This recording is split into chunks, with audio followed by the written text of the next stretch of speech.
At the beginning of the story, we see a boy going to a store. He looks very sad and dejected while buying something. He thinks to himself, I'm sick of this. Instead of a triangle kimbap that has hard rice and very little filling, I want warm, shiny rice with different ingredients in it. Instead of a can of beer with a mild taste and little bubbles, I want a beer with a strong scent and the right amount of bubbles. Then he buys kimbap and beer and returns to his house. Again, he starts thinking sadly while eating, instead of this place, I would like to go somewhere else where I can enjoy life with everyone. We learn that this boy belonged to an ordinary family. His family was very hard-working. After finishing school, he got into a good university, and by chance landed a job at a reputable company. But one day, both his mother and father passed away. Because of this, he fell into depression and remained that way for 4 years. Suddenly, he loses his job. Now he is working at a small game development company. While thinking about all this, he smells cigarette smoke coming from the direction of his window. When he goes to see who is smoking, he opens the window and sees a gate to another dimension. He is quite surprised. At the same time, he receives a notification on his phone about the seal gate. He wonders, am I the only one who can see this gate? If this is some kind of gate to the future, that would be even better. Still, if this is a way to change my life, I'd like to try it. But how should I use it? He tries to put an item inside the gate, but it doesn't go through. He then realizes that none of his items can pass through except for the one he had kept with him. He thinks further, it could happen that if I go inside I may not be able to return, but it doesn't matter. Let's go inside. Upon entering the dimensional gate, he arrives at an old house. Looking around, he thinks, this house looks very old. Everything here must be expensive. He looks out the window and enjoys the view of the village.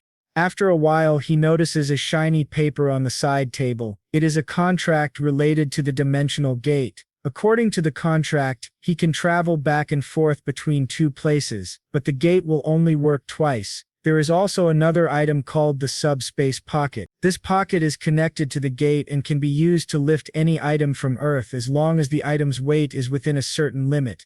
To use it, you must place your right hand on the item and your left hand in empty space. There are no restrictions on what you bring in, but the only thing you can take back is gold.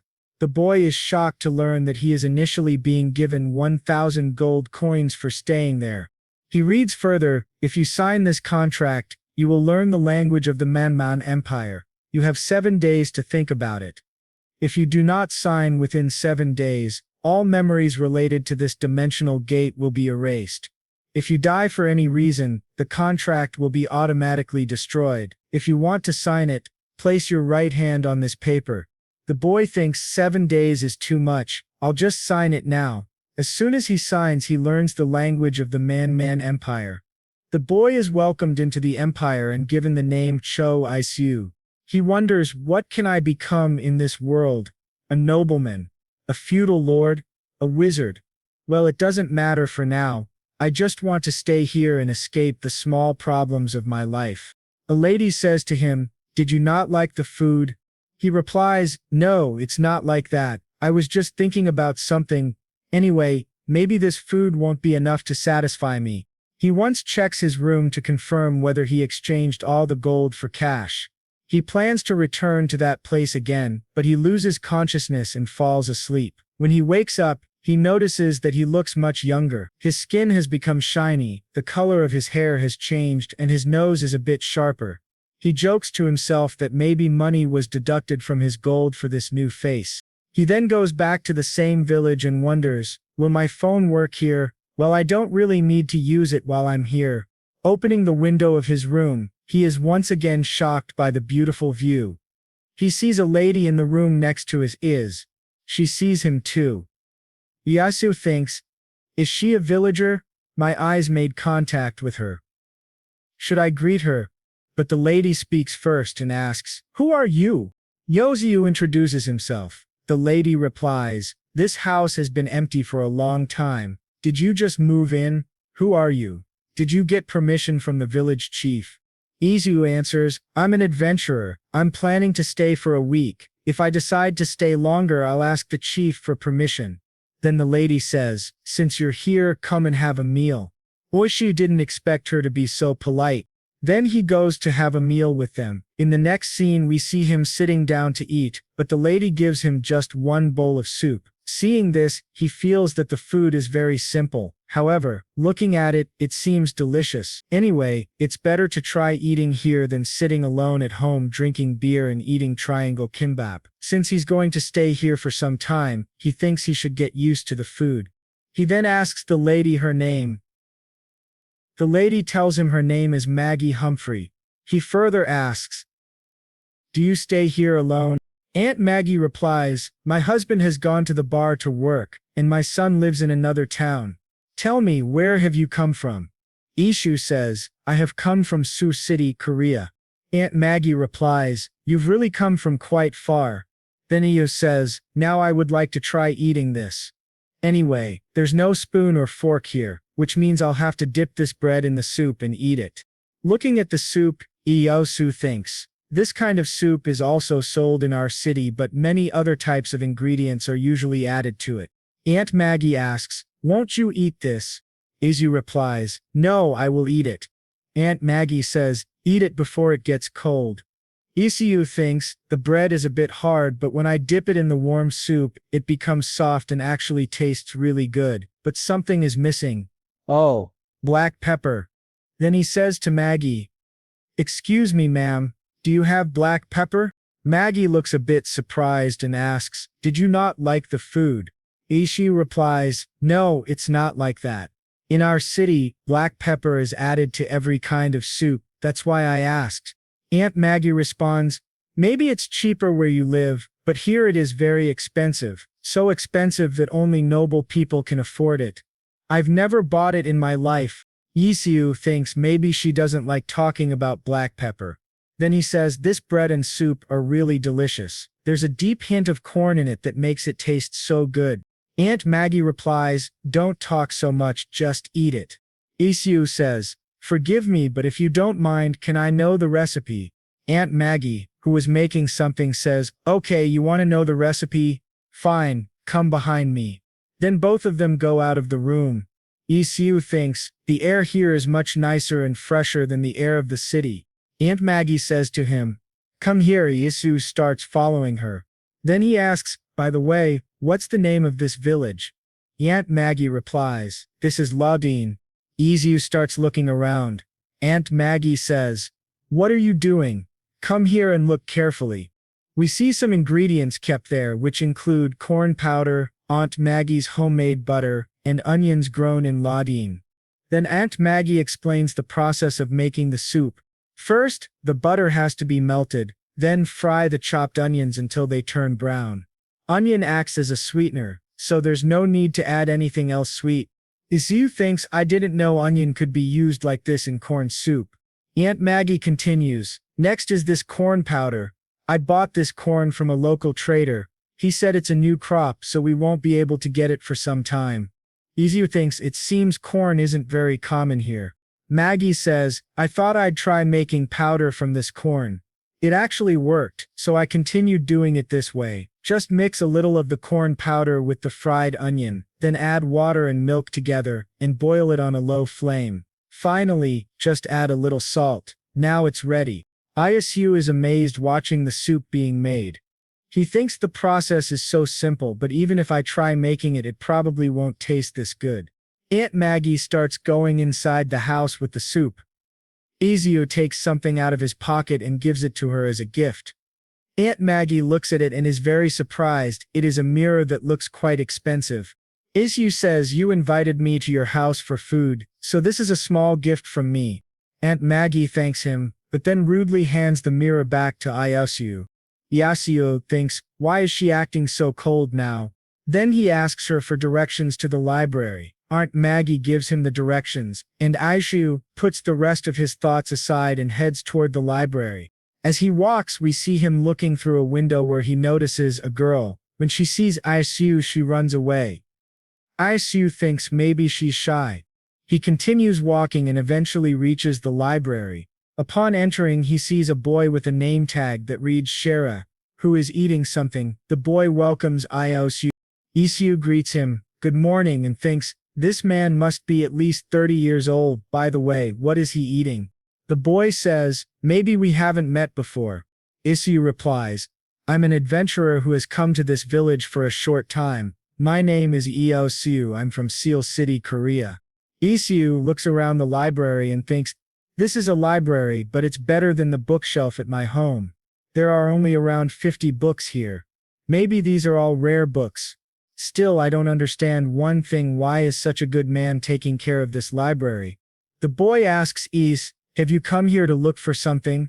Isu replies, yes, can you give me a map of the IR Empire? The boy brings him a map. Isu asks, can I borrow it? The boy replies, no, only people of this village are allowed to borrow books from the library. You have to read them here.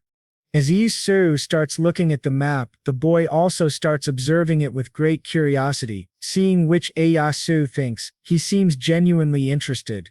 He is very worried and thinks, I will have to flip the pages carefully. If a page gets torn by mistake, it will probably cause me a lot of trouble. Looking at the map, Isu says to the boy, this is a map, there's nothing on it except the sketch of the coastline and the continent. The boy replies, in Man it's illegal to put cities or villages on the map. He then points to a place and asks, is this Lauren village? Isu says to the boy, is it because of war? The boy responds, yes, that's why a detailed map can only be read by the royals and the military. Isu thinks, I hope there won't be a war here. I wouldn't like to live in this world, suffer the wrath and serve only the military people. Isu then asks the boy if war happens often there. The boy replies, it's not like that. Recently a wizard's family helped prevent war in our empire. Looking at the current situation, it seems unlikely that anyone would have the courage to attack our empire. Isu feels happy and thinks, it's good that I won't have to serve the military. Then the boy introduces himself and says his name is Hans. He is in charge of all tasks that require strength in the village. He says to Isu, if you're around my age, let's be friends. Isu tells him that he is 23 years old. Hans is shocked and says, do you use any drink or lotion to look young? I'm 17 years old. Isu is surprised to hear Hans's age. He didn't think Hans would be so young. Then both of them become friends. Isu asks Hans about the food he was eating. Hans says, this is bread with raspberries on it. First we cook the flatbread and leave it for a few days, then top it with different kinds of food. On this one I used crushed raspberries. Then Hans says to Isu, do you want to have a bite? Isu thinks, after seeing it, it doesn't look so tasty. Then Isu asks Hans, by the way, which is the nearest city around here? Hans replies, Pushing City is the closest, but it takes 3 days to reach there by car. Then which is the biggest city?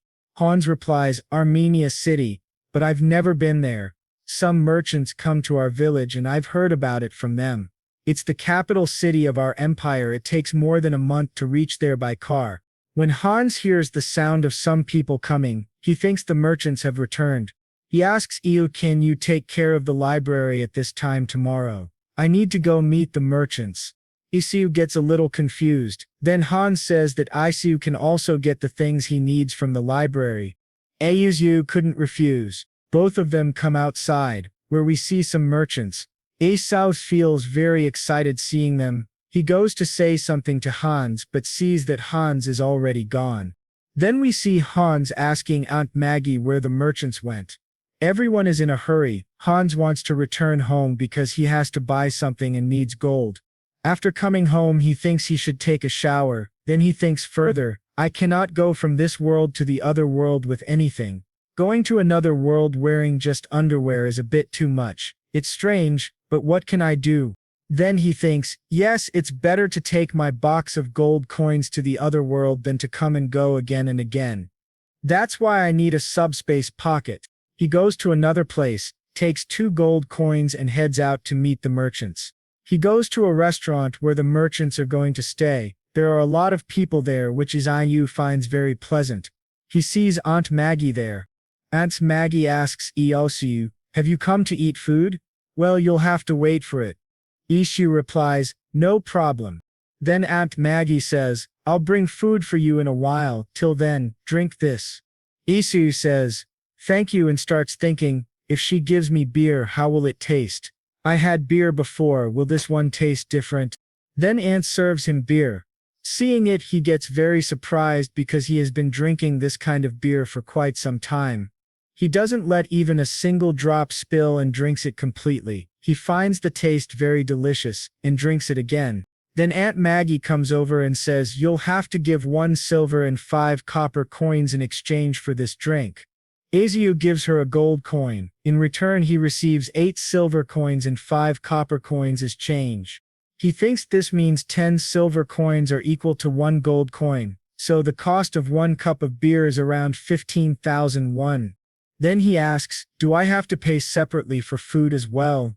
Aunt Maggie says, "Don't worry, you've already paid for both. By the way, is the price of beer also cheaper in your city? Because here we get 1 cup of beer for 2 copper coins." She adds, "Well, now I'm going to prepare food for you." Isu says, "Till then, I'll enjoy this beer." He looks around. There are a lot of people, and he thinks he should go and talk to some of them. Then Hans comes, calling Isu. Hans says, "Have you also come here to eat?" Isu replies, "Would you like to join me?" Hans says, "No, I came to eat with my family. In our village, it's a rule to spend time with your family during meals. But my family gave me permission to go and meet the merchants. That's why I came here." That's when Isu gets to eat. This time the food was pork stew with bread. Isu thinks, "I also feel like eating with my parents." That's when Hans says, "Your food has come." Hans looks at the food and says, "This is usually eaten in winter, and now it's summer. But I'm sure it will still taste very good." After the meal, Hans says, "Let's go meet the merchants." Isu replies, "That's fine." Then he looks at the food and starts thinking, generally people keep pork like this for 2 days, but that can spoil it. That's why common people eat it as quickly as they can. Fresh pork juice and vegetable soup preparation tastes very delicious. At the same time, they've used essential herbs and salt, which gives it a unique taste. I remember this taste. My mother used to cook food like this. My mother used to make very spicy food, which I liked a lot earlier, but now I don't like spicy food. While thinking about all this, he remembers his mother a lot. When Isu is done eating, Hans asks him again, "Mr. Isu, what will you do now?" Isu says, "I'll go see the merchants." Hans gets excited and says, "Okay, let's go quickly." Then both of them go toward a small festival. Hans says, "You'll find a lot of things here." Aunt Maggie asks the price of a mirror. The shopkeeper says, 8 silver. Isu sees Aunt Maggie asking about the mirror and thinks, "I'm sure the one I tried to give her had better quality. Anyway, 8 silver is 80,000 won. If I were to sell 3 a day, 90 a month, I'd earn 7 million won a month. Awesome." Then Aunt Maggie asks for a cheaper mirror. The shopkeeper shows her a wizard's mirror for 3 silver coins. Aunt Maggie understands that this is a mirror made by a wizard. On the other side, Isu sees a man and thinks, "I've never seen this face before." The old man says to Isu, "Where did you come from?" Isu replies, "I am an adventurer from Korea. My name is Isu."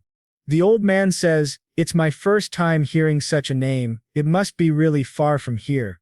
Isu tells him, "It's a miracle that I came this far alive. By the way, how much does spice cost nowadays?" The old man replies, 6 gold per pound for black pepper, 6 gold for nutmeg, 1 gold for sugar, and salt is 2 copper.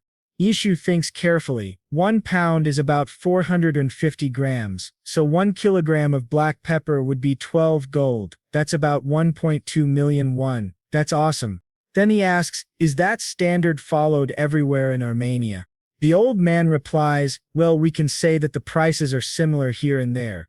Hearing all this, Isu starts forming a detailed business plan in his mind. He thinks, considering the transportation fees, city taxes, and store rental fee, I think it's okay to sell it a little cheaper here. Judging by how they react, they must have increased the prices since they are dealing with innocent rural peasants. Anyway, spices are quite expensive here. If I just find a route to sell them, I might become the richest person in the Armenian Empire. If that happens, I'll be done with you, Manager Park. We see that the same girl starts watching Su from behind a tree. Isu starts asking the old man how much did it cost you to get the black pepper from the port. The old man replies, "Of course, I can't say that." Then Isu says, "Did I mention that black pepper is really cheap in the place I come from?" Isu gives an evil smile and continues, "If we talk about this further, I might be able to provide those at a reasonable price." The old man replies, "3 gold." Isu asks, "Where is that continent anyway?" He continues, "Since they come here and that reduces their burden of having to go to the big city, I think they will buy it for 2 gold coins, right? By the way, I'll ask other merchants too before deciding the exact price." Hearing these lines, the old man says, "So why don't you sell all the black pepper you have?" Isu starts looking at the man with suspicious eyes and says, "Looks like you're lacking in supplies. Is that it?"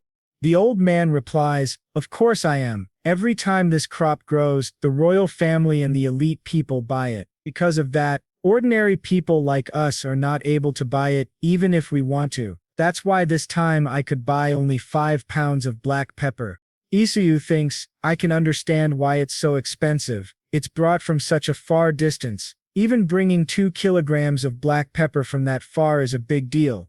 Then he says, "Forgive me, but for today I don't have anything." The old man gives him a card and says, "Take this." It was written on the card, "Spy Store, Colin Mug Wall, Central Market of Armenia City, Spice Street number 5. Then the old man says, "If a trade route opens to your continent, come to my store. And now, goodbye." In the next scene, Izu sees a kid sitting. He thinks he should go and talk to that kid. He goes to the kid and asks, "Hey kid, do you live here?" The kid says, "I'm not a kid. I'm 10 years old." Isu says, "Forgive me." Then the boy asks, "Where do you come from?" Isu replies, "From Korea." The kid says, "Liar, I've read 100 books but I've never heard of Korea. What are you talking about?" Isu says, "Do you know I'm 23 years old and I've read more than 1,000 books, yet there are still many things I don't know. And you think you know more than me?" The boy replies, "I'm the son of a general merchandiser. Mino strives. What about you?" Iso tells his name, to which the boy says, "That's a very intellectual name.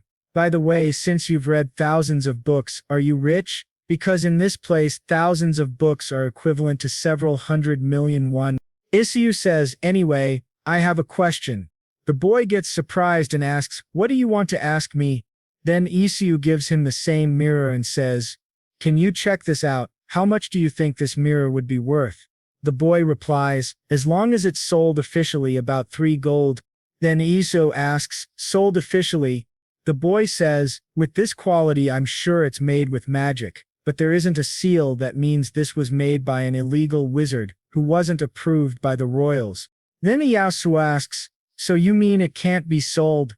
I guess I should just quietly sell it then." Eso says. The boy replies, "Yes, you can sell it on the black market. Noble families go crazy collecting unique things, so this would be an easy way out." We see that the boy likes the mirror very much. Aishu says, "Can you keep this?" The boy gets very shocked and says, "Really, I can keep this? But wait 1 second. Will you have any conditions in exchange? Because there is no such thing as free in this world." After that, Izu asks the boy, "Then let me ask a question. You came from Pussing, right? Aren't there any other villages around?"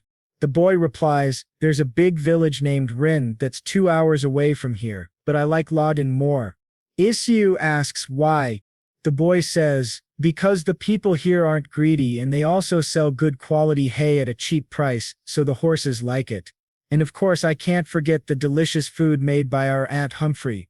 Isu thinks in his mind, "It seems everybody loves Aunt Humphrey's food." Then Isu asks, "What about Armenia City?"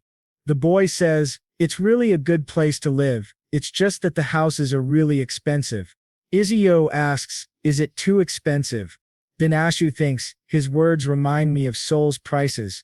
Then the boy tells him, "A hut in this village is 20 gold, that's about the price of a horse."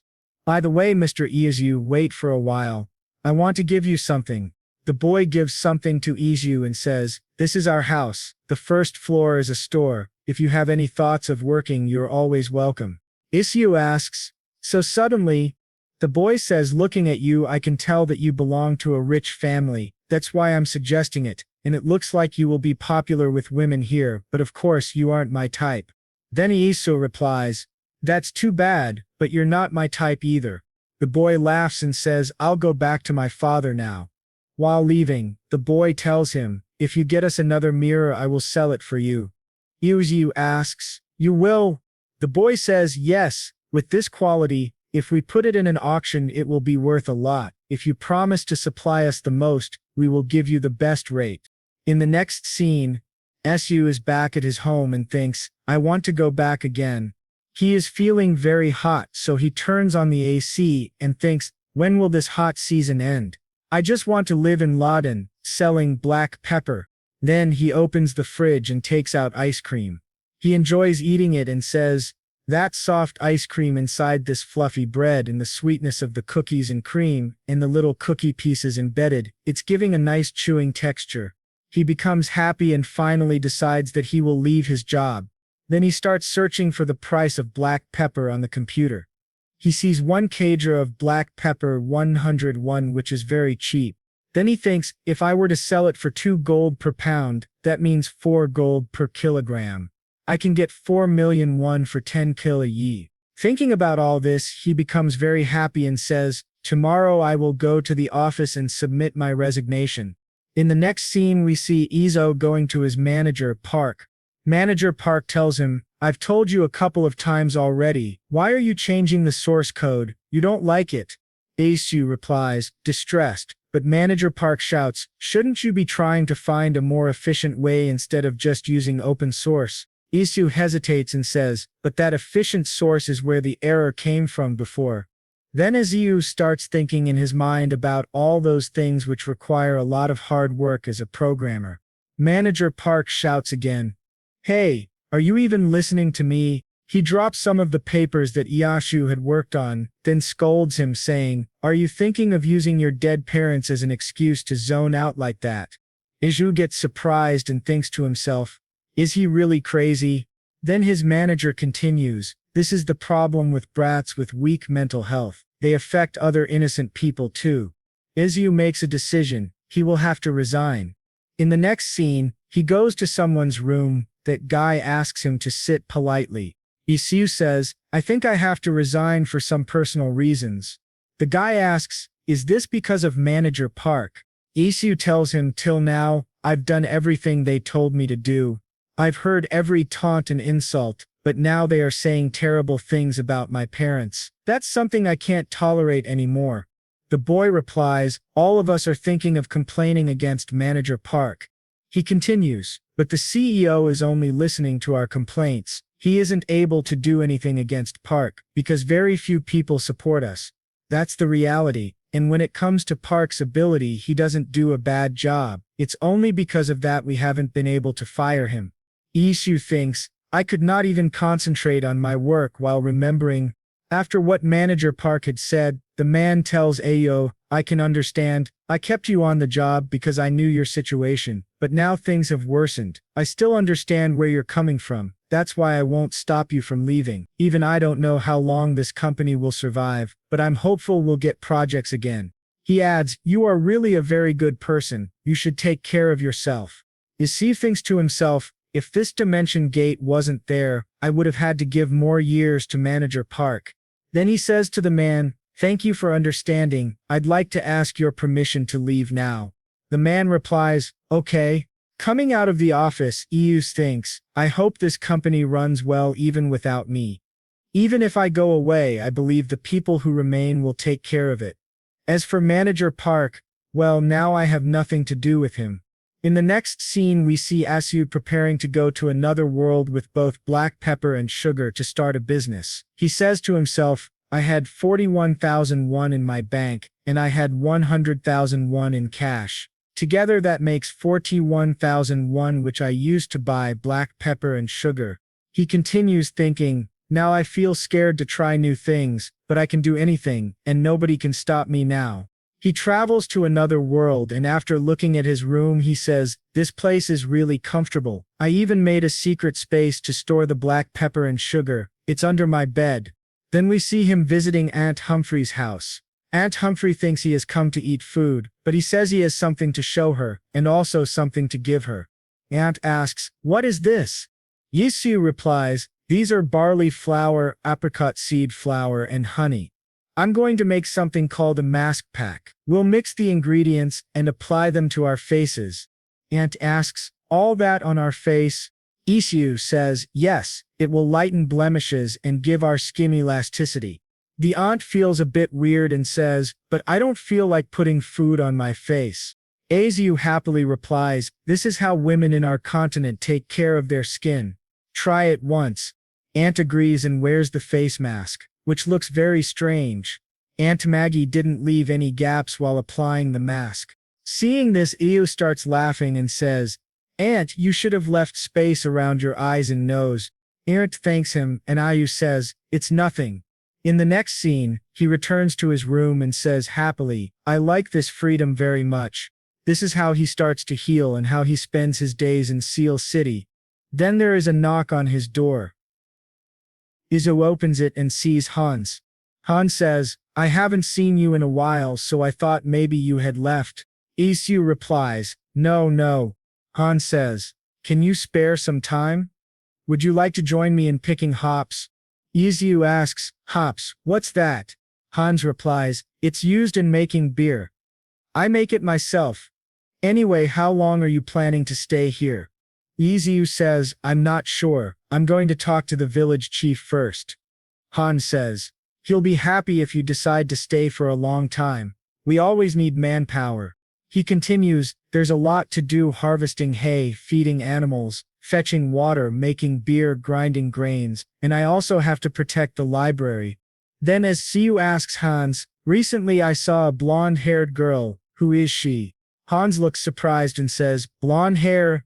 There's no such girl in our village. There's only one girl here, but she's a little weird."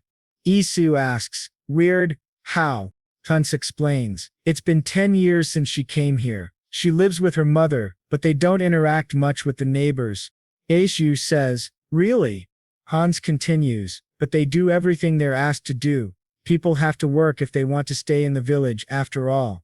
Isu asks, "Is that why you want me to go with you to pick hops?" Hans laughs and says, "That's not the only reason. If we think about it carefully, we realize that after taxes, most of our earnings are spent quickly. That's why when merchants come, they manage everything: rent, collection, supplies, and more." Isu comments, "So do you consider them your wallet?" Hans starts laughing. Then Isu thinks, the kid was right.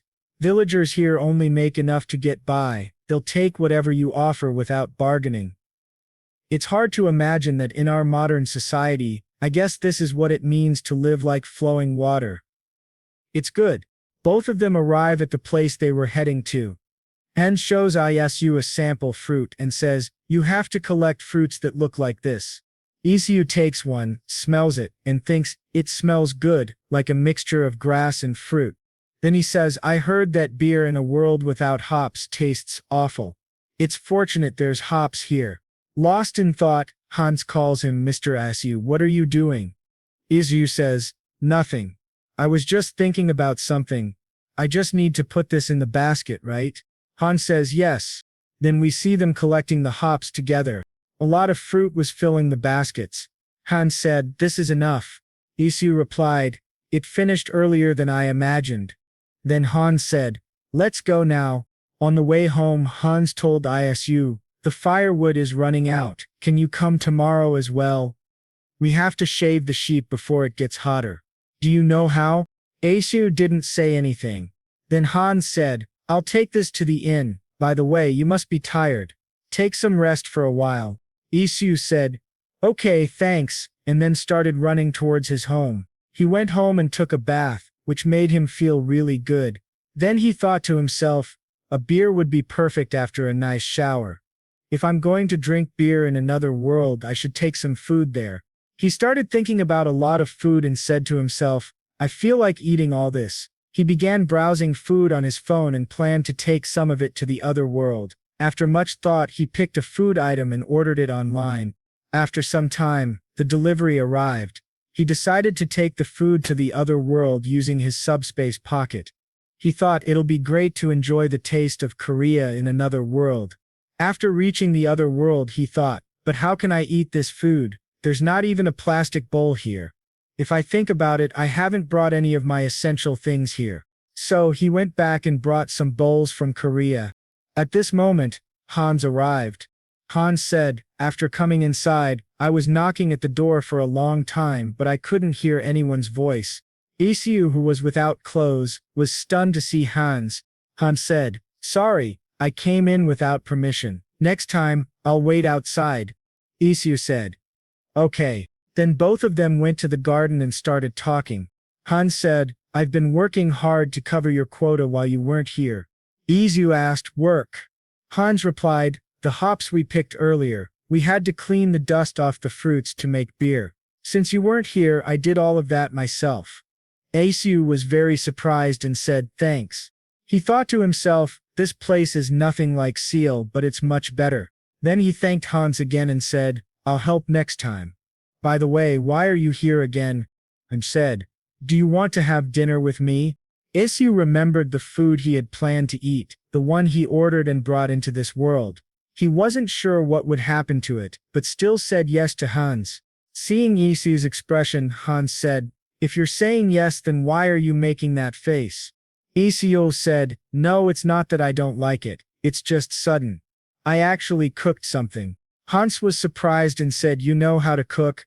Isu said, yes, but why do you sound so surprised?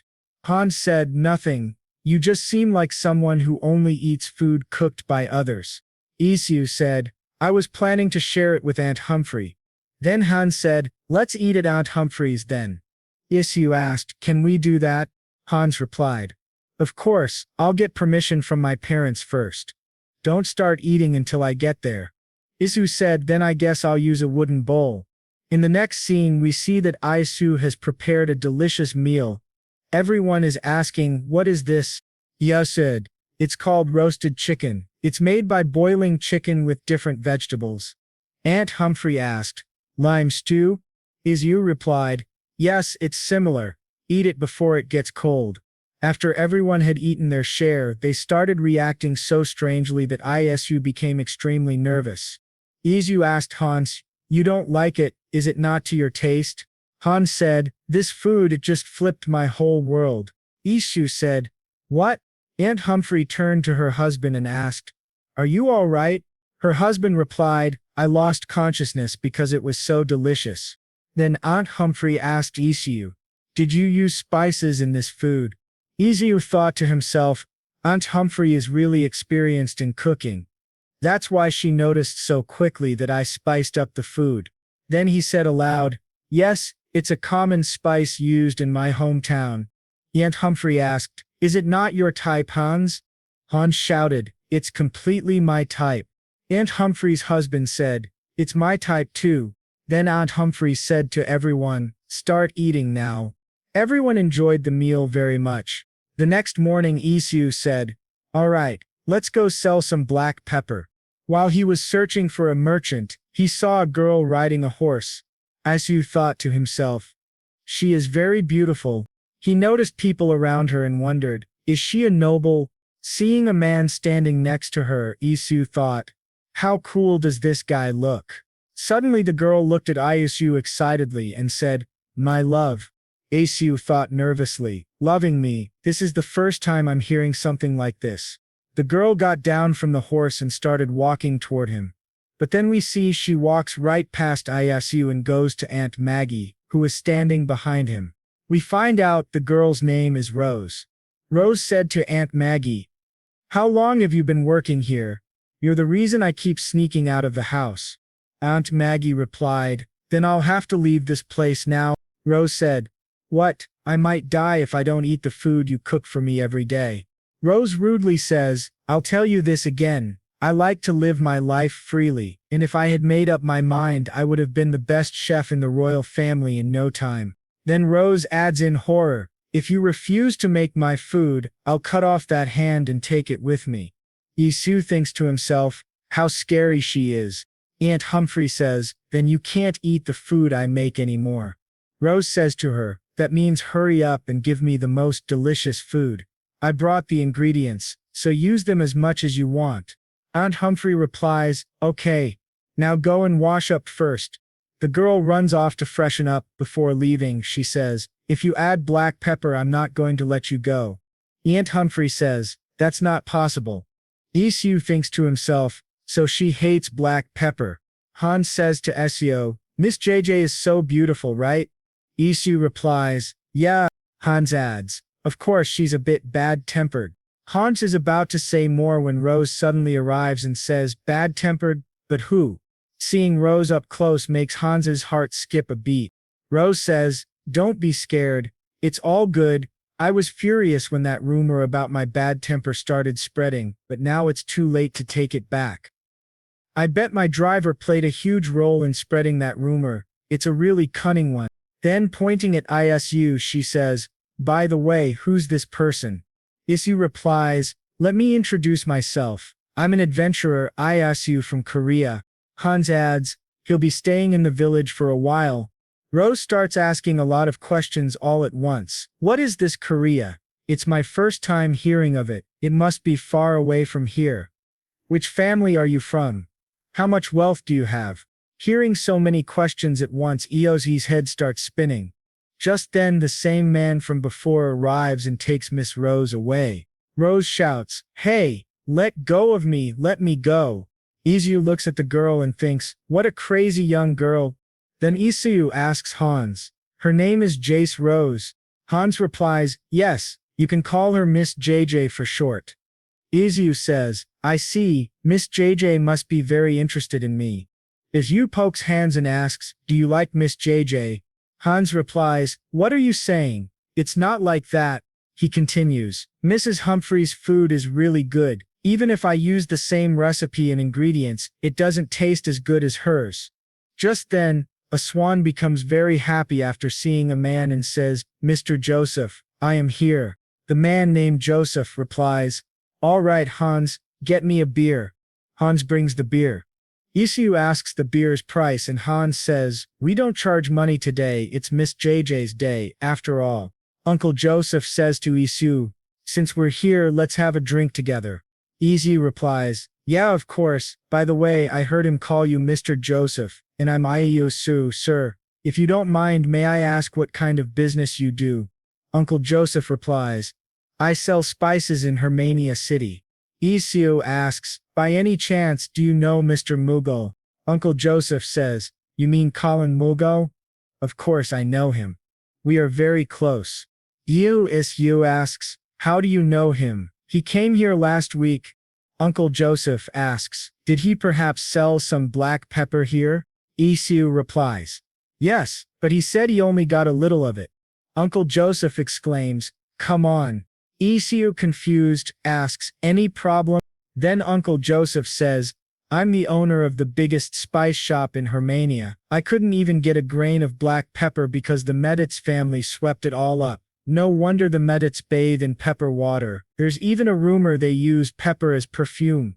Isu thinks, that sounds like the other way around. Uncle Joseph then asks, that man Mugo, how did he even get a little bit of black pepper? Isu thinks, come to think of it, wasn't that what Hans ate before? It wasn't that good back then, would it be any better with beer? While thinking, he starts eating something very hard and doesn't like it at all. Isu says to Uncle Joseph, I don't think Miss JJ actually likes black pepper though. Uncle Joseph says, don't even say that. There's big trouble in Pising because of that. Isu asks Uncle Joseph, were you planning to set fire to the carriage carrying black pepper? Uncle Joseph replies, it was pretty hard to distract the knights. Isu says, wow. Just then Rose returns and says to both of them, don't you both think you shouldn't talk about me behind my back? Isu suddenly gets scared. Uncle Joseph says to Rose, of course not. Come, have a seat. Have a drink too. Rose tells Uncle Joseph, how about we steal that carriage? We'll earn a lot if we succeed. Then she picks up Iosi's beer and drinks it. Rose asks Isu, do you want this beer back? Isu replies, I don't want it. Rose asks Isu to answer the question she had asked earlier. Isu says, my father was a scholar and my mother was just a regular housewife. I was traveling after graduating from an academy. Rose says, that must be why you look rich. So since you enrolled in an academy, you aren't just a commoner, right, sir? Rose suddenly changes her tone toward Isu. Isu responds, in our continent, even commoners can enroll in an academy. Rose asks, really? Isu replies, yes. Then Rose asks, what about women? Isu replies, women can enroll too. After that, Rose says, then we'll run away to that continent right now. Her bodyguard interrupts, don't even dream about it, miss. Then Maggie brings food, which makes Rose very happy. Rose is about to eat the food when her bodyguard stops her and says, I can't let you eat something that looks suspicious. I've never seen this type of food before. Rose says, then should I starve? You really want that, don't you? Then she begins to eat silently. She enjoys the food so much that she feels like she's in heaven. Maggie says, I'll explain about the food. Rose suddenly interrupts. Wait, I'll explain. The soup has the taste of soft cream, a mix of veggies, butter, and milk all together. The texture of the barley popping in my mouth feels so refreshing. The scent of truffle mushroom is added, making it luxurious. In this it's a food called potato. It's my first time trying it. It's somehow crumbly yet soft and tasty. Isu is very surprised to see Rose's refined sense of taste. Rose says, of course it was magic. I spent some money on some wizard bastards. I did well, right? Uncle Joseph says, yes, you did really well. Isu thinks to himself, it looks like she isn't really fond of wizards. I wonder how the soup tastes. It's like clam chowder, delicious. But it wouldn't have been easy to harmonize the taste of potatoes and clams. She made this with ingredients she had never even seen before. She's great. Rose snaps, don't overreact and sit down. I only said that because it was so delicious. Then she looks at something and asks, what is that? Humphrey answers, cabbage. It's pickled in boiling water with lemon juice, raspberry juice, and bay leaves. I also added sugar to give you when you arrived. Rose gets very excited and says, I love you, Maggie. Everyone will suspect me if I kidnap Maggie, right? Her bodyguard says, if you want, I can kidnap her for you. Rose says, hey, don't say that out loud. In the next scene, Isu says, now that we're full, let's go sell some black pepper. He steps outside and admires the night view, thinking, it's definitely different from Seoul's sky. He goes to Uncle Joseph's house to sell the black pepper. Uncle Joseph is very surprised to see so much of it. Uncle Joseph asks, how did you get that? Isu replies, I bought it from my hometown. Uncle Joseph says, I'll buy them all. Isu says, I have about 20 malems. Uncle Joseph offers, I'll give you 3 gold coins per pound. Isu thinks to himself, that's a total of 60 golds. That means 6 million won in cash. He is very shocked. Uncle Joseph gives him the money. Isu says, isn't it uncomfortable to carry such a huge amount of cash? Uncle Joseph replies, that's why we hire merchants. We were just lucky this time that we met Miss JJ and her people along the way. No bandits are stupid enough to attack people accompanying the Midit's family. The next morning, Isu wakes up feeling much better. He says, so this is what rich people wake up to, but it feels kind of awkward having this much money. He thinks people here normally use just 3 gold a month to live. How much should I spend? Thinking about it, he starts looking at his wallet. Then he decides, shall I go have a look at the market first? He heads to the market and goes to the candle shop. He asks the price of candles. The merchant says, oil candles are 5 copper per pound, and wax candles are 2 silver coins. Isu says, give me 4 palelbs of oil candles. Then a girl enters. Seeing her, Isu remembers she used to live next to his house. The girl has come to buy fish. The shopkeeper says, that's an expensive fish. It requires magic to catch, so we only get it if someone places an order. The girl says, then I would like to order some. The shopkeeper says, you need to pay 5 silver in advance. It'll take about 2 months to arrive. Is that okay? Isu is shocked and thinks, 500,000 won for some fish. The girl says, then just give me 1 cooked red herring. The shopkeeper replies, the total is 2 copper. The girl says, wait, I'll go get a container. Isu thinks to himself, I guess I was wrong about her being a spoiled blonde. In the next scene, Rose comes to the market and starts calling for Isu. Isu says, Miss JJ, did you come here to buy something? Rose replies, I was looking for you. Yaja seems surprised. Then Rose asks nervously, would you go on a walk with me? Isu says, okay.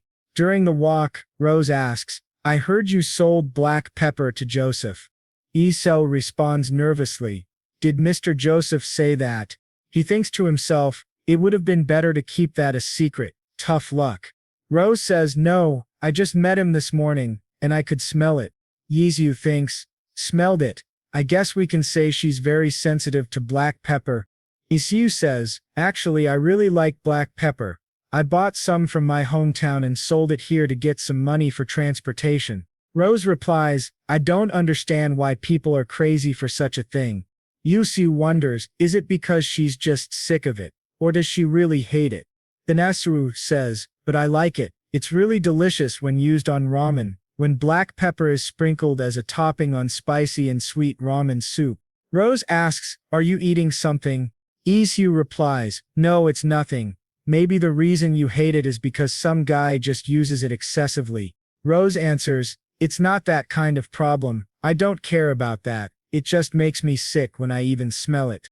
Rose gets very angry, and everyone nearby asks her to calm down. She then says, sorry, I've just been a bit on edge lately. Isu says, it's all right. Then Rose says to Isu, you're also some kind of noble, right? Traveling around while hiding your true identity. My eldest brother is also traveling to gain experience. Isu asks, so did you say you wanted to study? Rose replies, no, I want to inherit my family's business. Even if you can't inherit their business, can't you at least get a store in the capital if you talk to your father? Isu asks. Rose replies, no, it won't work. My father is planning to marry me into a wizard family. You know, wizards are descendants of elves, and people serve elves like gods. Even the families who marry into wizard families are praised, as if they were chosen by the gods. For that honor, he's going to marry me off to a wizard family. Isu says, it must be hard for you to face an arranged marriage. Then Rose says, so take me to your continent. I can offer you 5,000 golds. Isu responds, I understand how you feel, but would you be all right in a foreign land with no family members? Isu gets emotional and says, one day I suddenly lost my parents and got lost. That saying time heals everything was a lie. The more time passed, the more I missed the days I spent with my parents. Rose says, it looks like your parents were good people. Isu replies, yes. Then Rose says, actually my parents are good people too. It's just that it made me realize they're ultimately like all the others. She continues, it's not important to them whether there's something I like or hate. They just want me to live up to the standards adults made. Then Rose adds, well, my house is about 4 days away from here, so you can visit sometime. Isu says, okay. After I get used to this place. Rose says jokingly, it would be better if you kidnapped Maggie too on your way there. Isu replies, I guess I should rather not go then. Rose says again, I will give you 5,000 golds. Isu jokes, wouldn't it be better to give that to Humphrey instead? After the conversation ends, Rose leaves. Then Isu sees an old man and goes to talk to him. The man already knows Isu's name. He asks, are you going to stay in this village? Isu replies, so you knew me, I should have visited you first. Sorry I'm late. The man is actually the head of the village. The old man says, it's okay, go ahead with your plans. We're already like neighbors now. Isu says, okay. That's it. So can I just live here? Isu is very surprised by how easily the village accepts him. In the next scene we see a car arriving in the village. Maggie shouts, old men. She gets angry and says, where the hell have you been? Oh my god, you got a kid now? We then see some people arriving bringing a baby with them. Maggie asks the lady, is the baby healthy? The lady replies, yes, he's a perfectly healthy boy. Maggie gets emotional seeing the baby. We come to know that the woman is Maggie's daughter-in-law and the baby is her grandson. Isu feels very happy witnessing the moment. In the next scene, Hans comes to Isu's house. Isu says, "What is it? Do you need more firewood?" Hans says, "No, let's go see the baby." Both of them go to see the baby and think that he's very cute. Then Hans says, "Mr. Isu, I need to tell you something." Isu asks, "What is it?" Hans says, "A noble is trying to buy our village." Isu asks, "Seriously, what do you mean by that?" Hans says, "I mean our village could be sold at any moment now." Isu says, "What? Isn't that a serious problem?" Just then, the baby starts laughing. Seeing this, Isu says, "Well, maybe it's not as important as this moment." Hans says, "I guess so." In the next scene, Isu brings Hans to a different place and asks him, "By the way, that thing you mentioned earlier, isn't that a serious problem?" Hans asks, "What? Which one?" Isu says, "The thing you told me about the noble." Hans says, That, actually it doesn't have much to do with you. You're a traveler. You can leave at any time." Isu thinking to himself, that kind of hurt. Hans continues, "Anyway, there's something I wanted to give you." He hands over some books and says, "This one is about one of the nobles I like. It can help you better understand this place." Isu replies, "Thank you." In the next scene, Isu returns to Korea using the gate. Looking at his budget, he begins thinking about what he can sell this time. He remembers the girl in the market who was buying fish. Later that night, he goes to the market to buy something. He sees a lot of food and ends up eating to his heart's content. Then he thinks, let's take a walk to digest all this food. While walking, he reaches the fish market. Seeing so many fish makes him very happy. He spots a fish that looks just like the one the girl was buying. The shopkeeper asks, "Do you need some mackerel fish?" Isu replies, "Yes, but please remove the organs." The shopkeeper says, "Okay." Isu buys a lot of that fish, takes them home and thinks, "It's been a while since I had proper mackerel." He also finds a sauce called samjang. Isu says, "They don't have samjang sauce there, so let's make something tasty using samjang." He continues thinking, "I learned this when I was studying abroad, and lastly, if I mix in some nuts, then it's done." He collects all the ingredients to eat the fish and says, "I took some barley just in case, because porridge is more common than rice in that place." Then Eo remembers what his mother once said. Controlling fire is essential when cooking rice in a pot. You should fry the outer layer when frying fish so that the oil comes out, which prevents the fish from sticking to the pan. Won-soo gets a little emotional remembering his mother's words. In the next scene, he goes to the house of his neighbor. The girl's mother opens the door and asks, "Who is it?" Isu says, "I'm Iyasu living next door." The girl's mom replies, "Hi, I am Mesa, but what brought you here then?" Isu says, "I just realized that I didn't introduce myself properly, so I decided to treat you to a meal." Then the girl comes and asks her mother, "What happened, mother?" Her mother replies, "Mr. Aishu just moved into the house next door." She then tells Isu, "This is my daughter. Her name is Hyan."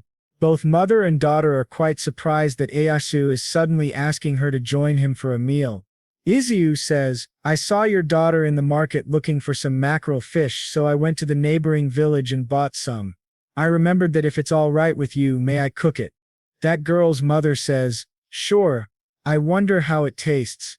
Isu says, "I hope it will suit your taste." "Okay then, let's eat in my backyard." Later in the next scene we see him cooking fish with great fun.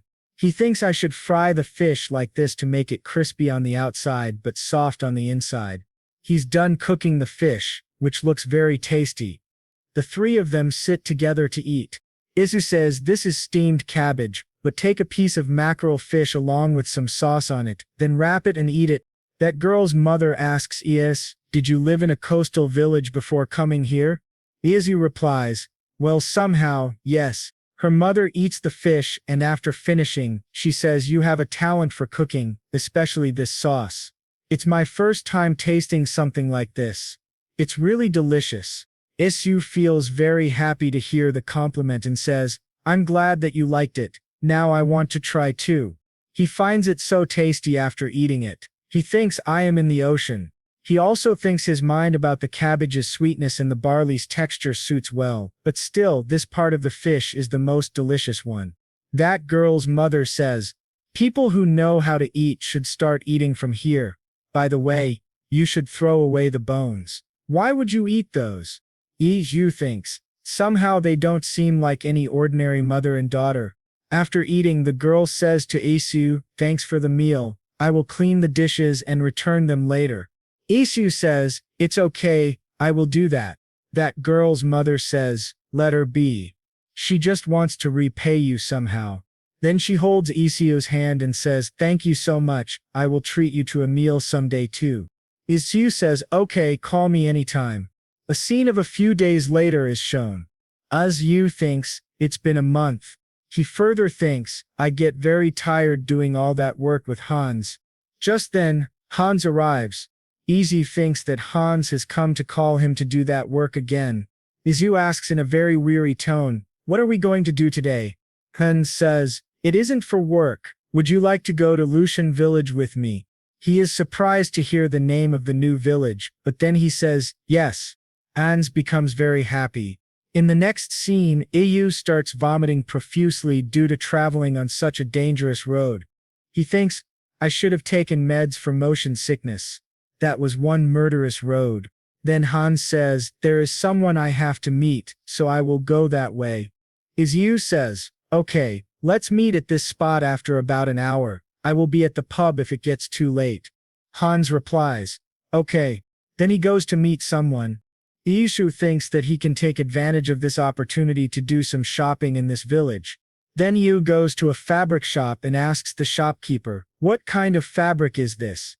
The shopkeeper says, you are really observant. This is a new kind of fabric called cambric. It's commonly used for handkerchiefs, curtains, and clothes. These are pretty popular among the nobles. Isu says, it's really soft, by the way, how much for it? The shopkeeper says, 1 gold each. Isu says, okay, then give me 2 of those.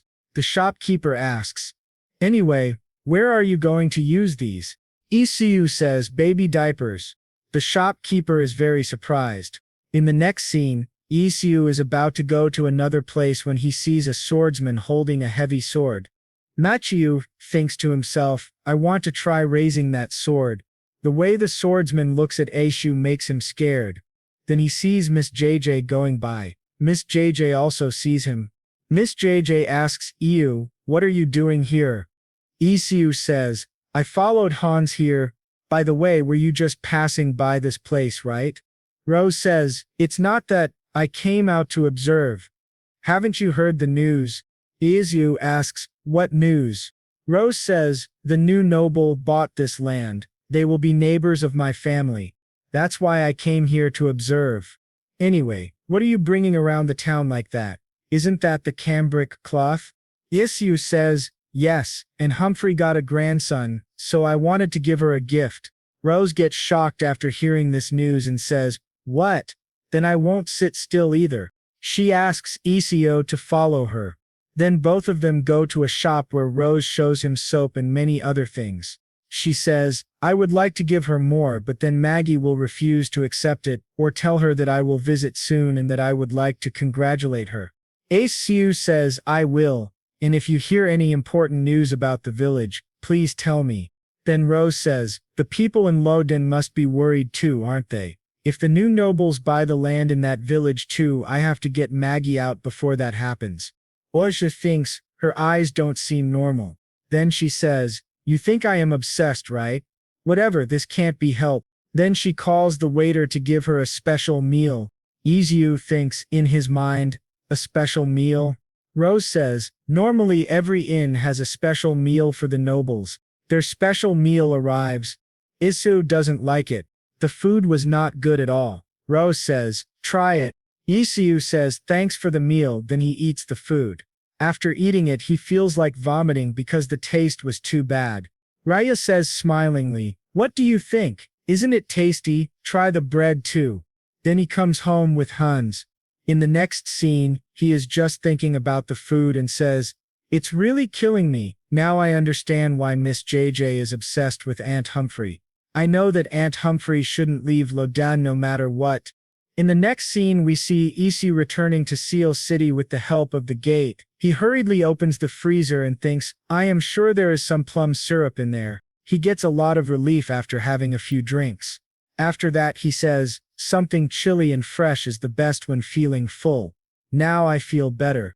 Then he thinks while looking at the laptop. Anyway, is there anything else I can sell other than black pepper? I'm kind of getting sick of selling black pepper.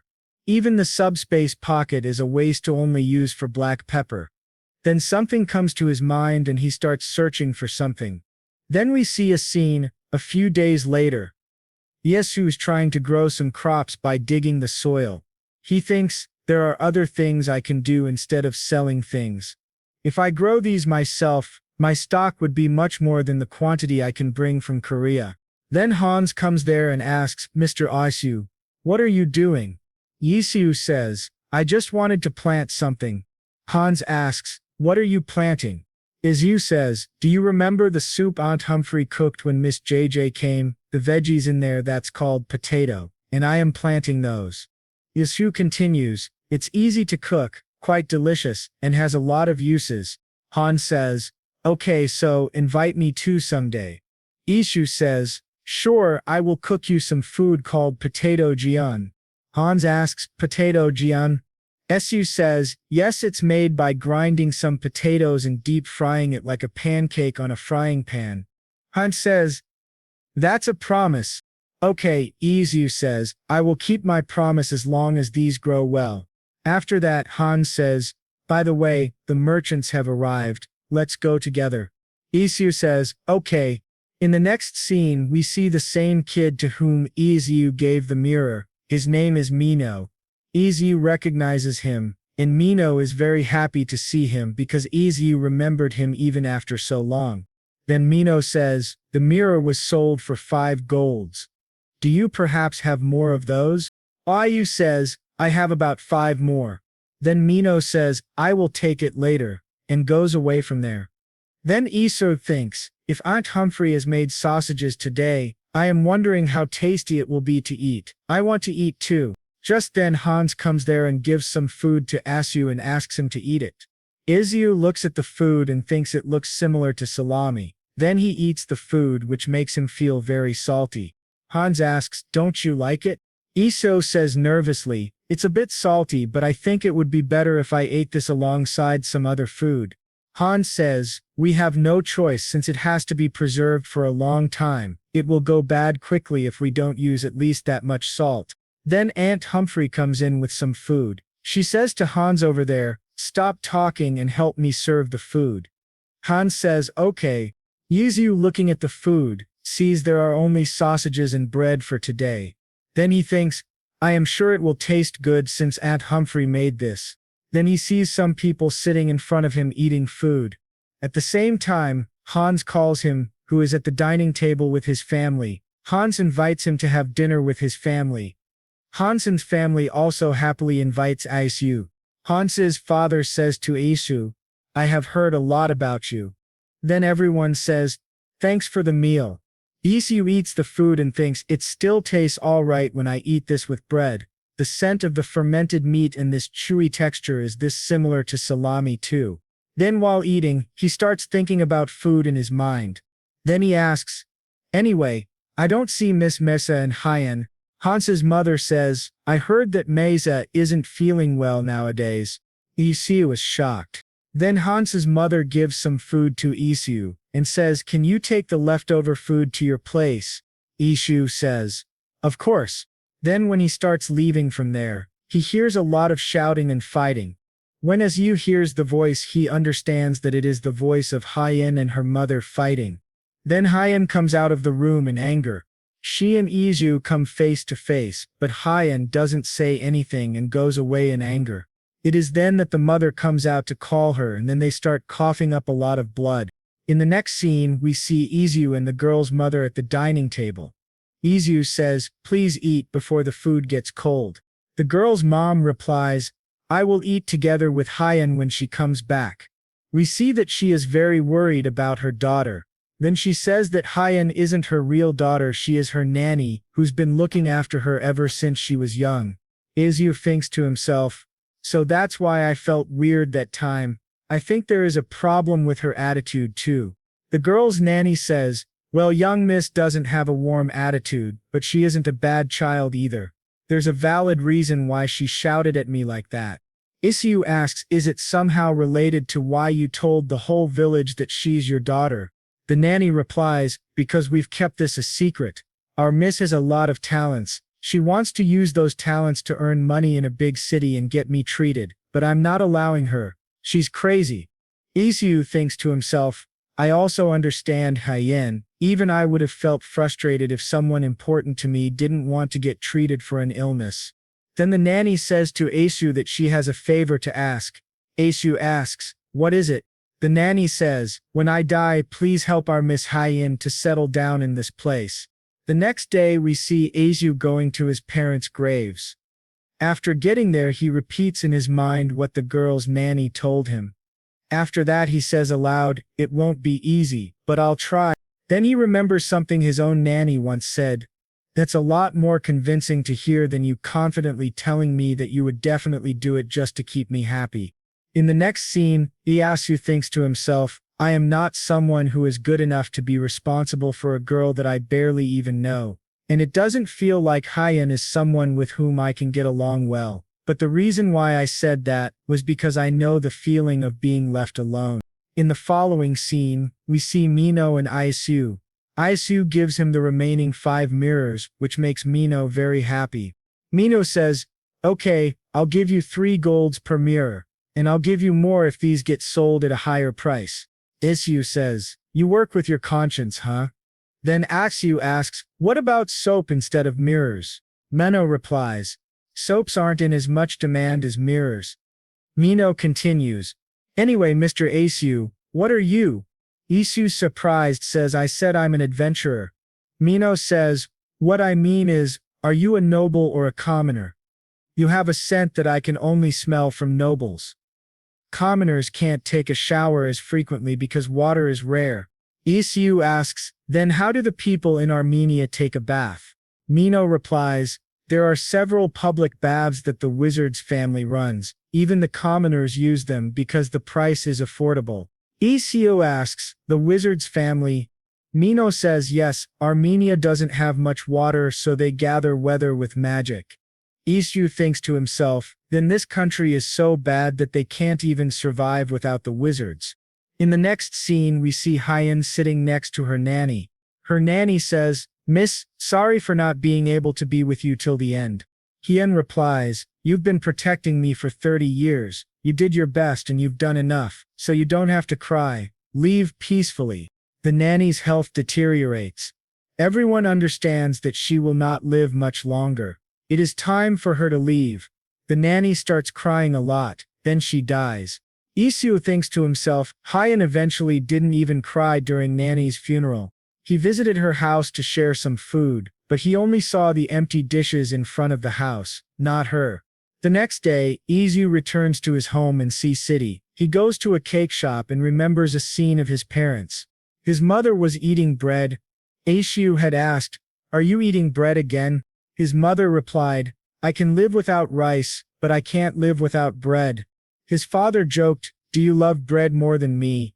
His mother started thinking seriously, which made his father worried. We see that Asu's family was very happy back then.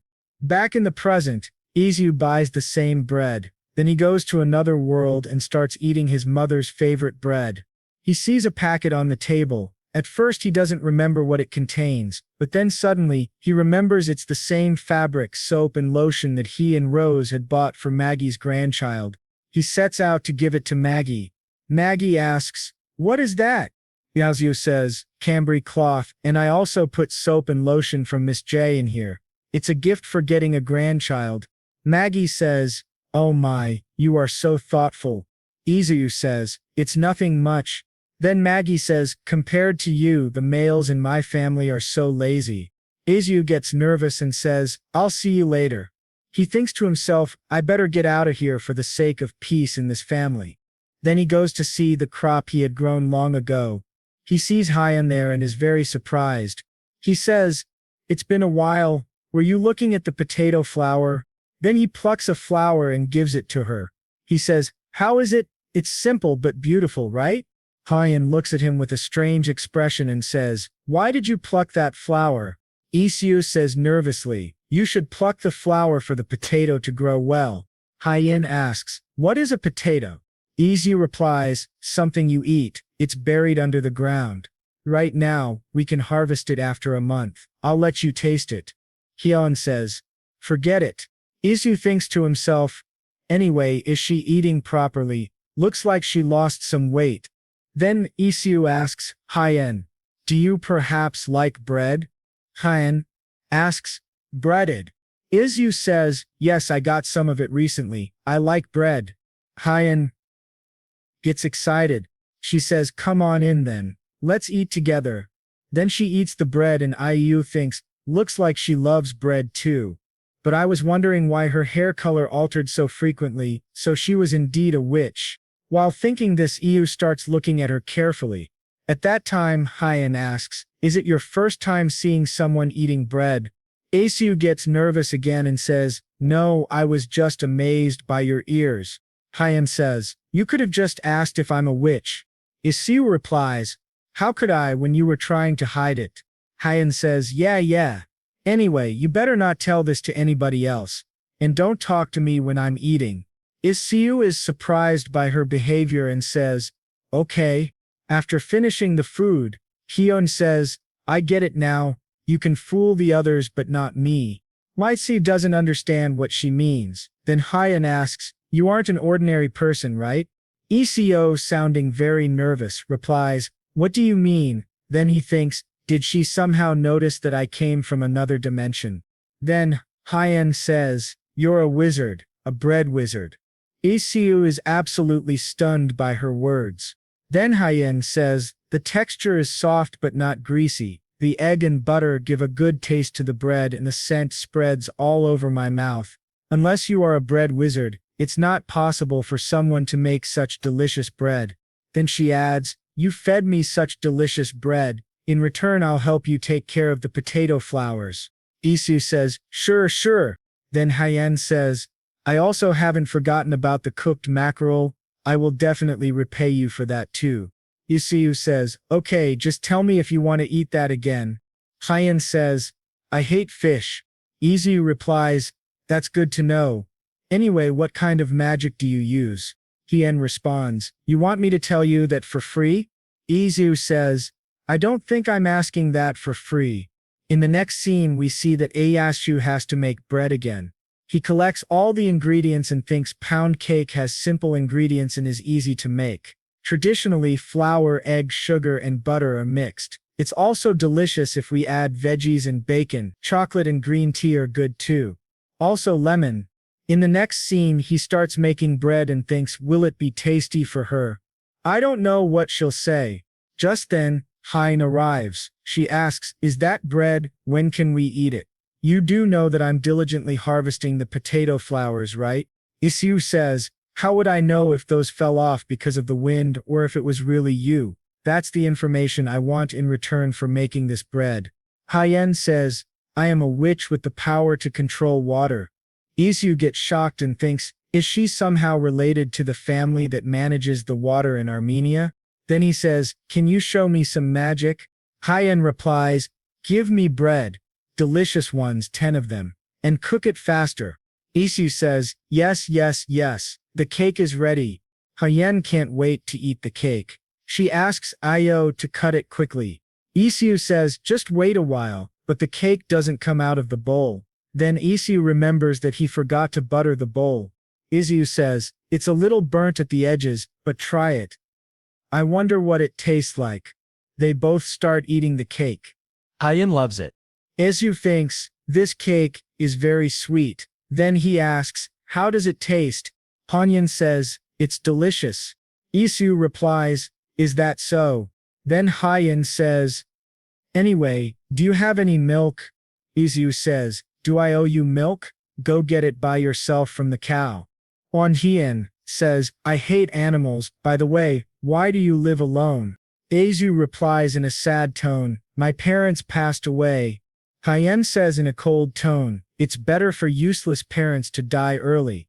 This reminds Isu that her grandmother had said that Hyen has a problem in her heart. That's why she behaves like this. He starts wondering, does this mean Hyen is a psychopath?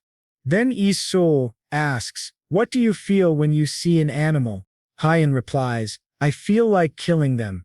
Isu says, what? Hyen asks, do you also think that something is wrong with what I just said? Oziu thinks, how did she end up like this? Then he says, I came to this place to get some comfort. You should go now. Then Hyen asks, why?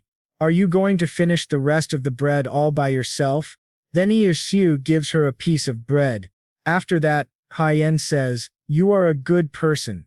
In the next scene, we see Isu lying on his bed, thinking to himself, I understand what it feels like to lose someone important to you. In such a situation, we don't have enough energy to consider other people's feelings, but still, Hyen is a bit worse. In the next scene, we see some people brutally killing the residents of a nearby village. During the fight, one man escapes with great difficulty. In the following scene, that boy is brought in front of the village head. The boy has fainted. When he regains consciousness, he becomes very frightened. The village head says, calm down. You passed out as soon as you got off the carriage. Then the boy says, Father, hurry up. Lucian village was attacked. They might come this way, so we better go. The village head says, it's all right. If they were really planning to attack this place, they would have arrived here already. Izuo is also present and hears everything. He thinks, he's right. The two villages are only 2 hours apart. If they were coming, they'd be here by now. Then the village head says to everyone, it's late already, let's gather again next time. The next day, Miss Ja's bodyguard comes and announces something. He tells everyone, I'm going to stay here for a while and observe their movements. Seeing this soldier, all the villagers start asking, what will happen next? At that very moment, Izu arrives. Izu asks, why is the Mioth family stepping into this? The soldier replies, all I can say is that we were also affected. If you choose representatives among you, I will assign a knight to go there with you. In the next scene, Izu thinks, this is weird. A lot of injured, but no casualties. I'm sure there's a reason why they only injured those people and didn't kill them. Then Ashu goes to Hyen. He first calls Hyen, but she does not come out. Then he says bread, which makes Hyen come out immediately. Izu thinks, I'm sure she'd even follow a stranger if they offered her bread.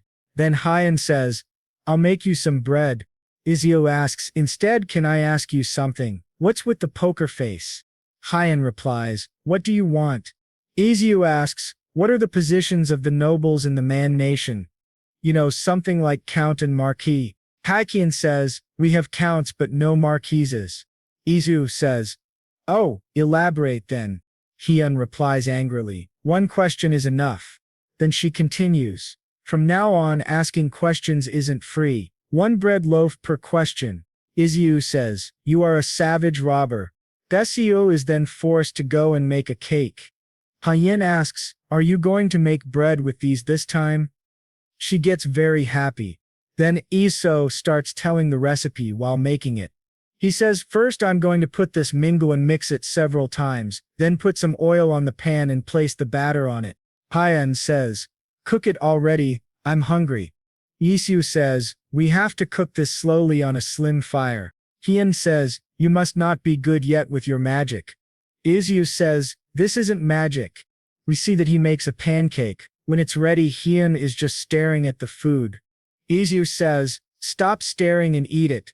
Then she eats it and likes it very much. She asks, what is this? How can a piece of bread be this soft? Isu says, that's called a pancake. Then Hyen eats the whole pancake. Isu says, if you're eating, can you answer my question now? Hyen says, don't be so impatient. Isu says, oh, sorry. Then she says, first, the highest position is the emperor. That bastard rules this entire kingdom. Isu asks, are you really allowed to say it that way? Hyen says, I am going to kill him with my own hands anyway. Isu thinks, what a troublesome kid she is. Then he says, okay, continue. Hyen says, Next is the Duke. It's a position given to the wizard family and the indirect royal descendants. Next are the counts and the rest of the nobles. Isu asks, "That's all?" Heian says, "Next are the people who buy the certificate of nobility." Isu asks, "How much is that certificate?" Heian replies, 5,000 gold coins. Then Isu asks, "By the way, why do you want to kill the king?" Heian replies, "He is the enemy of my kind." Izo asks, "But don't the other wizards get along well with the emperor?" Heian shouts, "Don't act like you know everything, you aren't even a wizard." Isu says, "What a terrible mistake on my part." Then Heian says, "Anyway, I'm going to go to Hermania City. From now on, give me 1 gold per question." Isu asks, "You don't have a transportation fee." Then Iyasu asks again, "Bread or gold, choose one." Sachin says, "That's a hard question, I'll think about it." In the next scene we see Iao riding in a horse-drawn carriage somewhere. He begins vomiting again due to motion sickness. He thinks, "Without the pill for motion sickness, I'm no better than a dog." Heian says, "Mr. Isu, are you all right?" Isu replies, "Yes." Then he asks, "Anyway, the village looks so much better in just 2 weeks." Heian says, "Didn't I tell you?" "Okay, now I'm telling you." Actually, the Pang family spent a huge sum of money and hired a healing wizard. They helped to cure the villagers and restore the village. Izu asks, "Pang family? The one who was buying the lands here?" Heian replies, "That's right." Then Isu thinks, the land they were planning to buy just got ambushed by bandits, but they restored it for free. Then Isu asks, "What's their condition?" Heian says, "Condition? Actually, they don't say anything about a condition." Isu thinks, this is suspicious. Then he says, "Anyway, I'm glad the people are okay." Heian says, "Right, then shall we meet here after finishing our own business?" Isu says, "Sure." In the next scene Isu says, "I finally sold all the black pepper I brought." He sees some people talking in front of him. One man says, "I met the bandits on my way here to Count Maith's territory." Another man says, "Really?" Then the first man continues, "They say the bandits are wandering around with this area as their center. But I heard Count Meath isn't even putting on a guard." The second man says, "What if the bandits have something to do with the Meath family?" What do you thinks lies? The knights of the Meath family have been guarding the streets for the last 2 weeks. Then a third man says, "I'll kick their asses if they try to come here again. You know, when I met them a few days ago, I glared at them without getting scared. One of them had an awful-looking scar on his jaw, but I still acted bravely, started to beg after I stabbed him." Isu listens and realizes this man is talking about someone he had met before. In the next scene we see Heian coming to Isu and shouting, "Bread! Where is my bread?" Isu replies, "Today I will harvest potatoes." Heian says, "Bread first." Then a small fight starts between the two. One says she wants bread, the other says he wants potatoes. Then Isu says, "I will show you how to do this. So watch carefully and learn." Isu begins to explain to Heian how to get the potatoes out from under the dust. He says, "Dig the dirt under these roots as carefully as possible. Then some big round roots will show up, like this." Heian says, "It's ugly." Isu says, "Doesn't this look like you?" Then he adds, "Have you ever seen a mirror in your life? You said you were 23 years old, right? Now I understand why you couldn't get married until now. Today, I'm going to cook with this one." Heian asks, "Not bread?" Isu says, "If you don't want it, don't eat this." Heian says, "Let's see what you've got first." Then Isu washes the potatoes thoroughly and refreshes them. Heian asks, "So what are you going to make using these things?" Isu replies, "Potato pancake. It's a simple food you can cook with just potatoes and oil." Heian says, "It doesn't sound tasty." Isu says, "Just help me, I'll make you some bread later." Then Heian says, "Give me the knife." Isu gets scared and says, "Have you ever even used this before?" Then he says, "Just grind the potatoes that I give you using this." Heian says, "Okay, sure, I can do something as simple as this." Then we see that she starts grinding the potatoes very fast. Isu is afraid and says, "Hey, let me do it." Then we watch as they grind the potatoes. Isu says, "I didn't expect that you couldn't even peel a potato properly." Hyen says, "It took a long time even for you." Isu says, "Didn't know that you had no idea how to grind potatoes." Hyen says, "Shut up." Then Isu says, "Now we will place this ground potato on the sieve. Throw away the water floating above and mix the residue of potato starch with the grated potato. Then spread a layer of oil on the frying pan and fry it." Hyen says, "That's delicious to you." Isu says, "If you want to add texture to this food, you just need to use some potato slices in it. You can also put in some veggies if you want. It all depends on your personal taste. Now it's done. Go ahead and try this." Hyen starts looking at her food carefully. Iju says, "Eat it before it gets cold." Hyen says, "Don't rush me." Iwaju watches her. It seems she liked the food very much. While eating, Hyen says, "These edge parts are especially tasty." Isu thinks she knows how to enjoy this even though she doesn't know how to enjoy expensive ribs. Then he says to Hyen, "Next time I'll make you some potato bread with the potatoes you harvest." Hyen says, "I like the pound cake more." Isu says, "But you seem like you're really enjoying that potato pancake right now." We see that Rose has come to Maggie's house after a long time. Maggie says, "You're here." Rose says, "Yes, by the way, you've been doing fine, haven't you? This time I'll be staying here for about 3 days. Cook me lots of delicious food, okay?" Then Isu comes in and tells Rose, "Miss, can I have some of your time?" Rose gets shocked. In the next scene, Rose says, "So what is this all about?" Isu replies, "I have a favor to ask of you." Rose says, "A favor?" Isu says, "There is something I heard from the villagers in Luchun." Rose asks, "Then?" Isu says, "First I would like to tell you that I am not suspecting the Miao family, so don't be offended by me. I also know that your family has assigned the guards too." Rose asks, "What is it that you want to say?" Isu says, "Someone has already started spreading fake rumors about the Miao family, so before the rumor spreads further, a scar on the chin. Could you check if someone has a knife scar on the chin in your land?" Hyen says, "Are you saying that you think the culprit is in our land? Let's say it's him. What are we going to do when we find him?" Isu says, "I already have a plan for that." Rose says, "If you are planning to harm the reputation of a noble, try to think again, if this goes wrong as punishment." In the next scene we see Rose eating something and saying, "No punishment for that. The food has been cooked by Isu." Rose says, "What is this? It's so soft. Did you make a taste like this with butter? If you knew how to do this since long ago, why didn't you make me one before?" Isu says, "I'm glad you like it. So about my favor." Rose says, "Don't worry, all you want is a letter when I find him, right?" Isu says, "Yes, then I will go there." Rose says, "Okay, I can do that, it's nothing hard. Anyway, how did you make this?" Isu says, "Do you remember the potato you brought me first?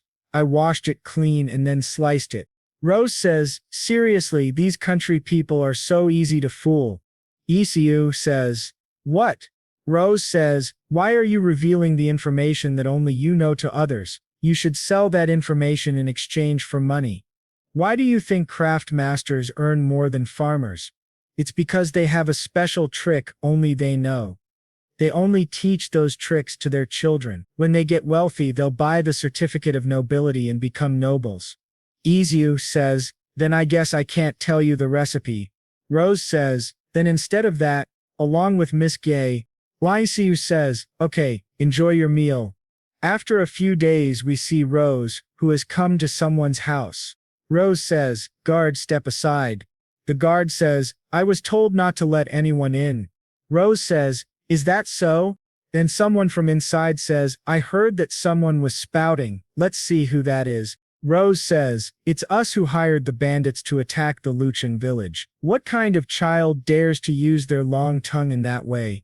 Someone from inside tells Rose to come in. One man says, "Hello, Miss Jane Rose. Have you been well?" Rose tells the person, "Lift your face." That person does not give any answer. Rose, while pulling his hair, says, Didn't you hear me? Lift your head up before I smash it. The person sitting in front tells the man to lift his face. We see that it is the same man we encountered once before. The man in front is Rose's father. Rose says, "Father," she continues, "there is something I would like to tell you, just the two of us." Rose tells everything to her father. Then she asks, "What are you going to do now?" Her father says, "That man who just confessed is the territory manager of our family. I knew that the other nobles were planning something, but I didn't expect them to try pulling our honor down by buying our manager." Rose says, "We should tie him upside down and beat him until his insides fall out of his mouth. He still hasn't said anything about the one who paid him to do that, right?" Her father says, "Yes. He claims that everything was planned by himself." Rose says, "Then let's just torture him by drowning him for a week straight." The next day we see Izu going to a place in a beautiful-looking carriage. He reaches the place and we see Rose waiting for him. Isu is quite surprised to see Rose's new getup. He thinks, she is definitely the daughter of a duke. Rose says, "What is with that reaction? Anyway, this isn't right to test a guest who has just arrived like this, but let's take care of that first." Isu says, "Okay." Then Rose asks, "So what is your plan?" Izu says, "This is a treasure of my family. It's made by a wizard with the power of the thunder god and the god of wisdom." Then he shows her something and says, "It's called a lie detector." Rose says, "You don't have to explain it with such minute details. So it's an artifact, right?" Izu says, yes, it's an artifact." Then Rose says, "So this distinguishes lies from the truth." Isu says, "You are right." Rose thinks, who the hell is he really? He's got an artifact as an heirloom, and there's also a wizard in his continent. Artifacts aren't things ordinary civilians can even see. Then she replies, "Okay, let's use this right away." Isu asks, "Don't you want to check what would happen if someone lies?" Rose gets a little scared and says, "Why? Will it kill me?" Isu says, No. Then we see that both of them try to get the truth out of the man's mouth with the help of the machine. Isu says, "From now on, if you tell the truth, God will be on your side, but if you lie, he will punish you by tearing your blood vessels apart." The man says, "Why should I believe that?" Isu says, "I will prove it in a simple way. Just say no to all my questions." Then Siu asks him the first question. "Miss JJ likes Aunt Humphrey's food, right?" Because of this question, everyone starts looking at Rose. The man says, "No." Then the machine detects the lie and gives an electric shock to the man. Yes says, "See, now we are done with the practice." Then Asu says with a horror-struck face, "If you lie once again, your family, children and even grandchildren will be punished for your sin. You will be punished by God who will tear your limbs apart." The man gets scared and says, "Please leave my family out of this. I just did what I was told to do." Isu becomes happy. Rose's father says to Isu, "I will continue from here. You can wait outside. Please take your artifact with you." Then we see Isu and Rose coming out of the room. Rose says, "That was quick." Isu says, "What should we do now?" Rose says, "There was something I prepared for you." Isu asks, "What?" Rose says, "I'm sure you'll like it a lot." We see a basket of cakes being brought to Isu as thanks. Isu gets shocked. Rose says, "Looks tasty, right? Try this. It's a flour dessert and is very popular among nobles and royals." Isu thinks this will be a very tasty dessert. But after eating it, he smells a lot of perfume, which he doesn't like very much. Rose says, "What do you think?" Isu says, "No comment." Then Rose says, "Try the others too." He says, "Okay," and thinks, "I hope that one tastes better." Rose says, "You can try each one of them." Then he eats another one and thinks, "I don't understand these tastes. It tastes like cosmetics, so terrible." After the lie-detecting incident, Isu has earned the trust of the media family. Now we see him relaxing after the incident. Rose and Isu are seen having a fun banter. After a while she asks, "By the way," Isu replies, "Yes." Rose continues, "Can I borrow this?" Isu is confused and asks, "What are you going to use it for, if I may ask?" Rose, with determination says, "I was thinking of disciplining some of the guards." Isu gets scared for the guards and denies her request. Later in the evening, Isu arrives before Count Medea and properly introduces himself.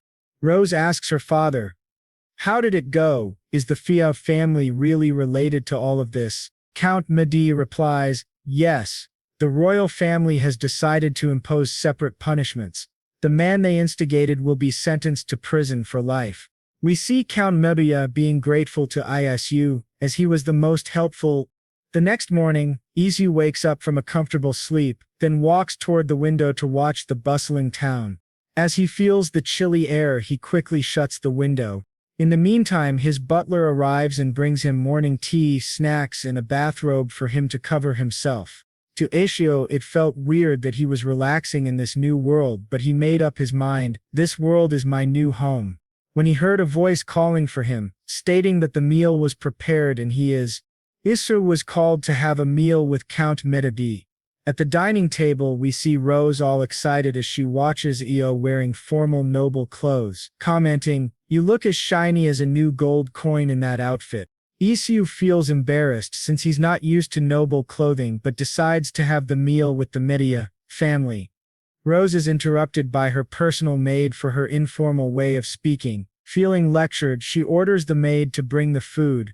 The dishes looked delicious. There were fruits, chicken, and fish. Yet when Ayachu tried the fish, it was bland and only tasted of salt and pepper. Rose, bold as ever, noticed Ayachu's reaction and spoke up.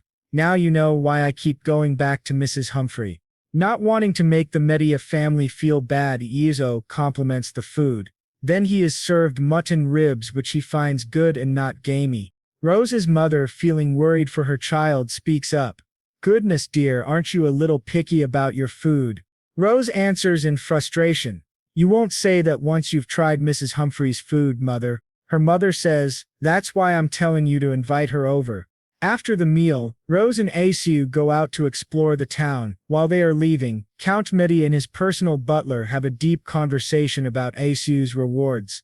But Lord Medea had something else in mind for Isu. He proposes, "Money isn't enough to express gratitude for what he has done for us."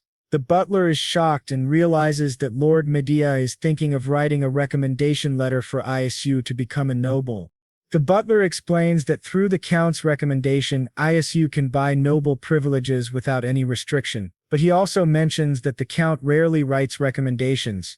After the discussion about recommendations, Count Medea and his butler have a fun conversation about Isu, common people, and hiring a butler. A few days later, we see a posh carriage with metal wheels and 2 horses pulling it.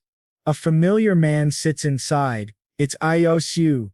He now has the recommendation letter and 5,000 gold coins for buying the noble privilege. He thinks the money is too much for him, so he plans to save some in the bank. Soon they reach Rodan. Examining the weak fencing, he starts formulating ideas for a new fence around the village. On a beautiful morning, we see Isu and Hans working hard on the walls of Hans's house, since winter is coming. Hans, a bit curious, asks, "How do people in your hometown prepare for winter?" Isu is a bit confused as to how he should explain the idea of central heating, but tries. "We have something called undul," he says, which is an underfloor heating system. Basically, we lay stones on the floor and light a fire underneath, which warms the air and heats the stones. Hans is shocked and terrified. In a scared tone, he says, "So you grill people alive?" Isu had a rough idea how Hans would react, so he doesn't press the topic any further, but he begins planning how to build an ondol system himself. When he becomes a lord, he realizes he will have to build a designated room for it. Later, he comes up with another idea and asks Hans for help.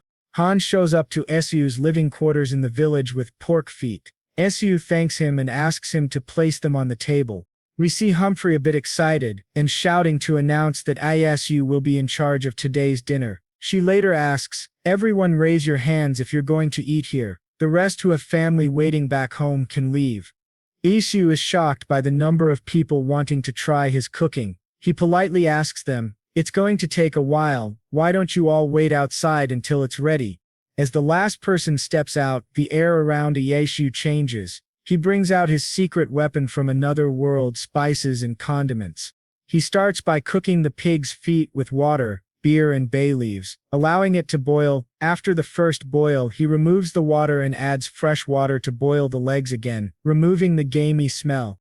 Isu takes them in a bowl and adds soy sauce and herb tonic tea for marination, also adding salt and sugar for seasoning. After hours of hard labor and cooking, the dish is finally done. He announces, "Dinner is served, everyone." The people are shocked to see Isu's cooking. Some are even salivating to taste it. They are further amazed by the flavor of the pig's feet, having never tried anything like it before. Some start pestering Isu to share his recipe. Hans, mesmerized by the food, asks him, "Isu, the chewy skin is awesome. How did you make the sauce?" Isu, knowing he can't reveal his secret origins, says it's a family secret sauce that has been passed down for generations, so I can't tell you, sorry. Hans is a bit disappointed but understands. Later, Isu wants to enjoy the meal and finds an empty spot near a man. He asks for permission to sit next to him. The man agrees and says, "Sure, I'm Joker." Isu finds the man interesting, as he's a new face, and wants to know more about him. "I haven't seen you before. Are you a merchant? How did you come all the way here?" "Here in such cold weather," the man replied with an excited and playful laugh. "Yes, I run a fish shop. Fish sells well in weather like this." Isu replied thoughtfully, "I guess it's because the costs for preservation magic are lower in this cold weather." The man was impressed by Isu's answer and responded, "That's right, preservation magic is pretty expensive. Besides, climbing Mount Knots in this freezing weather is like wanting to get closer to the Lord, so this is a great opportunity to make a lot of money by selling fresh fish." The man, speaking in a tired tone, took a bite of Isu's cooking. He was instantly delighted, and a new source of energy seemed to awaken in him as he screamed in joy and kept showering Isu with compliments for the wonderful treat. Isu was a bit taken aback by the man's tenacity and riskier way of earning money, so he asked the man for his business card for future needs. A few days later, the terrifying and harsh cold hit the village. Isu, who didn't have any proper heating system, was shown sitting near the fireplace to warm himself. He saw this as a personal trial and believed it wouldn't last long. While he was deep in thought, he was interrupted by villagers screaming, "There's a fire!" Rushing out of his cottage, he saw the rising flames. He stood there devastated and confused as to why there was a fire. Soon Hans woke him up from his trance, asking him to help bring water to stop the fire from spreading. The village was in terror. Everyone ran, bringing water to fight the flames. A lady cried out, "Oh no, my house! Please save my house!" Just as the panic was rising, Heian entered the scene. With her water magic, she began chanting, "Mejum Kuto no ana Dian," asking the water spirits for help. She summoned a large amount of water to save the village from burning down. The villagers were shocked to witness magic in action. Seeing a royal descendant of elves arriving to help them and their town was something they had never expected. As Heian cast her spell and formed a huge water ball that burst into rain, the fire was finally stopped from spreading further. With the fire calmed, the villagers stood in awe. Whispers filled the air. "Wasn't that magic just now? What is a mage doing in our village?" Though feeling weak from using her mana, Heian stood her ground. An old man spoke up in a soft voice and bowed down in gratitude. Seeing him, the rest of the villagers followed and expressed their heartfelt thanks. Isu was proud of her and tried calling her, but she ignored him and walked back to her living quarters. The villagers began discussing plans to renovate the burned houses, and some even came up with good ideas. Still, Isu remained worried about Heian. The next morning, Isu rushed to Heian's quarters and knocked gently on her door. "Hey Heian, it's me," he said, holding a brown bag. She slowly opened the door, looking gloomy and tired from using her mana the day before. Seeing him, she asked in a frustrated voice, "What do you want?" Isu tried to convince her to talk, but she shut the door on his face and snapped, "You're wasting my precious time." Knowing she was in a bad mood, Isu tried a different approach. "Guess what the bread mage brought you," he teased. Feeling both hungry and curious, Heian slowly opened the door again and spoke in a disgusted yet warm tone. "You're becoming more and more cunning by the day." Isu laughed softly and replied, And you still wear your heart on your sleeve. As his laughter faded, he noticed the bags under her eyes and became concerned. He gently asked, "What happened?" She replied nonchalantly, "Magical powers don't pop out of nowhere, you know." Isu realized how much mana she had used and sincerely thanked her for saving the village. Feeling embarrassed by his gratitude, she spoke in a pouty and half-angry tone. "I didn't do it for the village, I did it to protect the bread mage." Isu, knowing she was moody, didn't press further. Instead, he asked in a serious tone, "By the way, are you okay with the Isu asks, a pot?" Hans replies, "Yes, we put a stone in the pot every year, which signifies our age. Make sure you find a pretty stone by the riverside." Though still puzzled, Isu accepts the gift from Hans and complies with the ritual. But curiosity lingers, and he asks Hans, "By the way, is this some kind of special day? This place is packed." Knowing Isu is not from the village and is an outsider, Hans replies, "Oh, you probably don't know. Isu, today is the village festival called Quaz Saluna. That's when we place the stones in the pot." Isu finally understands the significance of the festival and enjoys it with the villagers. As the moon begins to rise, the village chief stands on a platform waiting to speak. The crowd goes quiet as he begins, "Please watch over our Radran throughout the coming year as well." As the speech continues, fireworks go off in the distance, and people can be seen laughing and enjoying themselves.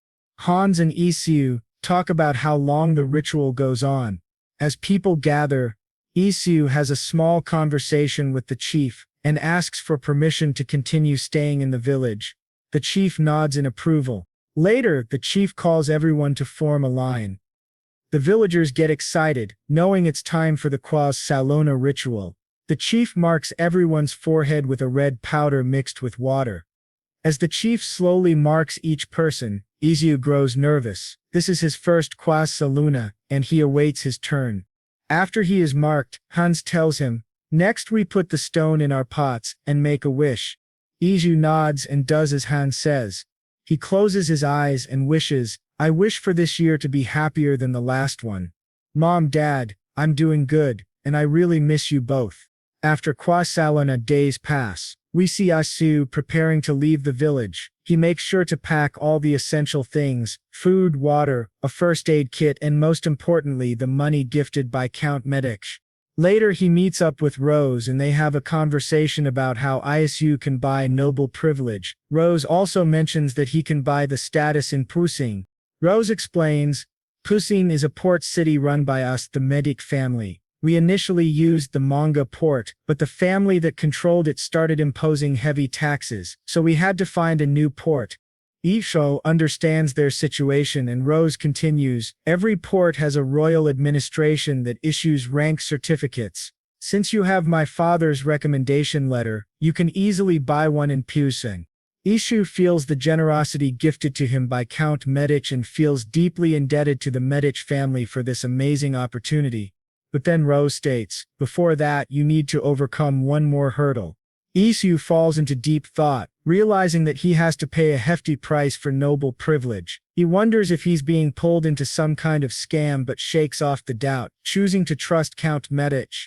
He feels he's rushing to buy noble status and keeps thinking of other ways to use his 8,000 gold, like buying a great house back in his original world. But he dismisses the idea, saying to himself, "The reason I decided to buy the status first is because I want to find my purpose in life here. Since I've come all the way to another world, why not make good use of my time and at least become a feudal lord?"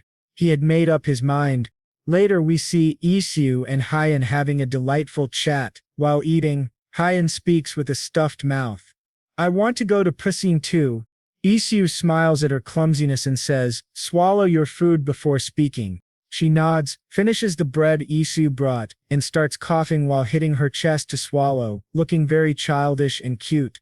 After swallowing the food, she says with a proud and loud voice, "Take me with you to Pusing. I'll be your guard." Isu is a bit shocked and laughs softly, saying, "I doubt someone so feeble can protect me." Hyan pouts at him. He feels a little bad but enjoys seeing her pout. That's when Hyan decides to show off her skills. She collects water using magic and brings it close to Isu's weak points. The icicles she forms are so sharp that they could seriously harm him. Scared for his life, Iso shouts, "Hey, what's the big idea? Get this away from me." It's clear Isu is genuinely terrified, but Hien smirks and says, "I haven't used this magic in a while, so I might struggle to control my power." Inju, furious and worried, replies, "Another reason not to take you. You're staying here." But Hien doesn't agree. She refuses Ayasu's rejection. It seems she has another motive. That's when she says, "It's Martha. I want to pay you back for what you've done for her. If you decide to accept my offer, I plan to use my power solely for you for a year." Isu is a bit taken aback. Taken aback by her sentiments, Isu was about to speak when Hien interrupted. "Besides, I also need to continue having the bread mage's bread." She seemed a bit irritated that today's offering wasn't bread, though she remained moody. She admitted, "It wasn't bread this time, but it was still delicious." Isu was confused by her irritation, as he was sure she'd like the dessert. It was made with the cheese he and Humphrey had prepared together. Heian explained, "I also liked the crunchy biscuit at the base. The savoriness goes well with the saltiness of the cheese." While she complimented him, she still added, "But bread is better." Isu smiled at her and asked, "By the way, what will you do if I decline?" She replied with a nonchalant and irritated look, "I'll take you for the worst dimwit ever and flee this village." Isu sighed and thought that taking Hien along would be better than going alone. Everything was set, money was prepared, and he'd be working with a mage who controlled water. Still, he felt that 1 year was too short, so he asked her, "Hey, but does it have to be a year?" Heian was surprised by Iozu's cleverness and replied in a mocking tone, "I guess you're smarter than I thought." She then explained that she had royal duties too and couldn't follow him around forever. Isu understood and thought to himself, "Today is just the first day." That's when Hien dropped her demand. "Instead, provide me a loaf of tasty bread every single week." Isu was confused, thinking, she clearly said she wanted to show gratitude, so why is she talking about conditions? He began calculating the gains and losses from her demand, and it clearly ended up with him at a loss. But then he smiled wickedly and decided he'd make sure to use Hien and her powers to cover his losses. That was the terrifying logic of the human mind. Hien noticed Iu staring at her and asked, "Why are you staring at me with your yucky eyes?" He responded with a polite and innocent tone, "Excuse me, what are you talking about?" This showed just how clever and mysterious Ishu could be. The next morning, they left for Posing. We see expensive carriages and lots of materials prepared for camping. A kid popped up and said, "Isu, thanks for the ride. An expensive carriage sure feels nice." Isu smiled and welcomed him. The kid and Isu chatted about how he got the carriage, and Isu explained that Rose had gifted it to him. That's when the kid whispered into Isu's ear, "Anyway, when did you and Hien become, a thing?" Yasu was confused and immediately rejected the idea. Kairidan, overhearing it, laughed loudly and appreciated the joke. Yasu was a bit hurt, and said she wasn't his type. It was obvious Heian wasn't interested in him romantically, except for his bread. We then get a glimpse into Heian's past life. She explained that she is the only known descendant of half-elves, as the pure elves have long gone extinct. Those were difficult times, but they managed to survive. Heian believed that hiding her appearance would prevent misunderstandings. Still, after going out, she realized the outside world could feel refreshing. The fresh air on her skin made her feel alive, yet she also carried deep sadness related to her family and couldn't afford to goof around like Iasu. Curious about Asu, she asked, "Yasu, you said you're a voyager, right?" Izu nodded. Understanding his answer, she asked further, "That means you're not going to stay in Furun. Where are you planning to go next?" Isu replied, "I'm not sure yet, but for now, I'm going to become a feudal lord." She was a bit suspicious and commented, "I've never seen a feudal lord wander around without guards." Isu smiled and said, "That's because I'm not a feudal lord yet." Still unsure about his true identity, she asked, "Are you some aristocrat who came to the real world for experience?" Isu politely declined and assured her he was really a commoner. She wasn't sure he understood how difficult becoming a feudal lord was and said, "Do you think it's easy to become a feudal lord?" Isu replied playfully, "Careful, you're talking to a future baron here." They had a deeper conversation about titles like baron and count. She explained how 9 out of 10 barons get stripped of their titles for being unable to pay taxes. But Iyasu remained calm and said, "No worries, I'm going to get filthy rich anyway." Intrigued, she asked, "That's interesting, and how do you plan to do that?" He smirked and reminded her, "I'm the bread mage. I can always open a bakery shop in a large city." She was on board with his plan and agreed it was a fantastic idea. As they traveled, it started to get dark. They set up camp near a safe spot and rested. At dawn, everyone began gathering their belongings and cleaning up, preparing to continue their journey. Isu was looking for Hayan when she suddenly appeared from the forest. Isu was happy to see her and went to speak, but Hayan ignored him.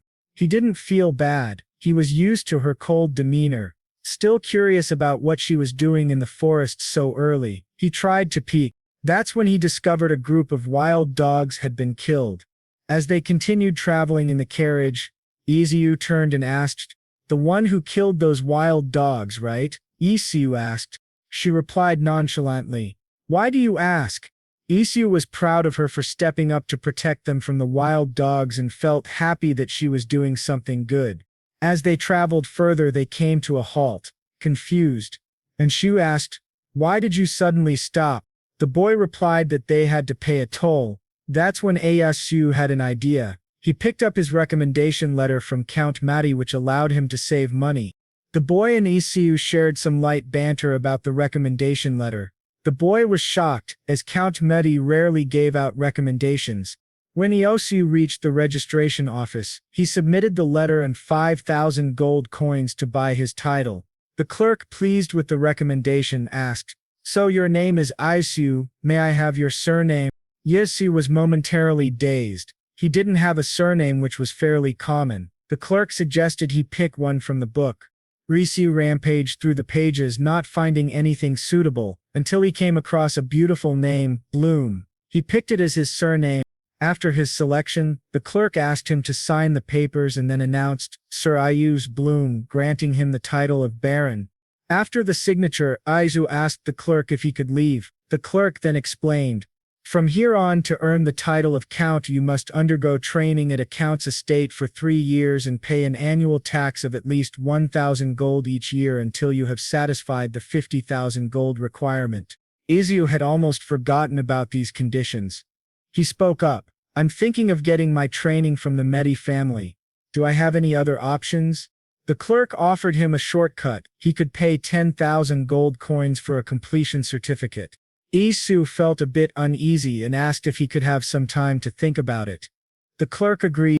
As he stepped out, Heian approached him with a disgusted look on her face, saying, "Did you seriously buy that certificate?" Isu replied, "Careful. From now on, address me as Baron Bloom."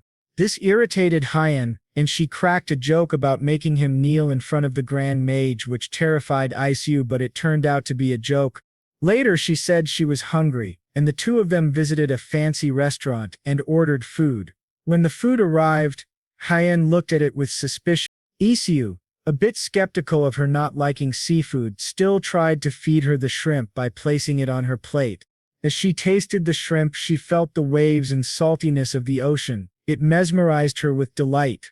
Isu felt proud and happy that she enjoyed it. However, she felt something was missing and ordered the server to bring lemon water, as it goes well with seafood.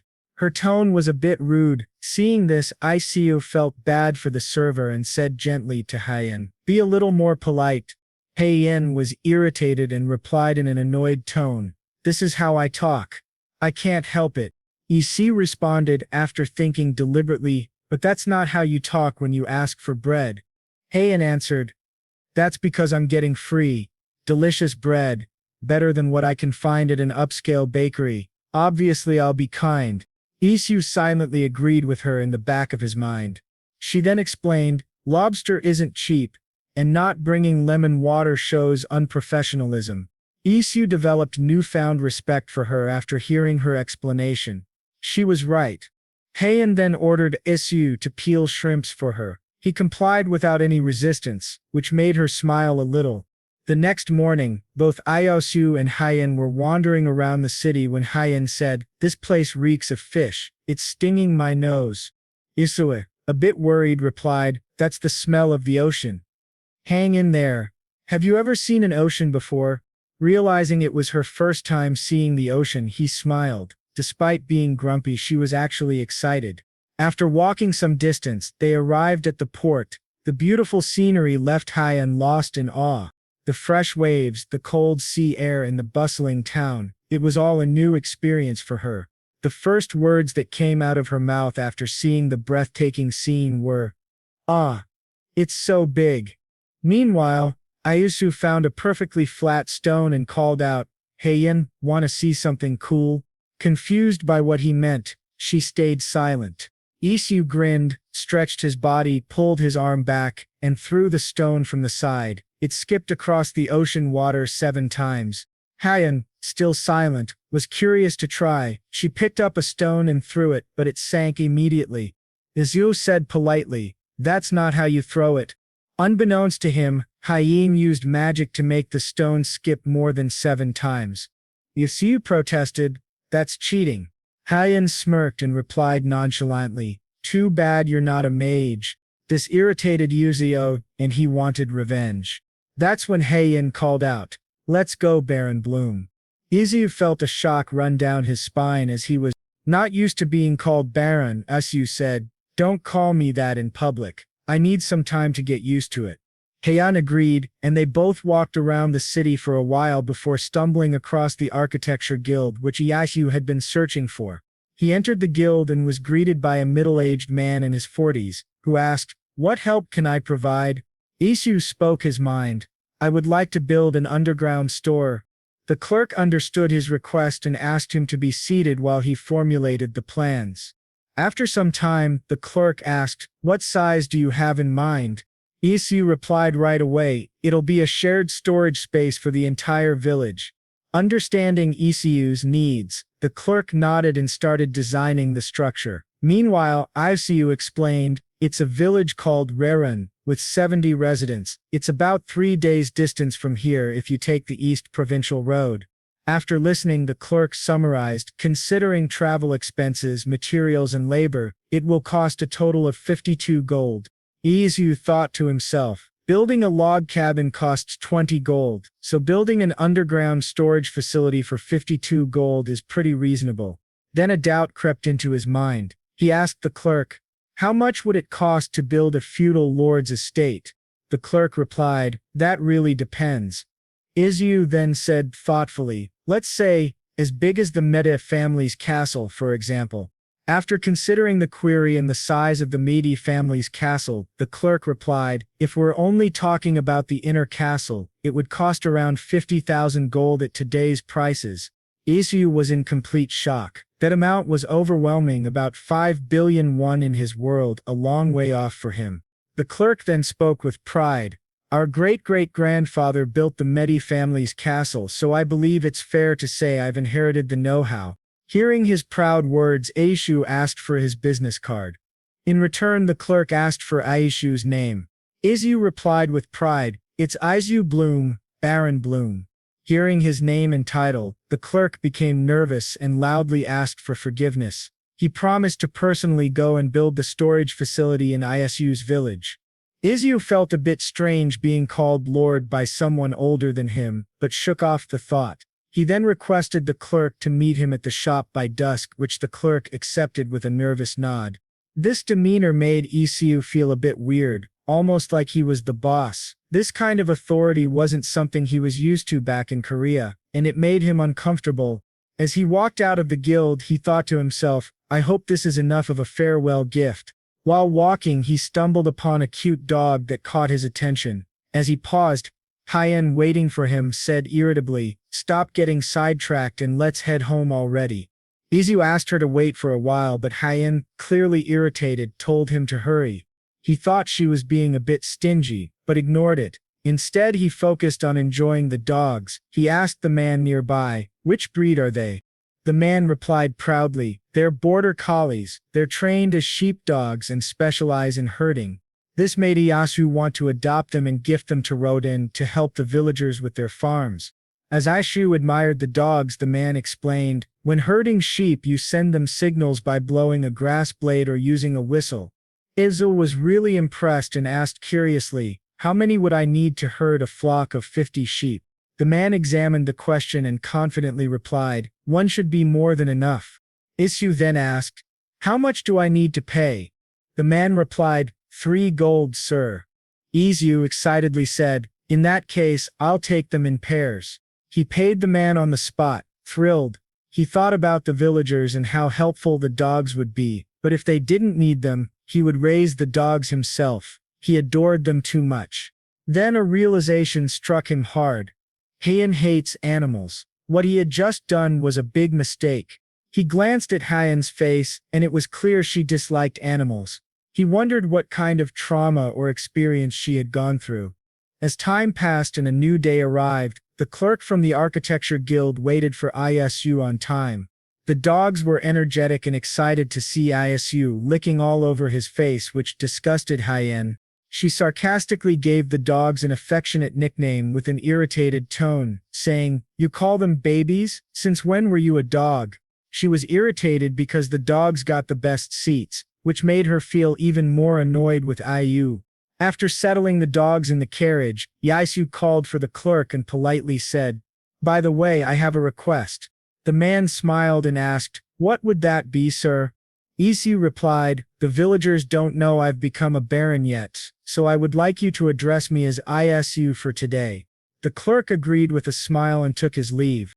After conversing with the clerk, Isu returned to the carriage and started riding with Hyen. Curious about her thoughts, he asked, "So how did you like Pizing City?" Hyen was irritated and replied to him in a loud, annoyed voice, "Why did you even bother becoming a noble instead of just traveling?" Isu understood that she was a bit shy and responded in a light-hearted tone, "Sounds like you had fun." Later he smiled softly at her and said, "Let's travel together here and there for the next year." Hyen had an understanding look on her face and spoke in a gentle voice, "You said you're going to get trained at the Medi household, correct?" Isu agreed, and Hyen continued, "When are you planning to leave?" Isu replied, "About a week from now. Why do you ask?" After hearing his answer, Hyen spoke again, "Because I need to get prepared before we leave." Iyashu was a bit taken aback by her response, and asked with a curious tone, "Are you sure? You might draw people's attention." Hyen replied confidently, "I have a plan. All you need to do is follow my lead." As the days passed and Hyen reached Rira, the villagers were excited to see them back. A few of them started announcing his return, which made everyone happy. One of the villagers, shocked by the gifts Eoja brought, exclaimed in surprise, "Goodness, look at all this. He brought us expensive seafood, is planning to build us underground storage, and even brought us these sheepdogs." The dogs were especially fond of the village chief and began licking and showing affection to him. The chief, speaking in a delighted tone, said, "This is your home from now on." As he enjoyed watching the dogs and the chief play together, he was interrupted by a crying Hans. "Are you really leaving?" Hans asked. Izu replied warmly, "Yeah, I'm thinking of exploring other places." Hans responded, still softly crying but not showing much sadness, "I see, so it was true. That makes me a bit sad." Izu was a little shocked that Hans didn't seem very sad about his departure, which made him feel slightly down, but he kept a smile on his face to hide it. After living in Rodan for a few more days, the time for Iozu's departure arrived. He began packing his essentials, his toothbrush, soap, and towel for the journey. While packing, he thought to himself, "I need to complete an 800-hour training course to be officially titled a baron." He kept thinking and planning, "If I were to take 8 hours of lessons per day, it's a waste to open a new portal if I'm only gone for 3 to 4 months. So let's leave it here." As he packed, his mind wandered to Hyen because he was worried about her. He remembered his talk with Martha, where she explained that Hyen refused to go to the city due to fear of her identity being exposed. He kept wondering whether he should take her or not. Meanwhile, Hyen was alone at Martha's grave, mourning. She spoke quietly, "Martha, I feel uneasy thinking about leaving you here and going away. You were a great mother and a good friend. We see a glimpse of Hyen's past, where she's bratty and screaming. Are you saying she wasn't my mother? Then where is my real mother? Get rid of that woman and bring me my real mother. In her memories we see Martha sweet and kind. Even after being harshly told to leave, she returned to Hyen with a bright smile, though Hyen was still angry and screamed at her when she saw Martha smiling and bringing her something. She calmed down and began to trust her again. In another memory, Martha was wrongly accused of stealing. She cried out in front of the Duke, "I really didn't steal that necklace. I'm innocent, madam." The Duke, furious and believing the accusation, shouted, "You aren't even showing a hint of remorse. Have you no shame?" As she was being scolded, Hyen jumped in and defended her, shouting Martha would never do such a thing. "It's that witch, she set her up." Martha was surprised and deeply touched by Hyen standing up for her, but the Duke didn't trust his own daughter's words. He ordered the guards to lock Hyen in her room and have Martha executed. Worried for Martha, Hyen took her hand and fled the castle to the village. Remembering those moments, Hyen added softly, "Thank you, Martha, and I love you." She felt regret, especially when she remembered that Martha had once wanted to eat grilled mackerel with Isu's special sauce. She regretted not asking Isu to cook it for her again.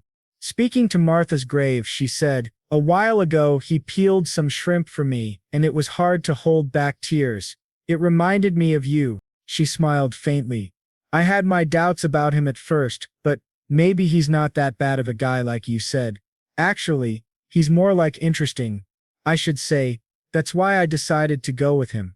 Just as she stood to leave, Isu came running toward her, calling her name. Before leaving Martha's grave, she spoke one last time. "Want to see if he really becomes a duke?" With that, she left, hoping Martha's soul was in heaven, watching over her. Meanwhile, Isu was finishing his packing. He grinned and smiled to himself while holding a golden packet. Looking at it closely, it was ramen, a dish from his homeworld. Isu thought he had done a good job preparing for the trip. Before departing from the village, he cried tears of joy while nuzzling his cheek against the ramen packet, full of nostalgic happiness. We then see him prepare the noodles in a very unique way. Let's hear the recipe from the cook himself. It doesn't need many ingredients, so let's get it made quickly. First, we see Isu break the noodles very aggressively. The style he uses to break them makes him look both cute and funny. After breaking the noodles into pieces, he cooks them in a pan. Once they turn golden, he sprinkles some sugar over them. Finally comes the good stuff, the spice flavorings from the ramen packets. These are sprinkled on top of the golden fried or roasted noodles for a tangy experience. After mixing all the spices with the noodles, they are ready to be eaten. He names this dish ram tang, which he packs into individual brown packets for the villagers, as he was preparing to leave the village. After packing everything and stretching to ease his tired body, Isu feels a wave of sadness overcome him. This village had been his home for a while, and leaving it made his heart sink with guilt, sadness, and loneliness. As Ashu was handing out the ramtang, he was suddenly called by a crying Hans, who hugged him tightly and asked through sobs, "Promise me you'll visit us again." Feeling overwhelmed by Hans's strength, Ashu winced slightly from the tight hug but smiled and agreed. As he relaxed from Hans's embrace, the village chief called out to him with a bright smile and a warm, thankful tone. "Thank you from the sheepdogs to the basement storage, we're all truly grateful." Isu returned the smile warmly and welcomed the chief's kind words. However, he had a request. He asked the chief to leave his cottage untouched. The chief understood and promised that no one would disturb it. Feeling relieved by the chief's sincere tone, Isu finally walked to his carriage, which would take him to the Medi family. The people cried and shouted, saying how much they would miss Isu. It was a deeply touching farewell. As the carriage rolled out of the village and onto the path toward his noble training with the Meishi family, Isu called out, "Hyan, you can come out now, there's no one around to see you." However, there was something on Aishu's mind. He turned to her and asked, "Why did you decide to hide?" Hyan replied in an irritated tone, "I didn't want them to think we're intimately close. That would be unacceptable." Hearing her answer, Yu smiled brightly and replied, You're wise and smart, I admire that. After long days of travel, they finally reached the Mati castle. However, their carriage was stopped by the guards. Halt! What brings you here? One of them asked. Isu responded politely. Inform Lady Rose that Baron Isu Bloom has arrived. She'll know who I am. The knights nodded and went to deliver the message. Upon hearing of Iyasu's arrival, Rose ran out to welcome him with a bright smile and a warm tone. Seeing that Iyasu had traveled far, she suppressed her usual teasing nature and said politely, "Welcome, Baron Bloom. I hope you had a safe trip." Isu nodded and jumped down from the horse with a warm smile. He then called Rose closer and said, "There's something you need to know before we head in." At that moment, Haiyun stepped out of the carriage in her elven form, radiating an aura of confidence and nobility. The sudden appearance of a silver-haired woman shocked Rose. "Who is this silver-haired woman?" she asked. That's when Isu announced in an authoritative tone, "Please inform everyone that Haiyun of the Silverwood family has arrived." Upon hearing the surname, Rose's expression changed to anger. She asked in an irritated tone, "Did you say Silverwood? You mean that petty?" Before she could complete her sentence, the butler swooped in and muffled her mouth with his hand, preventing her from saying anything further or insulting the Silverwood family. He then dragged her into the castle. Even while being dragged away, she continued to struggle and mumble behind the butler's hand. It was clear that she was truly furious and held no good opinion of the Silverwood family. After this chaos, Haiyun turned to Iyasu and asked, "I hope she didn't mean petty little family, or did she?" Isu felt a sharp gaze on his back, turned around quickly, and denied it with a nervous laugh, saying, "Of course not, and don't call her a shrew." He laughed awkwardly, trying to calm her down. This first meeting between the two young women was extremely tense, and Iyasu silently prayed to the gods that nothing worse would happen. Once inside the castle, Isu went straight to Count Medich and formally introduced himself. "Greetings, my lord. Allow me to reintroduce myself, Baron Isu Bloom." The Count responded kindly. "I've heard all about you, Baron Bloom. If you don't mind, I'd like to greet the person you're traveling with first." Isu had no objections. With his approval, the Count bent in front of Haiyun and formally welcomed her. "Duchess Silverwood, welcome. It's an honor to meet you." Upon hearing her full title, Isu was shocked. He thought to himself, "Come to think of it, Hale once said that mages belong to the dukedom." Suddenly, all the memories they shared, the fun times, the teasing, the insults they threw at each other came rushing back. He silently hoped that Haiyun would forgive him for his ignorance and not kill him. After all, dukes were second only to the king, and they have the power to send forces into battle and aid the king himself. Realizing this, Io is truly terrified of his past mistakes and wonders what Haiyun will do to him after this. After the arrival of Baron Bloom and Duchess Silverwood at the Mati Castle, the warm welcome by the Count himself was a delightful treat and a blessing to Haiyun. The narrator gives us information on the dukes and their heritage. A mage can only have one child by fate. Once one of the elven parents passes away, the title is inherited by their child. Wealth, estate, and fortress are not of importance to a mage. Nothing matters more than their bloodline. Haiyun had a gloomy look and spoke in a soft voice to the Count. "Did father pass away?" The Count replied with a sad and polite tone. "Yes, he passed away due to old age a while ago, my lady. I also attended his funeral." From the Count's expression, Haiyun could sense the truth. Deep anger brewed inside her and she spoke through gritted teeth. "What about those people?" The Count understood her fury and pain. "They purchased a mansion with the inheritance in a Romanian city," he said calmly. Her anger didn't subside, and her blood kept boiling because of what the witch had done to her family. She thanked the Count for informing her. He bowed graciously and welcomed the Duchess, but a doubt crept into his mind, and he humbly asked, "No problem, my lady, but may I ask, how are you acquainted with Baron Bloom?" Haiyun replied coldly while masking her anger. "Let's just say we had a connection." She then calmed down a bit and asked politely, "Speaking of which, may I ask you a favor?" The Count agreed. "Sure, what is it?" Haiyun replied, "I would like to stay here with Baron Bloom while he's here. Also, I would appreciate it if you could keep my identity a secret." The count agreed and swore to keep her identity a secret. She then asked whether he knew about her abilities, to which the count responded affirmatively. Of course, I'm very well aware, my lady. She nodded. I'll be glad to assist you in time. After saying this, she excused herself and left the count's room. After her departure, the count got excited and screamed in joy. This is my chance. He then called out for his butler, who arrived quickly. The count immediately ordered him, call all of my sons, it's an emergency. Meanwhile, Rose was very angry and irritated by Hyan. We see her throwing tantrums like a small, silly child, letting out her anger on the pillows. She screamed in frustration, I can't believe it. I can't believe it. I can't believe that girl, stubborn as wood, is a mage, let alone a duchess. While grinding her teeth on the bedsheets, she muttered angrily, a duchess. The maid who was watching her throw tantrums asked her to calm down and listen, which Rose eventually did. She was shocked to hear that the count had called all of his sons back. Suddenly a dangerous glint flashed in Rose's eyes and she spoke in a mischievous tone. What a brilliant idea! I should be nice to the duchess. The maid, a bit scared for Hyan, spoke in a calming voice. I believe she wants to be addressed as Lady Hyan, not Duchess. We then see Rose dancing and getting excited. The reason, if that's the case, I guess Dad won't bother with my marriage matters for a while, right? I'm free. She kept jumping and dancing with delight. Meanwhile, Hyan had left her elven form and approached Ayesi with a demanding expression. Hand over the bread.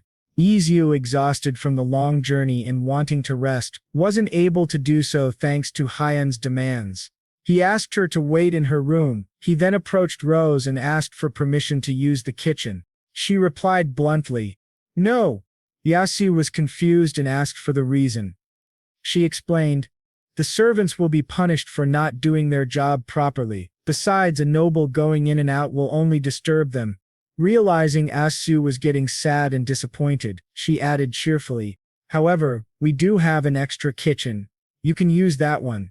Isu was relieved to hear the good news. Realizing he was going to make something, Rose asked with sparkly eyes and drooling lips, excited, what are you going to make this time? Seeing her excited like a small child, Isu couldn't help but chuckle. In a nervous tone he replied, first, could you please prepare the ingredients for me? Acting like an obedient child, Rose agreed and quickly brought him a few ingredients with which he could make bread for Hyan, as per their agreement. Will this do? She asked. After analyzing the ingredients, Isu nodded and said in an energetic tone, perfect, I'll get them made right away. We then see Izayatri preparing to bake the most delicious bread. He poured batter into small baking cups, and placed other ingredients. After baking them to a golden brown, the kitchen filled with a delicious scent that escaped into the castle, letting everyone know something tasty was being made. After the bread had cooled, we see Rose, hungry and drooling, ask eagerly, is it ready? Can I have a bite? Isiu agreed but told her to leave some for Hyan. She agreed, took a piece, and bit into it.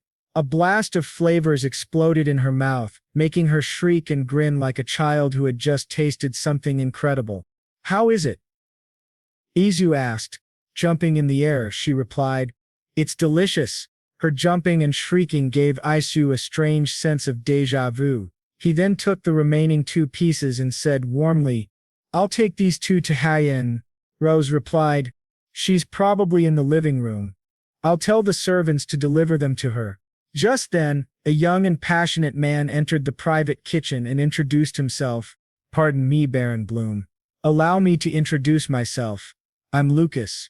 Izu greeted him. Lucas then said, let me guide you to your room. After walking for a while, they reached Izu's room and entered. Lucas was smiling and replied energetically, yet remained polite. It's an honor to serve you, sir. Seeing his enthusiasm, Izu was a bit taken aback. When Lucas mentioned helping him change his clothes, it made Iosu a bit uncomfortable. He replied, I can do that. Thanks. After removing his old clothes, he wore the suit brought to him by Lucas. The fitting was amazing. It suited him very, very well. As he went downstairs to meet Rose, she was a bit surprised and said in a shocked tone, oh my Isu, that outfit really makes you look like a noble. She circled around Isu, admiring his noble look, clearly impressed by how good he looked in it. Seeing this chaos, Isu felt a bit uncomfortable and out of place. Noticing Isu's discomfort, the maid spoke up. "My lady, please show some respect." As the chaotic Rose continued analyzing Isu, we see Hyan enter in a beautiful purple dress with a sparkling brooch on her neck. This dress actually elevated her beauty, making her look even more like royalty. After being called out by Hyan, both of them calmed down. Saying Biu was in shock at how beautiful Hyan looked. Rose felt like Hyan was showing off a little and said in a nonchalant manner, "Come on, it's not that impressive." Isu walked toward Hyan and bowed gently to show his respect. He then asked her politely, "Did you enjoy the bread?" To that Hyan replied, "Wasn't too bad." Isu chuckled and replied, "Your plate says otherwise." Rose popped out of nowhere and became overly polite to Hyan, saying, "You sure seem to be enjoying your meal for someone who said it's not too bad." Irritated by her overly polite manner, Hyan replied with slight annoyance, "Please mind your own business, Lady Jekro." It was clear that Rose was trying to create some kind of blunder. Hakan knew she was being overly polite because she needed something or stood to gain from it. The sparks were flying between the two ladies and it made Isu nervous. He quickly stepped in and pulled them apart. Rose then calmed down and spoke in a polite tone. "I noticed that you're very close with Isu. How about we do the same, Lady Hyan?" After analyzing and understanding her demeanor, Hyan replied, "As you wish." Somehow her cold reply made Rose angry and she was ready to fight but calmed down. Still, she was annoyed with Isu for not breaking the ice between them. Isu found himself in a difficult situation where he couldn't run or hide from the tension. After this banter, Rose thought for a moment and then said, "Come to think of it, you need to take your etiquette training, right?" Isu nodded and agreed with her. He was excited and nervous about these lessons. After Rose mentioned Isu's training, Lucas took Isu to a room and asked him to wait for the instructor to arrive. Feeling giddy and excited, Isu thought, "Am I finally becoming a noble?" A sense of relief washed over him as he recalled his past memories. "It's already been a year since I came to this world, but I still can't believe it. Whether it's due to greed or just a challenge, I can always return if it doesn't work out." We see him overthinking his choices and creating a plan in case things go wrong, but still he didn't give up. He promised himself to fulfill his goals and work harder for a better life in this new world. He also felt a different kind of relief, thinking, if everything works out fine, I'll be a noble, and if I fall in love with someone and marry her, then maybe I'll have kids. I could settle here. That realization hit him. After all, this world could be my home, my new family, not Seoul. As Isu was deep in thought, he was interrupted by Lucas. "Sir, your instructor is here." Isu called out, "Let him in." After his approval, a handsome man in his mid-50s entered and introduced himself. "Allow me to introduce myself, Baron Bloom. I'm Bassett, and I'll be in charge of your etiquette training." As he made his announcement, his formal appearance, stance, and even manner of speaking clearly showed how well-trained he was. Some might even mistake him for royalty. Flabbergasted by the instructor's demeanor, Isu smiled and replied warmly, "Pleased to meet you." Once the greetings were over, Bassett began preparing a few things for Isu to learn proper manners. He said, "Then we will begin right away. Please take a seat at the dining table." After giving clear instructions, he turned to the maids and asked them to place the utensils and glasses on the table for Isu's training. Noticing the maids placing different and uniquely designed cutlery, Isu was shocked by how fancy these utensils were, ones used by the aristocrats. As he curiously played with a fork, Bassett spoke up in a stern yet polite tone. "Just now you have committed 3 critical mistakes, sir." The sudden appearance and voice of the instructor made Isu jump a little. He looked confused, unsure of what he had done wrong. Bassett then began lecturing Isu on tableware etiquette. First, touching the tableware without washing your hands goes against etiquette. Second, nobles do not exclaim. Isu was feeling a bit overwhelmed by all the instructions and rules. He absent-mindedly picked up the fork again and started playing with it. Bassett noticed and said, "Third, leaning down to look at your fork is considered disgraceful for a noble."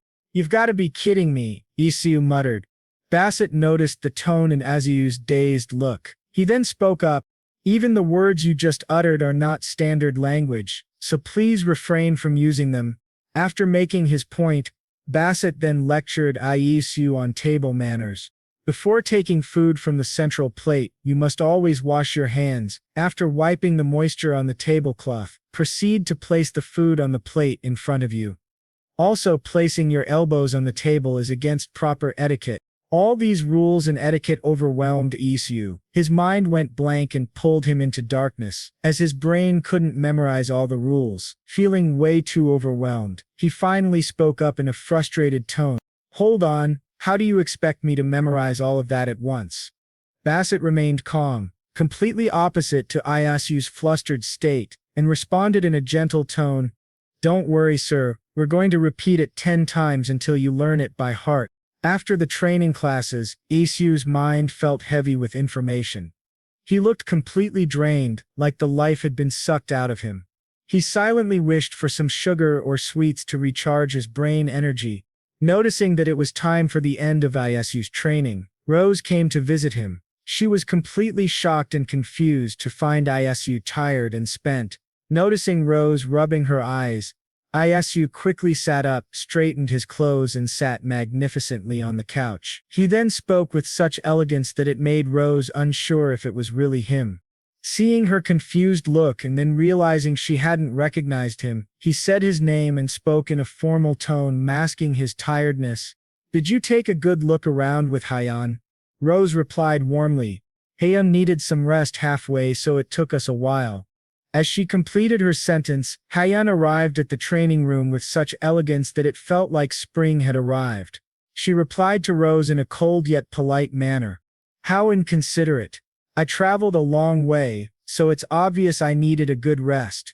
Feeling irritated by her reply, Rose snapped back, "You talk as if we begged you to come." Following this exchange, the girls grew visibly angry. Fury filled their eyes and it seemed like they could fight at any moment, but Isu quickly interrupted them and calmed them down to avoid a conflict.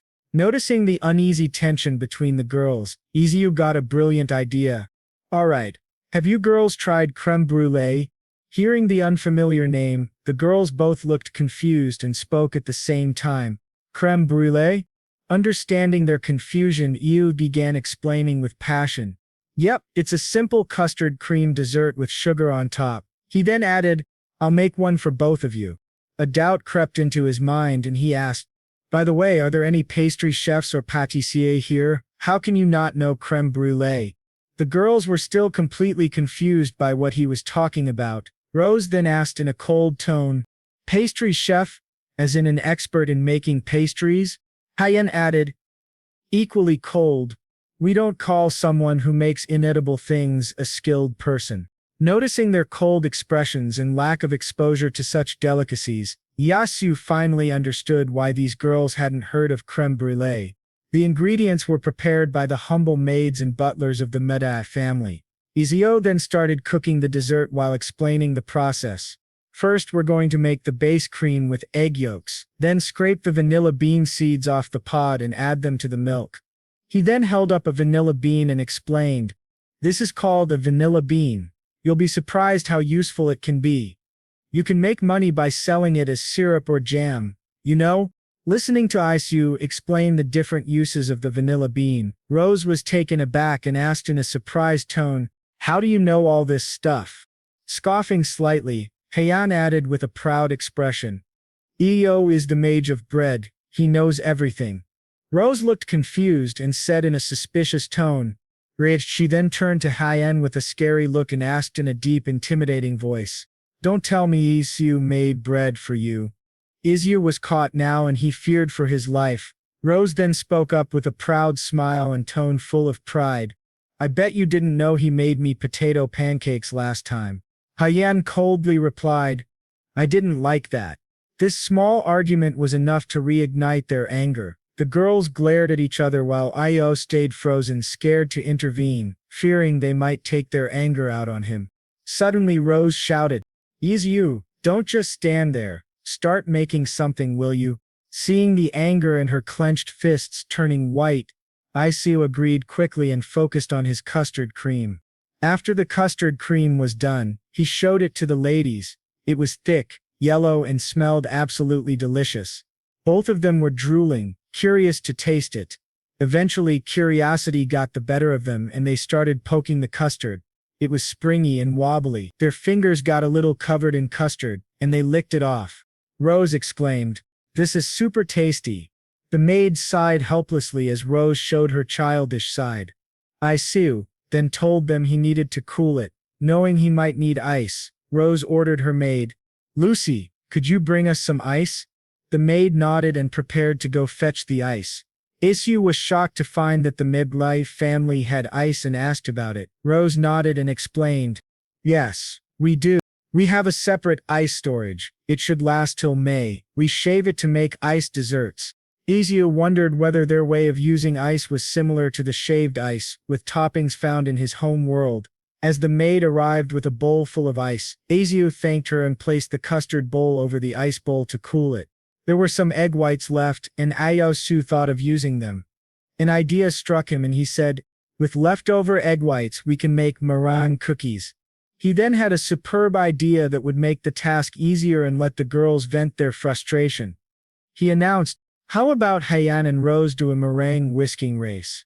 All you have to do is whisk the egg whites with all your might. I'll pour in the sugar from time to time." The girls agreed. Each received a bowl filled with egg whites. Rose had a determined-to-win look on her face. As Isu counted down to start the race, Rose was pumped up, whisking with immense energy. Meanwhile, Haiyan, being clever, used her magic to assist herself. Isu was happy to see both girls giving their best. He said softly, "Let me know once the mix gets foamy. I'll add the sugar then." After whisking for a while, Rose peeked at Haiyan and noticed her using magic. Furious, she shouted in an irritated tone, "Hey, no magic, that's cheating." Haiyan replied coldly, "I'm just using my abilities." This angered Rose even more and raised her competitive spirit. Meanwhile, Isu was glad that his workload was reduced. After a long effort from the girls, the meringue was finally done. It was fluffy and white like a cloud and held its peaks perfectly. Setting her whisk down, Rose said with a proud grin and a fake tired look, "No matter how you look at it, I'm the winner." Haiyan, shocked by Rose's stamina, replied in a sarcastic tone, "You could whisk a few more bowls with that energy of yours." The comment reignited Rose's competitive spirit, and she glared at Haiyan. Sparks flew between them and it looked like a fight could break out at any moment. Isu quickly stepped in. "Please, calm down, both of you." Once they were calm, Isu began the next step. "Now I'm going to squeeze this meringue into a piping bag." He gracefully filled the bag and piped out the meringue in a beautiful rosebud shape. Both girls were intrigued and rushed over to ask if they could try. They each took a turn placing meringue onto the baking sheet. There was excitement and a sense of pride on their faces for what they had accomplished. Isu picked up the baking tray and smiled brightly. "Now we need to bake it in the oven at low heat." An old man in a white uniform, the head chef, stood near the oven. Isu gently asked, "Can I put you in charge of this?" The chef replied with a polite smile, "Yes, you can count on me, sir." As the tray baked under the chef's care, Rose pulled Isu and said in a warm, childish tone, "Come on, let's quickly check on the creme brulee we made earlier." Noticing her excitement, Isu calmed her down, then took the chilled custard out and placed it into a classy container. It looked like an expensive, restaurant-quality dish. Rose and Haiyan were excited, and Rose asked Isu for permission to eat it. Isu smiled and replied, "No." He thought to himself that when it came to tasty food, these girls acted like twins. Then he explained the main part of the dessert. "We need to sprinkle sugar on top and use fire." Speaking of fire, he muttered to himself, "In this world I don't have a blowtorch." He scurried around the kitchen, searching for something useful, and finally found a matchbox. Using it, he carefully melted the sugar. As it caramelized, it formed a beautiful brown coating over the custard, giving it a delicious aromatic appearance. Looking at the finished product they had all worked on, Rose stared at Isu with hungry eyes and a drooling mouth. "Now can we dig in already?" she asked. Seeing her cute reaction made Io chuckle a little. Just then, a maid called out to Rose with a sigh, "How about we eat this properly in the drawing room, my lady?" Rose nodded and agreed. They all headed to the drawing room to enjoy the delicious dessert. Once seated, each took a cup filled with custard and caramelized sugar. Isu guided them. Crack the caramelized sugar with your spoon, then scoop it up with the cream. Watching this marvelous sight, everyone was shocked and delighted. They eagerly followed Iyasu's instructions. When Rose took the first bite, her mouth tingled with the sweet sensation. The custard and sugar overwhelmed her taste buds in the best way. Her eyes sparkled, and a red hue appeared on her cheeks as she savored the taste. She suddenly sprang up from the couch and exclaimed, "I should have hired you as our chef before you became a baron." Seeing her so excited and close to him, Isu laughed nervously, but then Rose turned a little angry and began shaking Isu violently while yelling in frustration, "What's wrong with our family's pâtissier? What's wrong with our family's pâtissier? Why can't they come up with something like this?" Meanwhile, Hyen silently enjoyed her dessert with a calm smile. She enjoyed her share of dessert and was delighted by the delicious taste of crème brûlée. As Rose calmed down and settled in, Hyen spoke up nervously, "There's plenty of leftover custard. Should we share it around?" Rose found Isu's idea good and responded with a determined look, "Sounds good. Everyone must have a taste of this, including that pâtissier of ours." The pâtissier, who was still in the kitchen, suddenly felt a cold shiver, making him scared and nervous. Isho then turned to Hyen and asked nervously, "How was it, Hyen? Did you like it?" Hyen replied with a calm demeanor, "It wasn't bad." Even though she said it in a nonchalant manner, Iju noticed her empty cup and gave her a warm smile. Rose then called out to her maid, "Lucy, tell the pâtissier to bring the cookies Isu asked him to bake earlier." Lucy agreed and carried out the order. After a while, the cookies were brought out. They were light golden in color and looked extremely fluffy like clouds, giving them a delicious and delightful appearance. Izu then explained, "You can consider these simple sugar cookies. They go particularly well with herb tea." Hearing his explanation and recommendation, the girls were eager to try them. They each took one cookie and ate it in one bite. As they bit into the cookies, it felt like an electric current ran down their spines. Suddenly they both seemed genuinely happy. It appeared that their animosity toward each other had softened, and they began to get along. Rose smiled brightly and said, "From now on this kitchen belongs to Isu. Give him all the ingredients he asks for." The maid agreed, though she felt a bit weirded out by Rose's unusually bright smile and cheerful tone. Rose then turned sharply to the pâtissier and said in a cold tone, "And you, did you write down the recipe?" The pâtissier nervously shook his head. Rose repeated coldly, "What are you waiting for? Jot it down already." He nodded eagerly and began writing. He felt that if he didn't, he might be at risk of being fired. Isu, feeling a bit awkward, laughed softly to hide his self-embarrassment. He also felt genuinely bad for the pâtissier. Suddenly Isu thought to himself, "Come to think of it, I don't have any problem reading or speaking their language, but I still don't know how to write it." He turned to the pâtissier and reassured him, "Tell me the recipe again later." The pâtissier cried tears of relief and thanked Isu repeatedly. Meanwhile, the maid had taken a few servings of the crème brûlée to the count and countess. We see them seated together at a table admiring the beautiful dessert made by Isu. The countess spoke with curiosity, "This dessert called crème brûlée is really delicious, isn't it?" The count replied thoughtfully after taking a bite, "It's my first time trying it, and it tastes absolutely delightful." The countess then took a spoonful and analyzed the flavor. She noticed a mild yet sweet taste that was distinct from milk, sugar, or eggs. She commented, "It has a peculiar aroma. I wonder what it is." The count replied gently, "I heard he used the vanilla beans we brought in a while ago." The countess responded, "We should make a note to keep some in the pantry." The count laughed softly and agreed. They both continued enjoying the dessert and shared a few laughs together.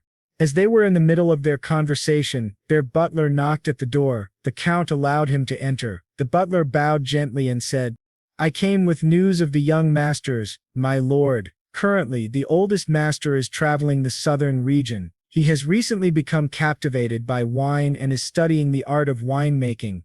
As for the youngest master, who has entered the royal palace—" Before the butler could finish, the count interrupted with a sigh, "Enough of that for now. Just tell me how Jaja is doing." The butler laughed nervously and then spoke, "Well, my lord, you see." He began explaining the incidents involving Rose and Hyan and the banter between them. This was enough to worry both the count and countess. The countess sighed and said, "I hope she hasn't torn out the duchess's hair." The butler reassured her, "Rest assured, madame. Thankfully, it's nothing to that extent. Lady Jasha has decided to become friends with the Duchess and Baron Bloom, disregarding all formalities."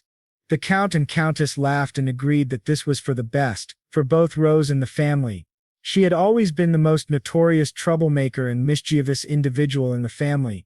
"It is a bit suspicious that she became friends with Hyan," the Countess added. "But in the end, this might help us learn more about her and make our family stand out stronger." Days passed, and Isu's training for nobility continued. His exhausting and hellish routine never ended. One day, Isu was late for an important meeting. Rose and Hyan were dressed elegantly, and both appeared irritated by his delay. Rose spoke up in an annoyed tone, "What took you so long?" Hyan followed with a cold, flat tone, "Which country considers being late for an appointment to be good manners?"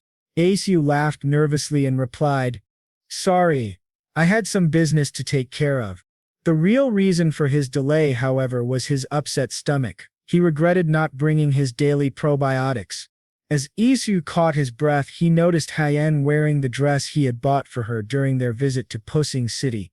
Hyan flicked her hair and said, back over her shoulders, she said, "I like this outfit, it's comfortable." She then added in an irritated tone, "Dresses here are so tight around the waist, it feels suffocating, I can't stand it." Listening to Hyan say this, Rose was shocked and then said, "You can easily untie the waistband when the maids are away." She then showed her in an elegant manner how she untied the waistband around her waist. "Rah!" Hyan agreed and decided to do that in the future. Meanwhile, Rose's maid was in shock and flinched in terror at this sight. As they traveled out of Medic City, the scenery that was seen by Isu was magnificent and beautiful. The air that he felt on his face, the leaves fluttering in the air, and the river flowing around the city were all too bewitching to him. Isu then asked Rose in a surprised tone, "Wow, is that a river?" Rose smiled and said in a gentle voice, "Yep, it's the Midi River." This flowing water and the air were all too stunning for Isu, and he thought it must be awesome to be rich enough to name a river and a city after your family name. Then Isu got a wild idea that if Hyan helped him and cleared a path for his future estate, then the river that would flow there would be named Bloom River. Isu then mesmerized the scenery and admired the beauty of nature. After a while, he asked Rose in a happy tone, "Then there must be a lot of fish over there, right?"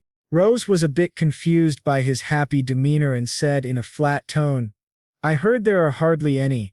This sentence was enough to burst the dreamy bubble of Isu. He thought if the river had fish, then he would go fishing and try making amazing dishes. He then asked the reason for the decline in fish.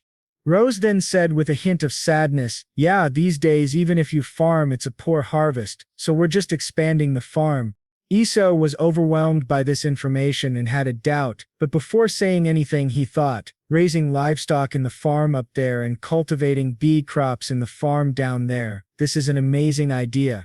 He then spoke his mind, "Then do you also make cheese?"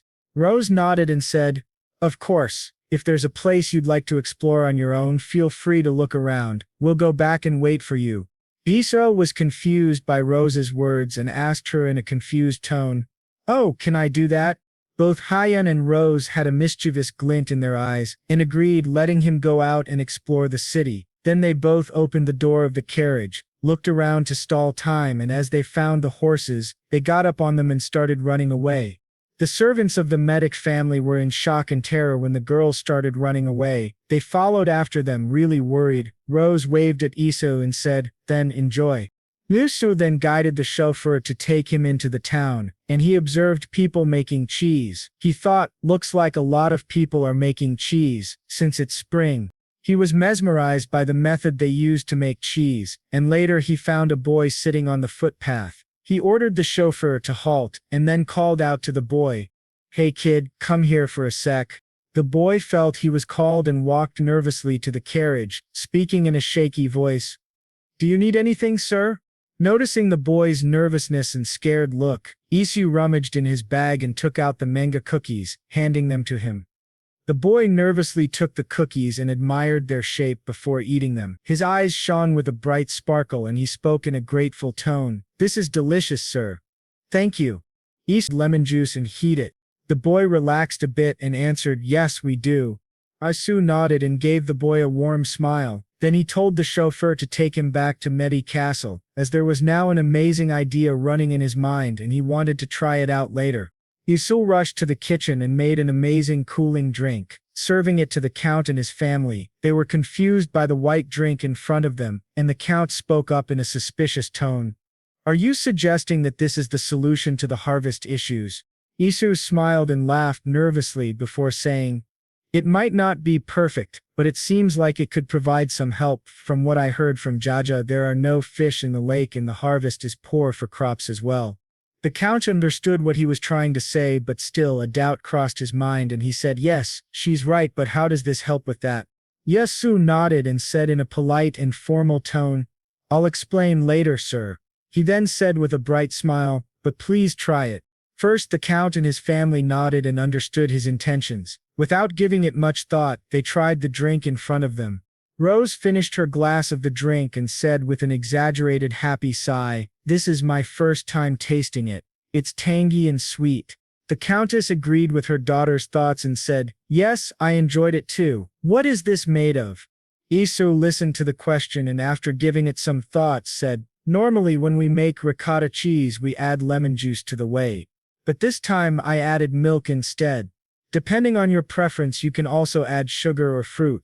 After recollecting his experience while roaming around the village, he continued, "While exploring the village I saw people making ricotta cheese. To make that you need lemon juice." He paused to let the impact of his words sink into their minds before saying, "It seems that the lemon juice flowing from there is entering the farmland and the lake, causing contamination. But if we use the whey to make lassi, then there's no need to use lemon juice. It can solve the harvest issues." However, he also added while laughing nervously and scratching his side, "However, we can't just stop the demand for cheese, and the cost of milk is cheap." The first one to speak after Isu's explanation was Rose. She said in an understanding manner, "Don't worry, we'll provide all the milk you want. Father, how about we provide a small portion of fermented cheese to the ranchers?" She then added while smiling, "It may not be ricotta cheese, but at least the quality is enough to make it work." The countess nodded and agreed with her daughter's idea, saying, "Even if we lose profit from cheese, we can make that up once the harvest thrives." Isu was shocked to see how understanding the Medi family was and realized why they were so respected by the people living in their city. The countess then interrupted Isu by saying, "By the way, you managed to find both the cause of the poor harvest and its solution. No wonder Raja praised you so much." She then added while smiling, but her words weren't as sweet as she was, "It looks like it wasn't a complete lie." This side of the countess made both Rose and the count speechless and confused by her behavior. Realizing their faces, the countess laughed softly while saying, "What's wrong? If you can say it, I can say it too." Rose was concerned and decided to use her words appropriately from there on out. Isu heard it and took it like a champ, understanding where Rose got her rough personality and character from. After the discussion between the family and the quick decisions taken by the Medi family, Isu was once again shown their wonders, and his respect for them grew even more. Isu then spoke up with a kind voice, "Providing milk and cheese for free must have been a difficult decision. I can see why the people respect your family so much." The countess smiled warmly at Isu and then spoke, "Oh please, it's nothing, we're all doing it for our own good." Isu understood the meaning and felt relieved that the family he got acquainted with were good people and respected by everyone. Isu then thought to himself, I'm not sure if it's money that's making them generous, or if it's their generosity that's bringing them money. But anyway, the Medi family understands the virtue of giving. The Medi family's selflessness and the thought of putting people before themselves made Isu feel warm-hearted. He smiled and felt happy. In a faraway land, a beautiful castle had a room decorated with lots of luxurious paintings, ornaments, and decorations. In the living room, a few ladies were gossiping about something. All of them looked noble and had a prestigious aura circulating around them. Suddenly, a conversation popped up. Say, I heard that there will be an international market in Medici City. Is that correct? They all nodded and gossiped amongst each other. I heard the royal family approved of it for the first time. Another woman spoke up. It's their first participation, so I wonder how it will go.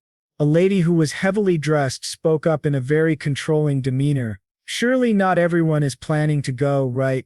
The rest of the women trembled in fear and said while sweating due to their nervousness and fear, "Of course not, Lady Pitt." Another woman joined in. "Why would we even go there? We don't fit in with a family that's all about money and lacks culture."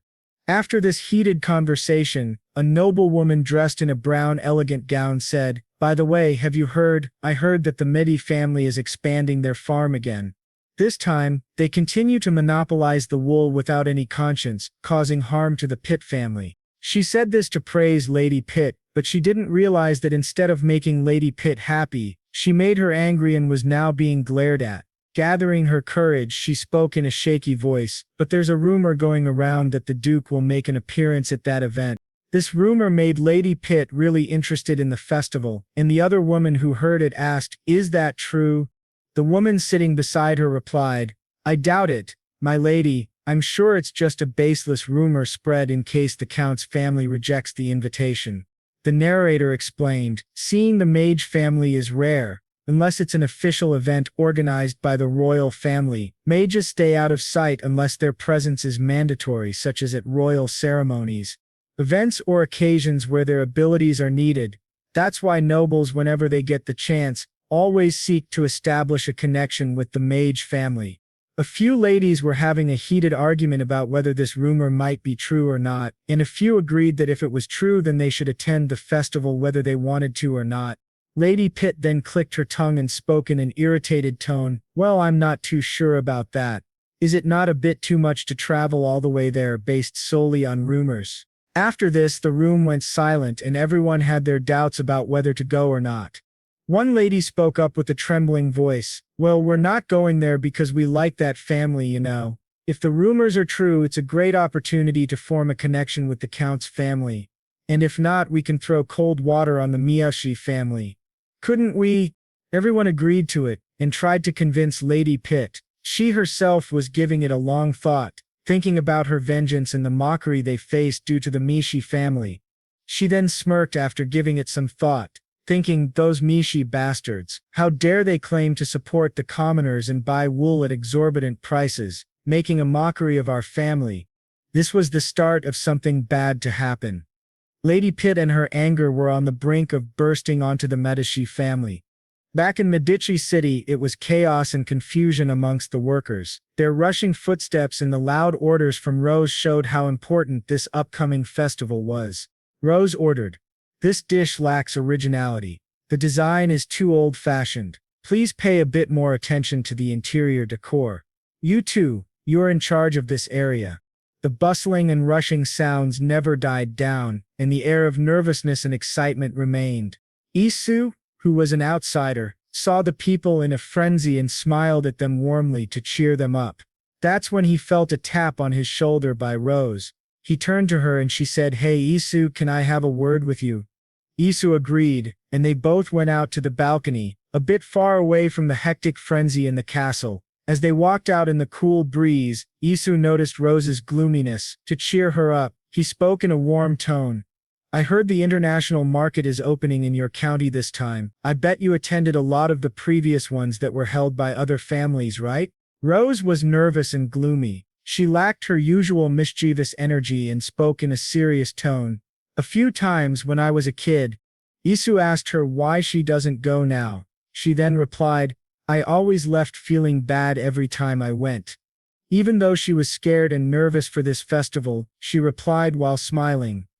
Nevertheless, since it's being held by our family this time, I'm trying to prepare diligently. It means our family has received approval from the royal family. She then had an idea and asked Iso, is there any way you could try to persuade Haron a bit? Asu was confused and couldn't understand why she was so insistent on persuading Hyen. Noticing the confused look on Izu, she explained. One mage, we only need one mage at the banquet. It'll shut that lousy mouth of theirs. It was clear Rose was desperate and bursting with anger and vengeance for what their family had to go through. Iso understood why Rose wanted Hyen to come to the festival. After giving it some thought, he said, since that's really up to her to decide, why don't you ask her nicely? Rose understood, but a doubt crept into her mind and she asked Isu, but I thought you two were friends. Isu nodded and understood her desperation, but he spoke up in a warm and understanding tone, but this is your family's matter. Rose then chuckled and admitted that if she wanted Hyen to come she had to do it herself. But she was a little angry at Isu and said while laughing, I should instruct the instructors to give you more rigorous training. This was enough to crumble Iso and make him scatter on the floor like a pile of dust. Rose did what she said, and the instructor went full hard on Iso, drilling him with more and more lectures and classes on nobility. As Isu arrived at his room after the instructor's hard regiment, he flopped on the bed and growled like a whining child. According to him, the instructor was like a devil. Azet made him go through a hellish regiment of nobility. Isu, tired from the regiment, spoke to himself in a whining tone. Ja, is this how you get your revenge? I can't keep up with it anymore. After this hellish class, he was starving and missed his world's comforting food, grilled pork belly and kimchi. As he was reminiscing about it, he flopped up from the bed and decided to head to Rodan right away. He ordered Lucas to prepare a carriage for him and said that they were traveling back to Rodan. After a long and hard journey, they reached Rodan. It still looked beautiful and had the comforting scent of grass from his first arrival. As he took his first step out of the carriage, he felt nostalgia hit and reminisced about his experiences. Then he turned to Lucas and said, take the carriage and go to Rushen. Come pick me up after 3 days. Lucas nodded and did as he was ordered. As he saw Lucas leave, he rushed to his cottage for the portal. As he found the portal, he went through it and reached back to his world. Home.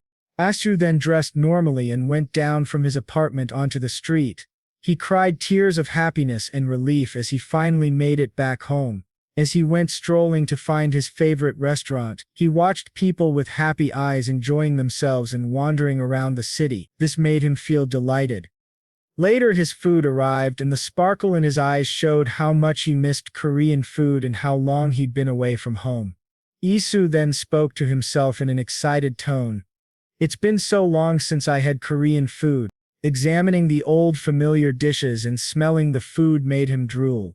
His shiny eyes and gaping mouth from where the drool fell clearly showed his admiration and desire for the food. Seeing people enjoy their food in the lightened mood due to alcohol and delicious meals was a beautiful scene for him. He then picked up his chopsticks and readied himself to take a bite. As he chewed, the flavors rushed in his mouth, and in his imagination, it was so delicious that he pictured himself waving the national flag of Korea while crying tears of relief and comfort. He spoke in his mind, it's so delicious, I'm going to cry. While chewing, he sniffled a few tears of appreciation for this tasty meal. He then poured himself a glass of soju, the Korean spirit that is the companion of adults in Korea.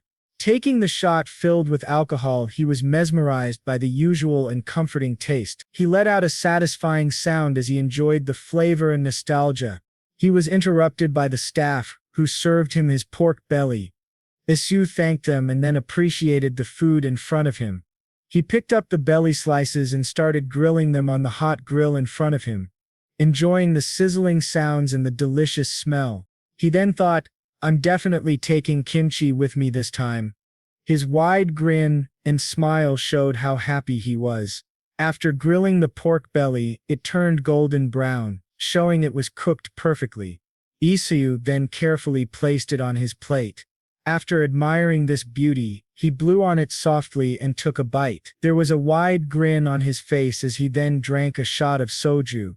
As Isu enjoyed his food and time in the restaurant, he was called out by someone he was acquainted with. "Yo, Isu." Isu then waved back at the man and said, "Hey, what's up?" The man spoke in a happy tone. "How have you been?" Isu thought in his mind, "My former colleague, who I was close to at work." He then gestured for his colleague to sit down and asked with a smile, "Did you just get off work?" The man replied with a tired groan. "Yeah." He felt a bit awkward speaking in his native language, Korean. The man then added, "By the way, why haven't you been responding to my texts lately?" Isu laughed nervously and replied about his reality, "Oh, I was busy traveling." The man understood and asked, "Where did you go?" Isu then poured a glass of soju for his acquaintance. The man guessed his destination, but Isu didn't reply. With a sigh, the man said, "I should have traveled around more before I started work. I'm kind of jealous, man." He then gossiped about the office. "Oh, and if you haven't heard, Park switched to Nan." Isu was shocked and couldn't believe it. Knowing his shocked response, the man added, "Things are so much better without him around." Murshi was surprised that after his exit from the company so much had changed. The man then said excitedly, "Also, our in-house smartphone has been getting good reviews too." Somehow this conversation made Isu realize how left out he felt. He couldn't speak about the world he currently resided in, nor could he fully talk about the world he used to live in, that other world. All of this loneliness and feeling of being left out finally hit him, and he turned silent. The true feeling of being disconnected and not being able to speak openly was eating him from deep within.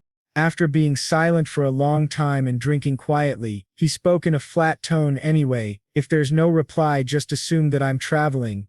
The man was energetic and happy to meet Isu after a long time. The genuine smile and happy tone were evident on his face. He then spoke up with a smile, "Okay, let me know when you're back." Isu waved back at his friend and then walked back home, his head low and deep in thought, wondering whether what he was doing was okay or not. He reached his apartment, unlocked the door and flopped onto his bed in frustration and tiredness. He groaned into his pillow, turned sideways and spoke up, "I'm starting to feel more and more disconnected from this world." He turned in his bed, stared at the ceiling, thinking about something and then spoke. "Come to think of it, I remember they said many nobles will be at the International Market Festival. I want to make use of this opportunity." The empty house, apart from his, felt really weird and sad to Isu, and he was determined to make use of every chance he got in the new world. Then he thought, "Anyway, since I've already set my mind on becoming a count, the success of this event by the Mishi family will be helpful for me too." He kept staring at the ceiling, thinking and planning his steps to become a count. The loneliness and detachment from his original world were a bit too overwhelming for him. The progress of his company and the changes brought by the transfer of his ex-chief were a bit saddening. After thinking for long about his original world, he shook his head and turned back to focus on his life in the new world. He continued thinking, "The current Araman Empire has opened up opportunities for social advancement to wealthy commoners, and I too will walk a similar path so that I am not looked down upon." He then thought for a long time about how he could make his life easier. After a long time thinking, he got an amazing idea: influence. He explained to himself properly, "I need to make the Medea family an influencer in the Araman Empire. From food and fashion to artifacts, the Medea family is already renowned in their field." He then gave this idea some more thought and spoke up. "You could say that the trends in the Araman Empire often start with the Median family." He suddenly popped up from the bed, took his laptop, turned it on and connected it to the internet for research. He thought, "With the help of modern knowledge, I can make the Medea family an influencer in no time." He then thought of some other ways to make the Medea family stronger. After a long time of thinking and trying the trial and error method on his ideas, he also thought, on top of that, I can establish a stronger bond with the Medea family as well. Now what to promote to establish the dominance of the Medea family's influence? He thought of many ideas and tried rough sketches in his mind, but after this to and fro of ideas, he ended up choosing spices as the base of the Mirshe family's influence. Cloves, nutmeg, vinegar and many other spices were his ideas, but he couldn't find the right one. He also thought, since the Mirshe family already has a hold on pepper, I shouldn't meddle with that. Isu was right, as the Miri family's dominance over the pepper market reigned, and there was no way to overthrow them. After thinking for a long time, he spoke up. How about red pepper powder? Isu's eyes sparked with this idea, and he thought of a plan. I'm sure it wouldn't be too hard to introduce red pepper powder to the villagers.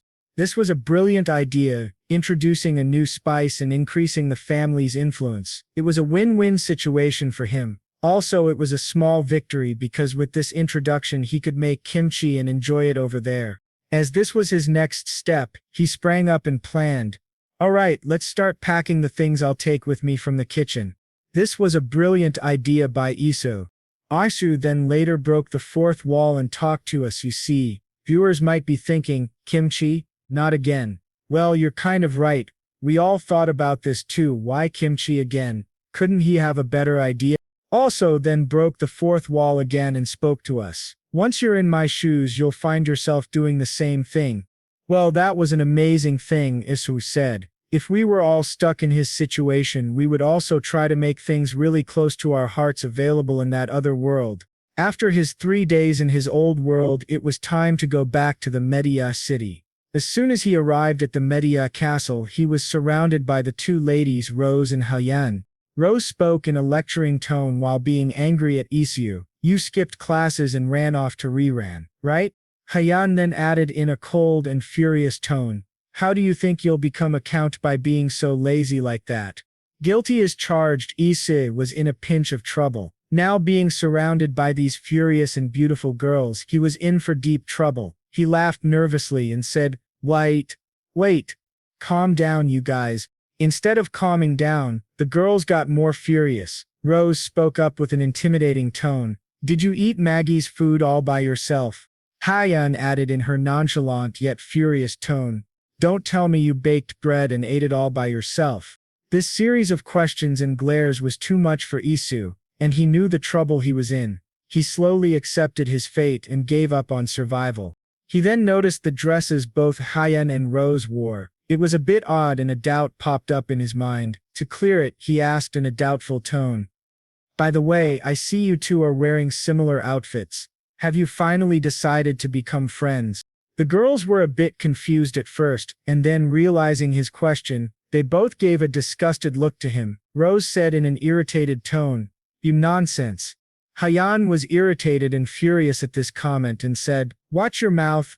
As there was a heated discussion among them, Isu thought this was a great time to run away to his room. Noticing this, Rose and Hyan also ran after him, but they lost sight of him after a while. Isu, who reached his room, was panting and catching his breath. As he caught his breath, he said in a confused tone, When did those two become so close? The sudden closeness of the girls was really confusing to Isu. According to him, they both made a dangerous pair that could make his life hell. After settling down in his room and taking some rest, he activated his storage and said, Anyway, I'll just unpack the stuff I brought. After taking out all of the things he brought from his original world, he started formulating plans on how to make it seem like they were all grown in this world. After a long time of processing and thinking, he came up with various ideas. Let's store the kimchi in the jar I brought over last time, and let's store the red pepper powder and baking powder deep inside a box. After packing the kimchi in the jar and packing the red chili powder in the wooden box, he called out for Lucas. After a short while, Lucas arrived and said in a formal tone, You called for me, sir. After nodding and smiling at Lucas, Isu spoke up in a questioning yet kind tone. Is the count in his study? Lucas nodded and replied, Yes, he is, sir. Lucas then talked over to the count's personal butler. The butler understood and knocked before saying, My lord, Baron Bloom is here to see you. The count lifted his head from the books, and after listening to the butler's announcement, he agreed to let Isu come in. As soon as Isu came in, he gently bowed in front of the count and spoke up in a formal tone. Good evening, sir. The count nodded and smiled at him before speaking up in a serious tone. What brings you here, Baron? Isu nodded and smiled at him. After a brief pause, he spoke up with a smile and a confident tone. I'm here to further discuss the solutions for soil acidification caused by the lemon juice. Isu waited for some time to let the count understand his words. After giving it some thought, the count spoke up. I see. Please, have a seat. Isu smiled and thanked the Count for his offer. After thinking for a little while, Isu spoke up in a confident tone. The family farmland is currently contaminated with acidic compounds that have seeped in over a long period. Of course, it will gradually improve once the lemon juice stops seeping in, but it will take a long time to recover. Understanding what Isu wanted to say, and imagining the time needed for the soil to recover, made the Count a bit uncomfortable. A doubt crept into his mind. So, do you have a solution to this problem? Isu then took his time before formulating his words. After some time he spoke up. Yes, sir. Pouring lime powder over the land should do the trick. He then added in a questioning tone. Does Ania have lime powder? The Count understood the question and replied with a warm smile. Of course we have plenty, but are you sure it will work? Isu took his time to understand the question and then formed his answer. Yes, it will certainly help. He also added in a warning tone, making sure he had the Count's attention. However, it can be dangerous if it comes into contact with humans or animals, so it needs to be handled with care. The Count smiled at him and reassured him by saying, Rest assured, Baron, my people have used lime powder before. I'll leave the task to those who are familiar with the material. After analyzing his answer, Isu nodded and appreciated the Count for his brilliant thinking. The Count was happy with Isu and his solutions. He was genuinely happy and felt indebted to him. After spending some time thinking about this brilliant idea introduced by Isu, he smirked and then asked Isu in a warm and gentle tone, Have you found a suitable land for your estate yet, Baron Bloom? Isu laughed nervously and said in an embarrassed tone, Not yet, sir. Besides, it's only been a month since I received my title. The Count chuckled and felt a bit struck by this cute behavior from Isu. After relaxing, he spoke up with a light chuckle. Excellent. Would it be all right if I find a suitable land for you then? Isu was a bit taken aback by this kind gesture and then spoke in a shaky voice, I would really appreciate that, sir. This was kind of weird for him, and he thought to himself, he's being very nice to me for some reason. This was very kind of the Count, and Isu was really happy that the Count wished to help him. The Count smiled and spoke in a warm and gentle tone. Splendid. Let's talk again soon then. Isu nodded and replied, Of course. Thank you, sir. He then got up from the couch, bowed gently in front of the Count and excused himself out. Later he was called out by Rose and Hyan for a conversation. He gave them a visit in the living room, only to find Rose in a very intimidating posture. A bit intimidated by Rose, Isu spoke up in a bubbly tone. What's with that look? Do you have something to tell me? Rose then let out a sigh of frustration, gathered her intimidating look and said, I need to come up with something spectacular for the International Market Festival so that other nobles won't look down on us. Confused by her demeanor, Isu asked in a confused tone. I thought things were going smoothly. Rose agreed, but replied in a defeated tone, True, but I need something impactful, something that can be a punch in their faces. This sentence alone was enough to clear their doubts. It also showed the conflicts between the Maria family and the Pitt family, a kind of rivalry where they tried their best to make the other family red with embarrassment. Rose was determined to shut the other nobles' mouths and feel victorious, even if just this once.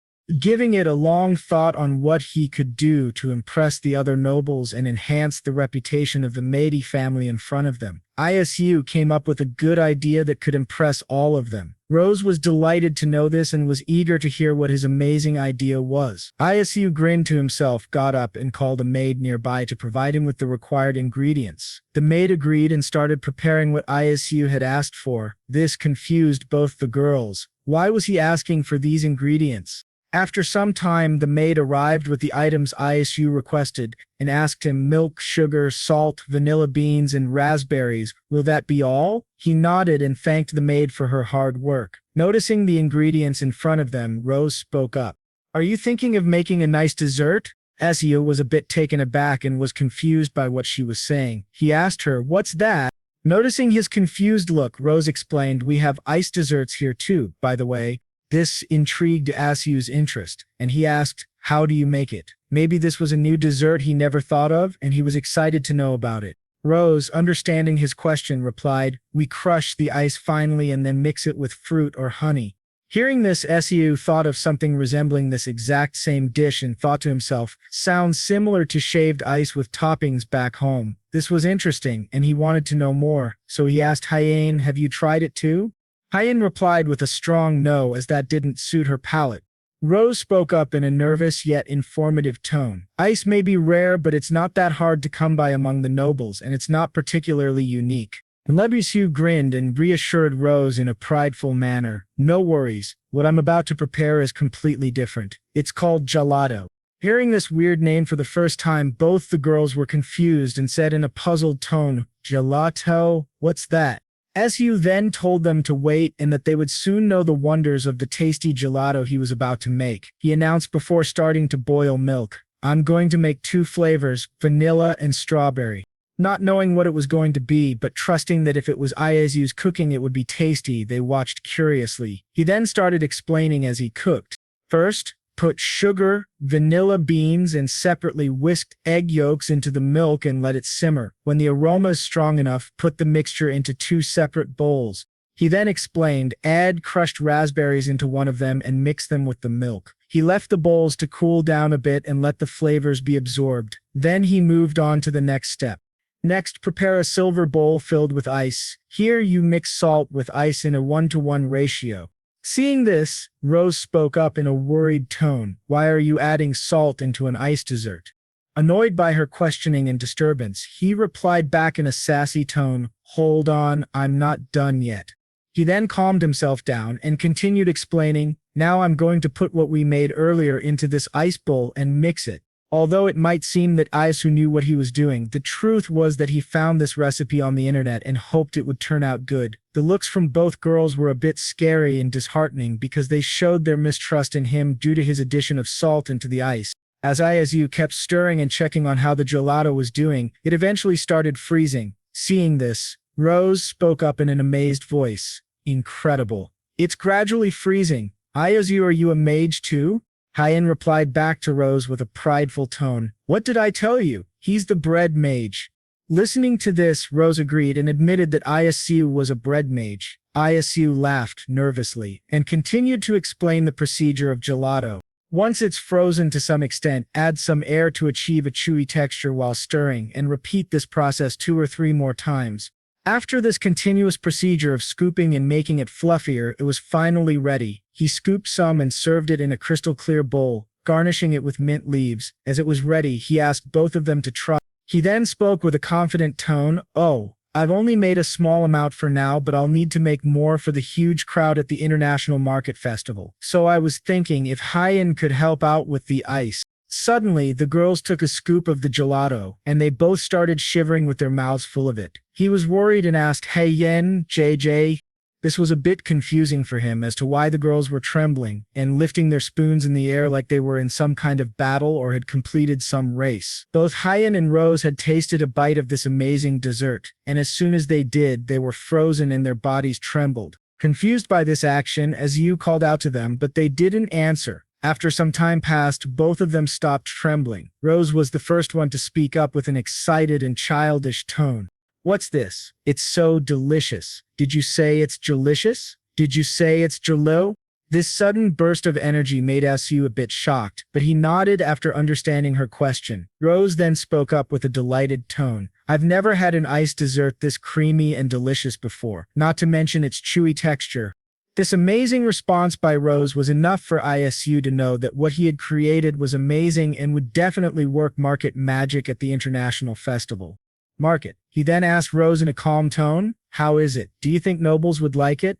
Rose shouted back in an excited tone, "Of course." Hyen then added with a rare expression of excitement, "It's so soft that one might mistake it for cream." Isu was a bit taken aback by Hyen's rare display of energy and emotion, but this also made him feel relieved. If Hyen agreed to the taste and liked it, then it meant it was a suitable dish to be served at the festival. Feeling relieved and happy, he watched both girls digging into the gelato again and again. Then the time arrived when Rose, due to her energetic scooping of gelato, got a brain freeze. She spoke up in a pain-bearing voice while pressing her forehead with her hand. "Oh, my head is hurting from eating cold food in a rush." Although having a brain freeze and the sensation was painful, she yearned for more and said, "This is so good. I want it all to myself." Heian, the ice queen who didn't show much emotion, spoke up. "I usually don't like cold food, but this isn't too bad." Seeing this reaction, Rose spoke up in an irritated tone, "Nonsense. I saw you devouring it. Give it to me if you don't want it." This infuriated Heian, and she replied in a cold tone, "No."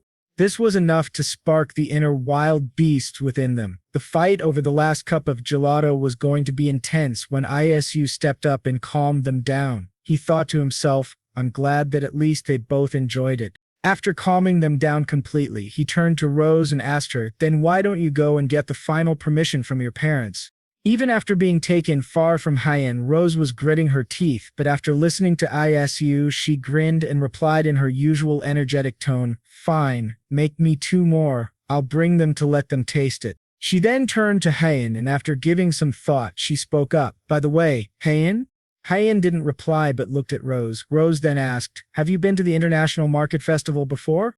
After understanding her question, Heian replied in a nonchalant manner, "No, never. My so-called father would leave me behind and take his new wife and her bastard of a son instead." Realizing the dark turn of this situation, both Isu and Rose turned silent. After some time, Rose spoke up with a heavy feeling, "Oh, I see." She then nudged Isu to convince Heian to come to the International Market Festival. Noticing her look and nudge, Isu was a bit confused as to why she was doing that, but then he remembered what they both talked about. Isu then asked, "Hey, Heian replied in a suspicious tone, "What?" Noticing her questioning glare and suspicious tone, he laughed nervously and asked, "Want some bread?" Rose then slipped out of the room with the 2 bowls of gelato that were prepared by Isu to bring to her parents for approval. After a few days, and with the approval of the count for the gelato, Isu called for the head chef to come to his personal headquarters. The head chef was a bit scared and confused as to why he was called, but he abided by the request and headed to Isu's room, knocking softly on his door. Isu then allowed him to enter. The head chef entered the room and with a confused and nervous tone asked, "You called for me, sir?" Isu nodded and gave him a warm smile. He then said in a gentle tone, "Please, have a seat. I have something to discuss with you." The chef understood and headed towards the couch. He was a bit hesitant before sitting down on it. Noticing the nervous and tired look on his face, Isu offered, "Here, have some herb tea and please just relax." Noticing Ie's gentle demeanor and kindness, the chef was a bit confused and dumbfounded. He asked again in a confused tone, "Thank you, sir. If I may ask, why have you called for me, sir?" Su then spoke with a warm and gentle tone, his expression showing empathy towards the chef. "I'm sure you're stressed over coming up with new menu items. Am I right?" The chef spoke up in denial, disagreeing with Isu. "Of course not, sir. I'm just doing my job, that's all." He then continued with a tired tone, "With many important guests expected to attend the festival, I have to think day and night about how to enhance the experience. Nevertheless, my ideas are nowhere near yours, sir." He ended his talk with a light nervous chuckle. Isu nodded in understanding. After some time, he spoke up. "Back from where I come from, baking is a big part of our culture. My mother was also passionate about baking as well." The chef nodded in understanding. Isu then continued to explain his idea. "Spices like ginger and cinnamon are particularly inexpensive and readily available. So my point is, if it's all right with you, I would like to pass on my mother's recipe to you." After hearing Iaz was willing to share his family's secret recipe, there was shock written all over the head chef's face. Iaz was a bit taken aback and said in a warm tone, "I'm not necessarily insisting that you use my recipe, but by referring to it you might come up with even better ideas."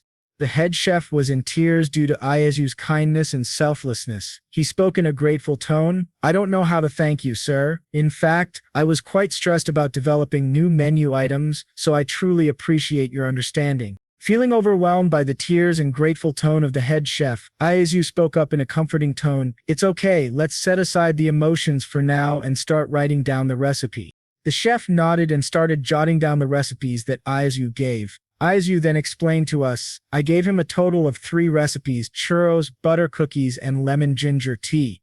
The head chef, after jotting down the recipes, said in an astonished tone, "Sir, your ideas are simply extraordinary." Izu then said in a gentle demeanor, "I already asked to have the ingredients ready, so go ahead and make them now." The chef then added in a curious tone, "Oh, can I also bring the creme brulee by any chance?" Isu replied in a gentle tone, "Of course. How about making your own version by adding toppings of your choice?" This kind gesture was enough to make the head chef cry again, and he replied with gratitude, "Of course, sir. Please share more recipes in the future. I'm always open to learning new recipes." The head chef then got up, bowed in gratitude, and left the room with new profound ideas. Isu was grateful to see this and was excited to see what new recipes would be formed and given for tasting before the International Market Festival by the head chef. After a while, Lucas came and knocked on the door, announcing himself. Isu let him in and awaited what Lucas had to say. Lucas then said in a calm and gentle tone, "Sir, Mr. Steve and his son have arrived at the Southern Inn." Isu nodded and asked for the directions to the Southern Inn. After some time, he left Medai Castle and walked down the road in Medai City. He was still confused about where it was located but remembered the address. After a bit of walking, he spotted the Southern Inn and knocked on the door. A familiar young boy's voice came from inside. "Who is it?" Isu called out his name, and then the door opened with the boy smiling brightly and warmly at him. He then said, "Baron Bloom, I heard you finally earned your title." He continued in an excited tone. "Goodness, I knew it. So was selling mirrors more like a side business? Where is your estate located? Are you not going to visit a Romania city anymore?" Feeling overwhelmed by the number of questions, Isu asked him to limit it to one question at a time. He then asked him, "Are you alone?" The young boy laughed and replied, "Well, answer is yes. My father is away attending to business." Isu understood and then asked him, "Then would you care to join me for a walk?" The boy agreed and they went to a park nearby the inn. The boy asked Isu about how the lessons were going. Isu replied honestly, "They are very boring." The boy was happy about Isu's honesty. Isu then asked the boy, "By the way, you know the International Market Festival is being held here, right?" The boy nodded eagerly and spoke, "Of course. We're planning to stay for about a week during the festival period since it's on our way back and forth." Isu smiled and nodded in agreement. Then he shared his idea about what he wanted from him. The boy understood and nodded before confirming, "So you want us to spread the word once we return to the city after the festival, is that it?" Isu replied with a nod. "Yep. Could you do that for me?" The boy smiled widely and replied, "I have a knack for spreading rumors like nobody else." He then spoke with a mischievous glint in his eyes, rubbing his hands together like a merchant. "But you know there's no such thing as a free lunch, eh?" Isu smiled nervously before replying, "Certainly. What do you want in return?"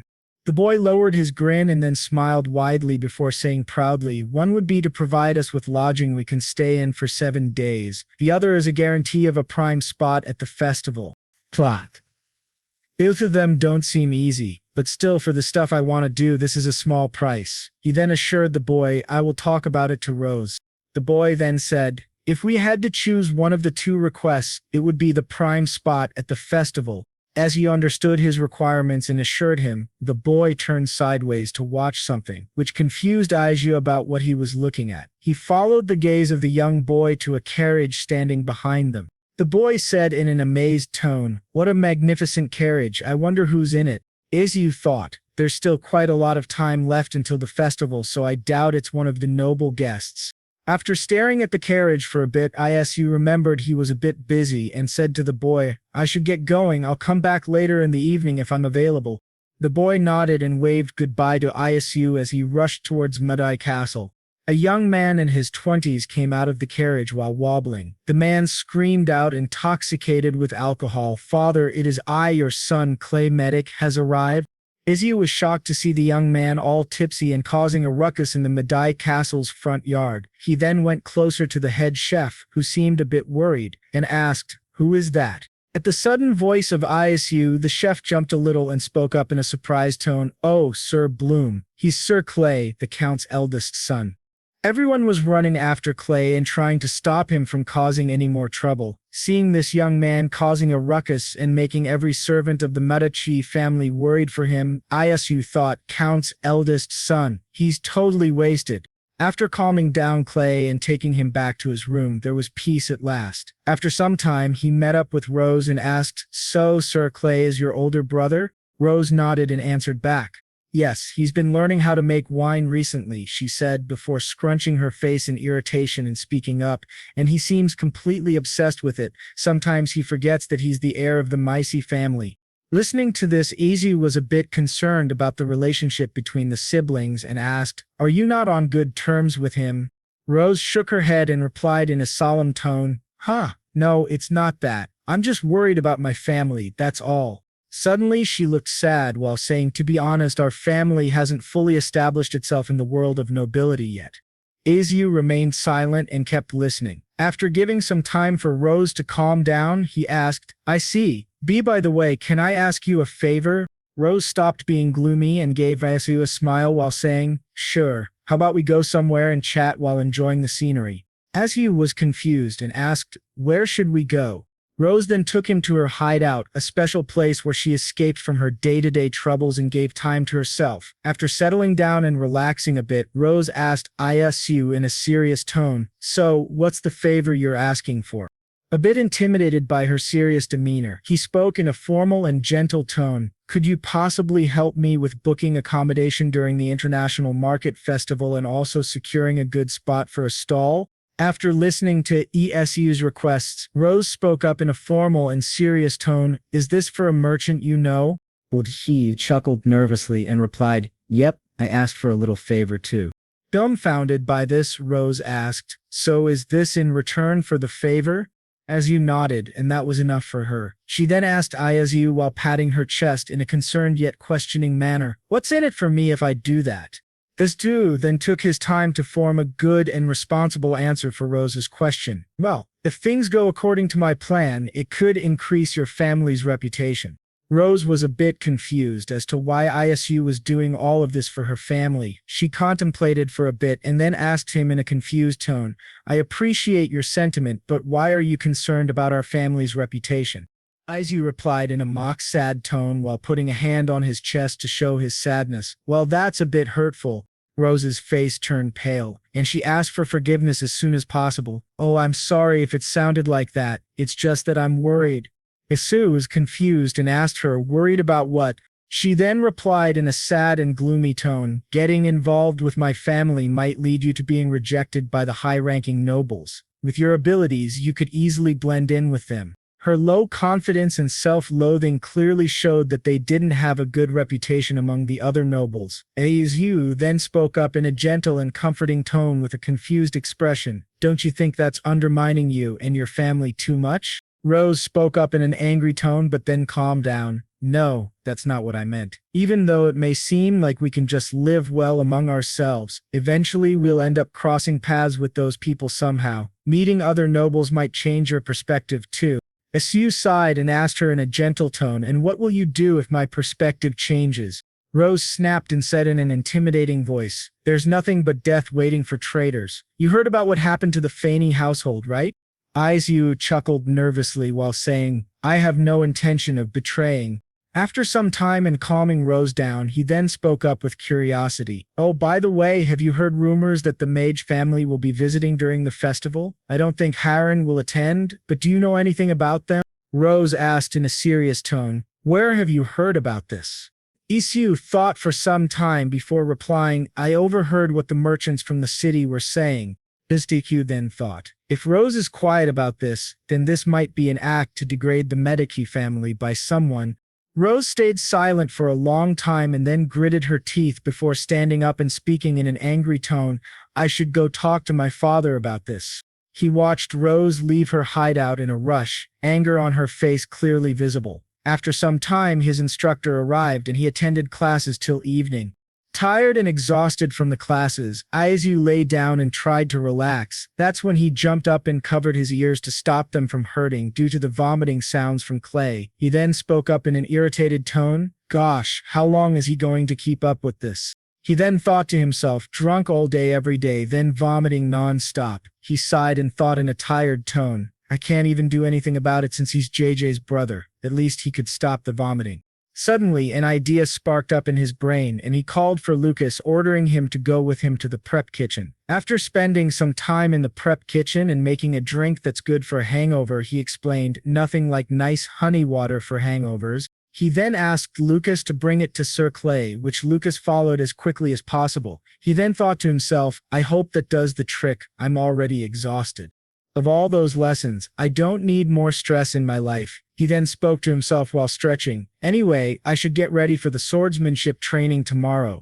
The next morning arrived and Isu was busy with his sword training master, practicing his sword skills while participating in a mock duel. Sir Kay, who was free from the hangover, called out to Isu. Isu turned around to see who was calling him. That's when he got struck by his instructor, and he yelled in pain. Kay then asked for forgiveness for his bad timing. The swordmaster greeted Kay and then turned to Isu with a serious expression. Baron Bloom, you have been stabbed 89 dimensions 4 times so far. Please focus. Su yelled in protest while clarifying himself. Hey, Sir Kay was calling me. How can I ignore him? Noticing this misbehavior, the instructor said, we need to go over your manners again too. After seeing how tired Su was, the swordmaster declared enough for today and took his leave. Su then realized something. I should have just bought that certificate for 1,000 gold. The training to be a count is extremely hard. Isu sighed and turned to Kay with a gentle smile. Kay smiled back and reached for his hand before saying in a gentle tone, pleasure to meet you, Baron Bloom. Isu was happy to see that Kay wasn't hung over and now seemed sober. He then replied with gratitude, yes, nice to meet you too. Then in a questioning tone he asked, but may I ask what brings you here? Kay replied with gratitude in a happy tone, that honey water last night, I heard it was your idea. Su replied, oh that, yes it was. Are you feeling better now? Kay replied in a jolly mood, it was the perfect remedy for my hangover. Isu smiled and felt relieved that it helped him, then said in a worried tone, I advise you to cut down on the drinking, it's not good for your health. Kay replied with a mock disappointed tone, it seems like nobody is on my side. Su replied with a worried tone and a mild smile, everyone is worried about you, sir? Kay then responded by sighing in disappointment, oh, please, their distress is nowhere near that of this incompetent heir of the family. Kay then replied in a nervous tone while chuckling, please don't look at me that way, sir, it was just a joke. The CEO laughed awkwardly, and then with a sigh of sadness he replied, in fact, I also once lived a life fueled by alcohol. Noticing the sadness of Isu, Kay felt that he had gone through something heavy. Sensing the heavy air around them, Kay replied with an awkward laugh, I drank honey water not to ease my hangover but to prevent my throat from hurting when I'm vomiting. Kay smiled and replied with a soft smile, I would love to hear more about your story, Baron Bloom. Come join me for a meal. Su agreed with him. Meanwhile, in the Count's personal library, his personal butler arrived and said in a panicked tone, Sir, rumors are spreading that the Mage family will visit the International Market Festival this time. The Count replied in a stone-cold voice, yes, I've heard about it from Gigi. The butler replied in a worried tone, so it seems like there will be more customers than expected. The Count nodded and agreed while saying, from what I've heard, a total of 20 families have opened portals and passed through Mount Knots. This was a bit too much for the Medi family, and the rumors that had been spreading could cause more downfall for them. As the royal families from all over the Aromonian Empire were arriving in Medici City, the nervousness and upcoming challenge were becoming heavier. To impress these families, a huge workload had been put on the Medi family's servants, and a huge misunderstanding was the reason for all of this. The Count explained, the reason for these families' arrival is that there is only one mage who can open portals in the Aromonian Empire. However, portals can only be opened in 2 locations simultaneously, so the cost of opening portals is very expensive. Therefore, portals are usually opened only when the Imperial family needs to travel.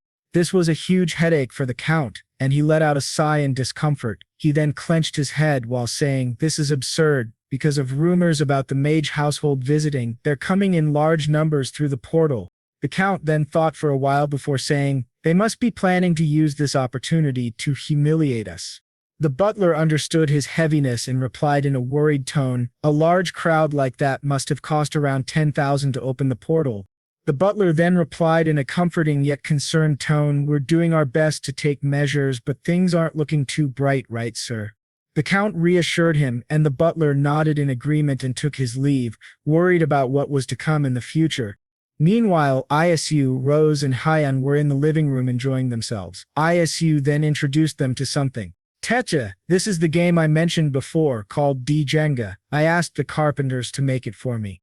Confused by this game and not understanding the significance of this pulling blocks game, Payan asked in an uncertain tone, "What's so fun about pulling out wooden blocks?" Rose agreed and said, "That's what I'm saying." She then continued with a complicated look, strategic thinking and dice throwing.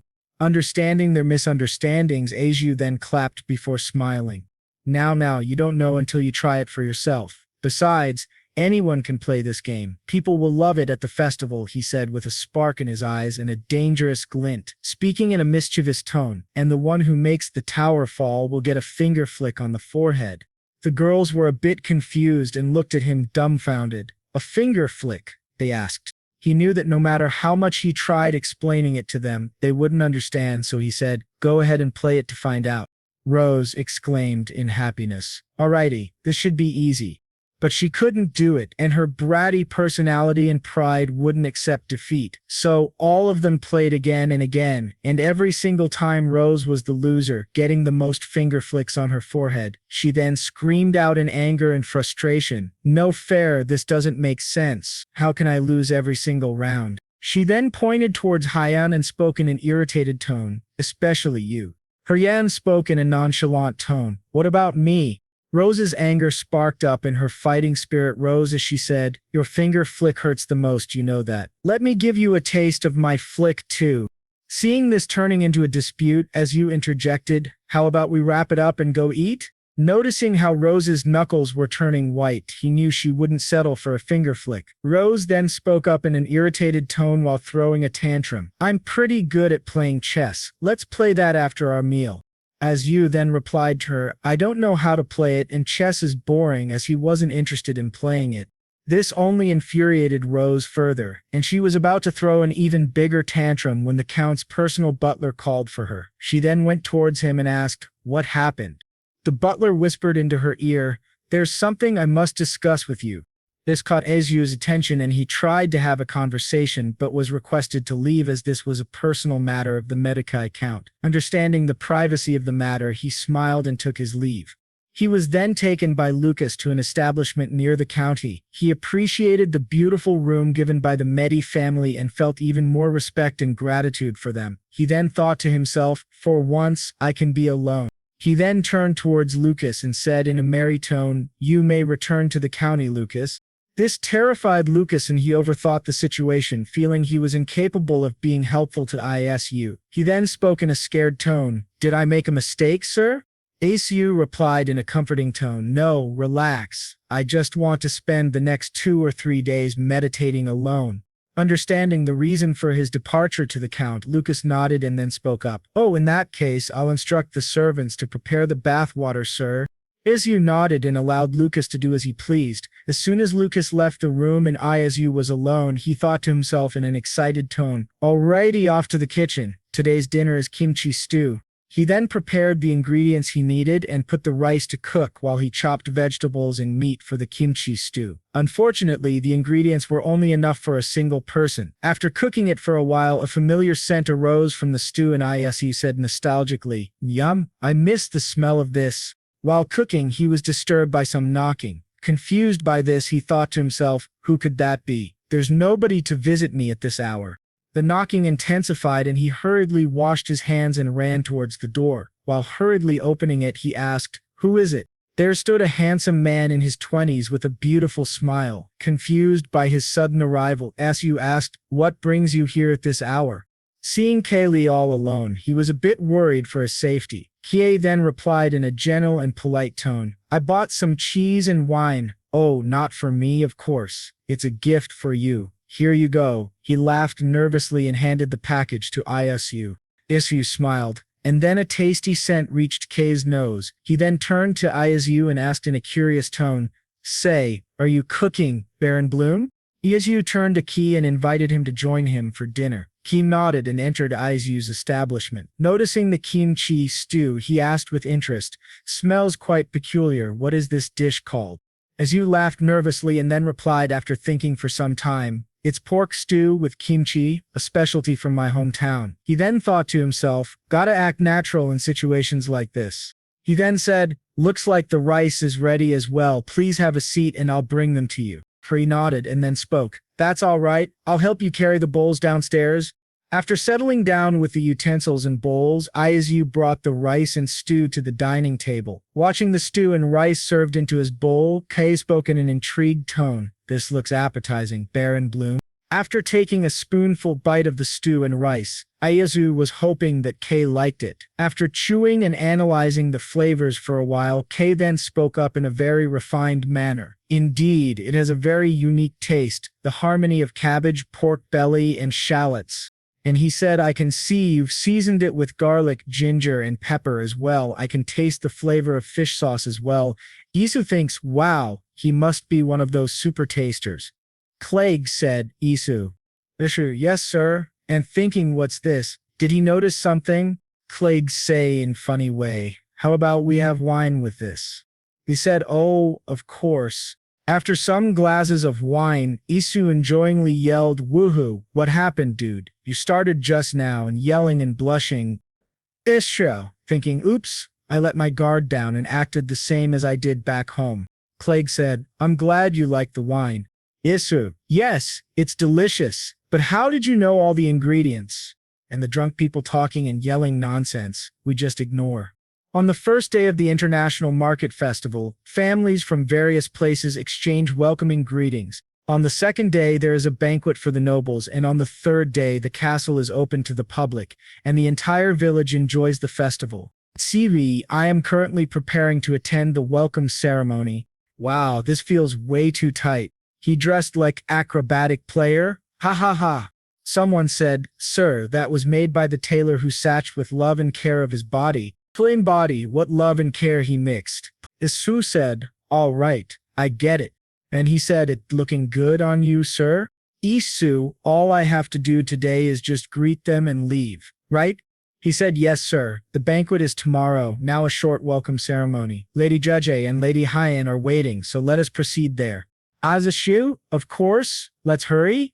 In ceremony, a beautiful women playing music, everything looking rich and awesome. Ashu, "It's not as extravagant as I expected." That butler-type person calling our maid, "Hey, what are you?" Inside two beautiful girls waiting for Ishu. She is Baron Bloom. "Welcome." "Boys, thank you, Lady Jeje. It awkward to treat so formally." She, "Yes, indeed." Asking to the other girl, "How about you, Duchess Silverwood? What made you change your mind to participate in the welcoming ceremony?" Chio, "The Count and I had a discussion."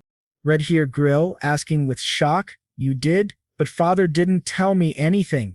Thinking himself, is she sure about this? Or does she feel comfortable revealing that she's an elf? The mage family is inevitably entwined with the royal family. I wonder if Hyen is mentally prepared right now. Once she reveals her identity, not only will she be expected to make public appearances, but she will also face pressure due to the marriage issue. There's no need for you to know the details." That time Butler come in and said, "Lady Judge, everyone is waiting for your greeting. Baron Bloom and Lady Hyen, please wait just a little while." Hyen and Isu thinking. Isu, he run towards window and watching outside the carriage, he said, "Wow. Hyen, what's so impressive about that? It looks petty compared to my carriage." Us, says the person who doesn't have a carriage anymore, no house or money either. Isu think it's year end there. There's no chance if she hit with this power Isu. She prepared an attack, Mon Perino. No one sick wait. Isu said, "Stop it. This threatening thing is going too far, got it?" In next scene, Asiu, "By the way, what are you planning to do after revealing yourself to the public?" They's talking with each other. Some knocked someone and said, "Sir, it's time." Isu said, "Okay, let's go high and be like protagonist, makes the last appearance." Isu, "Okay, I'm going then," she said. "Okay." Jia called Baron Isu. Isu asked, "Why are you alone?" She said, "The family I'm close to Hashimi arrived yet." Isu, "Okay, I'll wait with you." In bright light, everyone's sweating and complaining. That time, strawberry and vanilla gelato. A dessert with a rich and smooth texture that brings out the bursting flavor of fresh ingredients. Another simple name, ice cream served to everyone. The person he suggests everyone to please try it. People are talking. "I've never seen this before. What can this possibly be? What the hell, man? It's ice cream, man. Just eat it. Sorry for my intervene. In that ceremony, one auntie had brand, so she decided to try it first, and she did it. She was mesmerized and very impressed. She's satisfaction level was high. She think it's a 10 out of 10. She suddenly changed her emotions and said, well, it doesn't seem incredibly impressive. What man, I thought she have so-called brain, but it's freezed with that ice cream. But everyone's saying, wow, it's absolutely delicious, and asking for one more, and Jeshing mother explains to all it's called gelato, made with vanilla beans, and she add, I heard the Kreneman family monopolized the vanilla bean trade, she apricate the family. One woman said it's refreshing and sweet, it feels like all my fatigue is disappearing. She turned to her husband and asking, don't you agree, dear? That poor husband, my dear, you're quite right. The Sue thinking, once the recipe for making such delicious ice cream becomes known, making money is just a matter of time. Lady Jessie called Isu, are you planning to spread this recipe through that merchant? They whispering with each other that time the barren less lady trying to babble something. And she said, I admit, the taste isn't bad, just as Lady Kronoman said. I'm sure it wasn't easy to store this much ice in this scorching weather. Could it be that a mage has visited? In serious tone, because you've been promoting it so diligently, everyone has high expectations. Isn't that right, everyone? She, trying to be vileness and misleading everyone, and all have building their one made question. At that time, our beautiful Lady Hyan was entered in ceremony.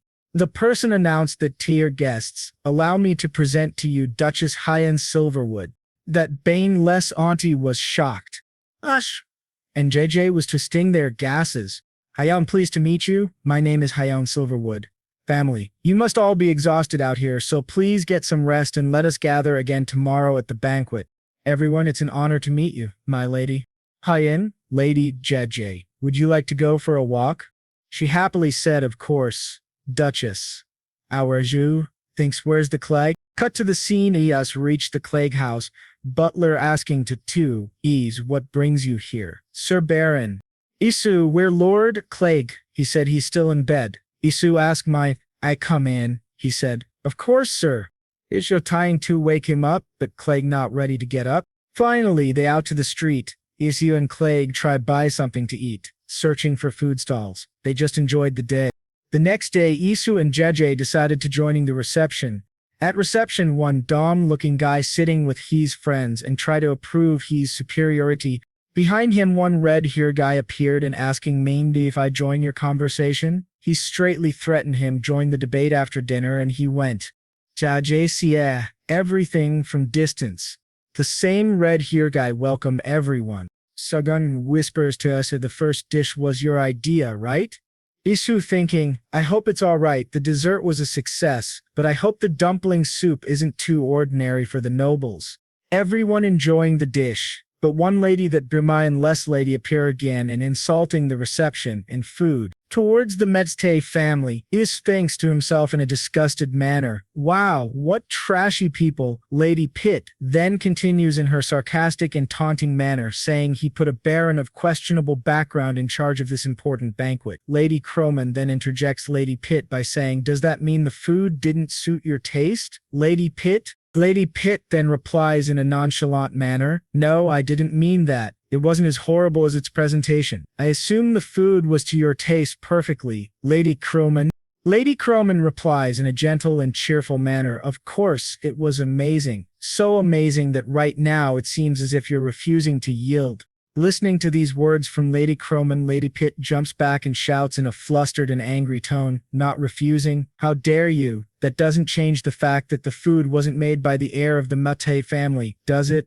As soon as this was said out loud by Lady Pitt, the nobles were all in a dilemma and shocked to know that this wasn't created by the heir of the Meditate family. A few of them started chatting with each other and began to question the authority of the Meditate family. Lady Pitt then turns away in anger and calls her son to leave the banquet as soon as possible. Her son was a bit hesitant but left the banquet with his mother. Seeing them leave, Isu had a wide grin and a smirk on his face while thinking, ignore them, Kang. He then speaks up in an irritated tone, serves them right. He continues in his sarcastic tone, that family is a bunch of clowns. He then thinks to himself in an angry tone, Those people are really rude. While Isu was speaking in a comforting tone, Kaylee was sulking deeper and deeper. He then spoke up in a depressed tone, "No, they're right. Just as they said, I'm not good at anything." Noticing the sinking mood and depressed tone of Kay, Isu quickly turns to Kay and speaks up in a comforting tone, "Don't let their words get to you." But this wasn't enough to uplift Kay's mood, and he thinks to himself, "Soon my head is going to drop to the floor." After a long time of silence, suddenly a thought ran through his head and he spoke up in a comforting tone, "Oh right, come to think of it, we went to the market yesterday, didn't we? How about you cook with the ingredients we bought there and serve it to our guests tomorrow?" Kay then turns a bit pale and his voice turns a bit shaky and nervous while saying, But during all of this, Rose's anger was boiling. Seeing her brother's nervous and timid look, a dangerous angry glint appeared in her eyes. She banged the table with a loud thud. She sprang up and spoke in a loud voice, "Father." This startled both of the brothers and made them turn their heads towards her. Rose spoke up in an angry tone, "To commemorate the last day of the International Market Festival, Kai insists on cooking for our guests." Listening to this absurd idea, Kaylee spoke up in an astonished manner, "What are you saying, Jai?" Rose then turns to Kay and speaks up in an angry tone and a scary look, "Right, dear brother?" Seeing the furious look in her eyes and the angry tone hidden by a smile, Kay then slouches a little in fear and says, Yeah." Isu looks at this little banter created by Rose and then thinks to himself in a nervous tone. Guy looks furious. Her eyes are rolled back. The Count then speaks up in a curious tone and asks Kay, "Is that true, Kay?" Listening to the curious and stern tone from his father, Kai speaks up in a nervous tone. "Well?" Isu, who was watching this nervous and awkward interaction, turns to Kaylee and whispers in a confident tone while clenching his hand tightly, "Lord Kay, now's your chance. It's time to prove yourself." Kaylee gulps nervously and thinks about how he's going to create a dish that suits the noble's palate. Meanwhile, Rose was furious and determined to shut the dirty traps of the nobles that questioned their family and demeaned their respect. Kay, after calming his nerves a little, speaks up in a shaky voice, "Yes, it's true, Father. I'll prepare the feast for tomorrow's banquet." As the day ends and night arrives, after the busy and bustling energy dies down, the day was both a memorable one for Isu and the Mate family. Isu then walks to Kay's room and knocks on his door. "Lord Kay." He then thinks to himself in a worried tone, "I did stop by because I was worried."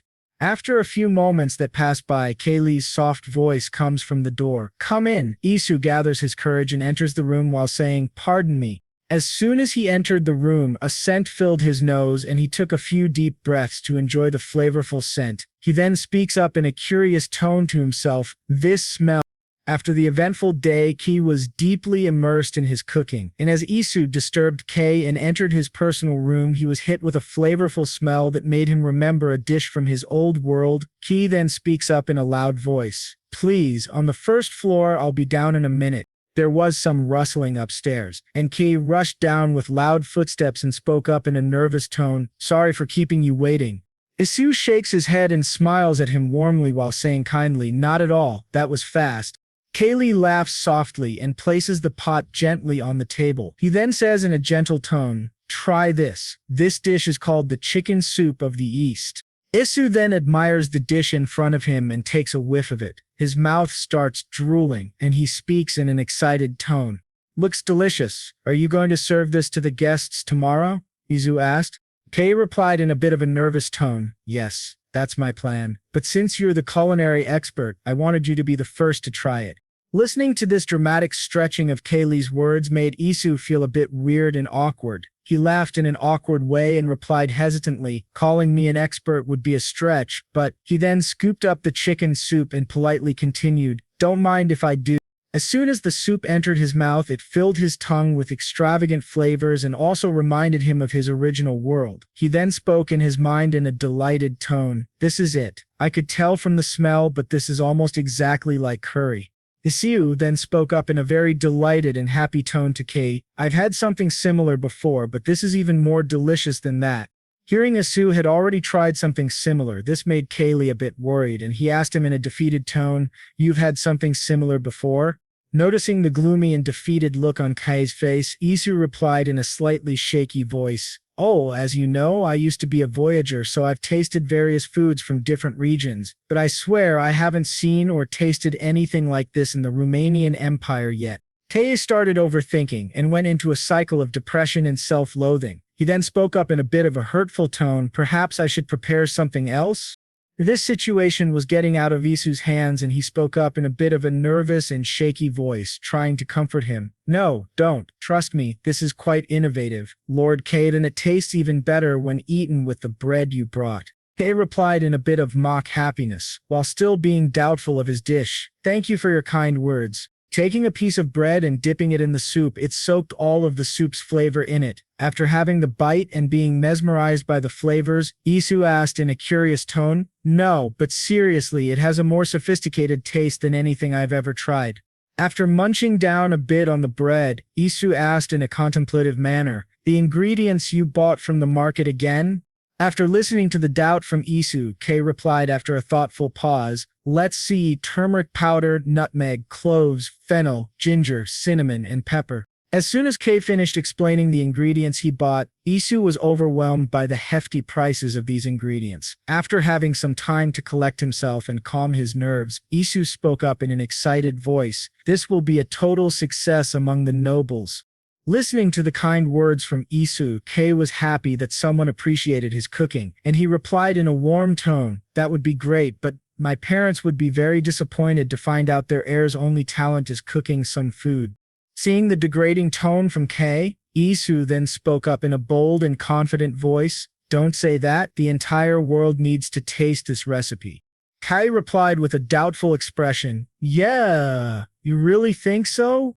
Isu then replied in a warm and comforting tone, if you weren't born a noble, you would have surely become an excellent chef. Seeing Isu trying his best to comfort and assure him, Kay smiled warmly and replied in a warm tone, thank you for your genuine words, I deeply appreciate it. Your praise alone would have been enough to thrill me. If it weren't for my status, as a matter of fact, I might have even opened a restaurant in the capital, you know. As the third day of the festival arrived, nobles from distant nations gathered for the banquet. The chattering and laughter filled the hall. Kei, who was excited and nervous to show his dishes to the world, walked towards the center and spoke up in a confident tone, good evening, everyone. I'm K-Mud, the eldest son of the Muddy family. He then continued with a gentle demeanor, today I had promised to treat you all to a dish I made. Please enjoy it, and I hope it suits your taste, the chicken soup from the east. As soon as the dishes were served to the nobles, they were really taken aback and chatted with each other. Lady Pitt spoke up in a bit of a fed-up tone, not soup again. Do they ever get tired of the same old thing? Realizing that Lady Pitt was unhappy with the dish, Kay replied in a gentle and warm tone, oh, if the dish doesn't suit your taste, I will prepare a different meal for you, Lady Pitt. Lady Pitt was a bit flustered by this and replied in a frustrated tone, does it look like I'm throwing a fit about the food right now, Lord Kay? Realizing the flustered expression from Lady Pitt, Kay then replied in a warm tone with a smile, well then, I hope everyone enjoys their meal. Seeing Kay really confident and proud of his dish, Isu then spoke to himself in a relieved tone, looking good. That curry from last night should be impressive enough for everyone. As the nobles took a bit of bread and dipped it in the soup, the bread soaked all of the flavors. Rook, a nobleman, spoke up in an intrigued and excited tone. Ha! This tastes exquisite. Another nobleman agreed and spoke up in a delightful tone. I agree. It also has a remarkable texture. Kaylee was shocked and overjoyed to see that everyone loved his cooking. A noble couple were having a conversation, and the lady spoke up in a curious way. It has various spice flavors, but the aroma isn't too strong, and it's smooth. Do you suppose he added milk? The man didn't have any answers, but he spoke up in an excited manner. It's delicious even when eaten with bread. Seeing the nobles enjoy it, Isu spoke to himself in an excited manner. I knew it. They love it. With this, everyone has to acknowledge Kai's cooking skills. Then he will surely gain confidence as well. Isu then turned towards Kay but was confused as to why Kay was silent. He spoke in a concerned tone. What's wrong, Lord Kay? Kay was a bit deep in thought, and after gathering some courage, he spoke up in a loud tone. Everyone, I apologize for interrupting your meal, but I have an announcement to make. Isu was a bit confused about what and why Kay was speaking like this. Kei then gathered his courage once again and spoke after some time. I am well aware that I don't have what it takes to lead this family. Therefore, I, Kei Meidikai, hereby renounce all rights as the eldest son of the Madai family from today onwards. After his declaration, all of the nobles were in shock and murmured to each other. Rose, who was enjoying her meal, dropped her spoon in shock. She spoke up, "Really?" Mark Madai was also shocked and questioned, "What did you say?" The countess was the most shocked and spoke up in a considerate voice. "Keith, what is the meaning of this, dear? Say something, please, dear." The count took some time to process what his son said and what he wished for. The count then spoke up after giving it some thought. He acknowledged his shortcomings in front of many people. He even gave up the wealth and glory that lay before him. He stepped forward and supported Kei's decision. After speaking his mind, the count spoke up in a prideful and warm tone. "As his father, I admire his courage and support his decision." Seeing his father supporting his decision and not scolding him for this choice, although the Midakai family was in support of Kei's choice, the adults from the noble families were disappointed and angry at this foolish decision. One of the old men spoke up. "He's giving up his position as the eldest son so easily." Another nobleman spoke up in an irritated tone. "Unbelievable. It's a shame that the count gave in to such a cowardly statement." Another nobleman joined in the conversation and spoke in a sarcastic tone. "It's obvious how he'll live from now on." Seeing the disappointed looks and frustration of the nobles, Kei grit his teeth and made his resolve even stronger. Among this chaos, a sound was heard. It seemed someone was clapping. A handsome and kindly-looking young man spoke up in a supportive tone with a bright smile. "Such a brave decision, don't you think?" Seeing the support warmed Kei's heart and made him smile warmly. Listening to the young man and his support for the Medikai family, the rest of the nobles joined him and started clapping with him, cheering for Kei. One of the supporting noblemen spoke up in a cheerful tone. "He's right. It must have been a tough choice to make." Another nobleman agreed and cheerfully spoke out loud. "We support you, Lord Kei." Seeing all of the nobles support him made Kei really happy and overwhelmed with gratitude and warmth in his heart. Kei then spoke up in a kind and soft tone while wiping his tears. "Thank you, everyone." After the banquet was done and the nobles left, Rose and Isu left the banquet together and roamed around the city. After walking for some time on the road and exploring the festival, Isu then spoke up in a hesitant and curious way. "So, how are things going with Lord Kei?" Rose then spoke up in a tired and shocked tone. "Woo, don't mention it. Father offered him the position of a baron in a small estate, but he decided to opt for a small house and a shop in the capital instead." Listening to this, Isu was a bit shocked, and then his chest filled with guilt. He then thought to himself, "Now that makes me feel guilty for encouraging him." Rose then shook her head and spoke up in a leisurely tone. "Well, it's all for the better, I guess. Plus, with Mark as the heir, things will be much easier." She then got a bit sad and disappointed due to not being free. She then spoke in a sad tone while smiling to hide her pain. "Lucky Kei, he's free to do whatever he wants now." Noticing the evident sadness in Rose's eyes and face, Isu felt a bit sad too, and he called out to Rose, "JJ?" Noticing the heavy environment around them, Rose then jumped up and turned to him with a bright smile and spoke in her cheerful tone. "With that aside, I have a surprise gift for you." Isu was confused by this and stared at Rose with confusion-filled eyes. Rose then turned towards the gate with excitement and spoke up in a cheerful tone. "Oh, there they come." Isu turned towards the gate to see who was coming. As the people came a bit closer, Isu heard a familiar voice calling him out. It was Hans from the Raran village. He wasn't alone. Along with Hans, the village chief and Humphrey tagged along to surprise Isu. The surprise that was created by Rose was the arrival of Isu's friends. This made Isu really happy and emotional, as Ruren village was his first home in this world. Isu then turned to Rose and asked her in a curious and excited tone, "Hans, how did everyone get here?" Rose was really happy to see Isu smiling and being cheerful, so she replied in a warm and happy tone, "I invited them." Hans, who was close to Isu, was a bit taken aback by what Isu was wearing, so he asked in a questioning and slightly curious tone, "By the way, Isu, you're..." Realizing what Hans meant, Isu smiled politely and replied, "Oh, I've become a baron." Rose confirmed it and spoke up in a cheerful manner, "He's Baron Bloom from now on." This was really shocking to Hans, and he screamed in shock and happiness, "Woo, really?" After calming down from the excitement and adrenaline rush, Hans went into overthinking mode and questioned Isu in a hesitant manner. Then, do I call you Sir Baron Isu Bloom? Noticing the tense behavior and awkwardness of Hans, Isu replied in a relaxing tone, Relax, Hans. Just call me like you did before. Hearing this reassuring tone from Isu, Hans was really happy and he jumped, hugging Isu tightly. Meanwhile, Rose was excited to see Humphrey, so she ran towards her. After the heartwarming reunion and hugs, Isu asked in a gentle manner, How do you like the International Market Festival? Hans replied in a chaotic and excited tone, I love it. So many new things to see, new people to meet, and a lot of fun things to do. Hans then became a bit sad and continued to speak. Not that I don't like Rodin, but it really feels like the countryside there. Only me and the doggies. I didn't want to miss this opportunity, so I came as fast as I could, but now that I'm here, I feel reluctant to go back. Realizing the sadness and gloomy look on Hans, Isu spoke up in an exciting tone. If you're done exploring the market, want to take a look at where I'm staying? Hans was a bit confused and asked him in a questioning tone. Really? Isu then spoke in a polite and proud tone. Sure, you came all the way here, so I should serve you well.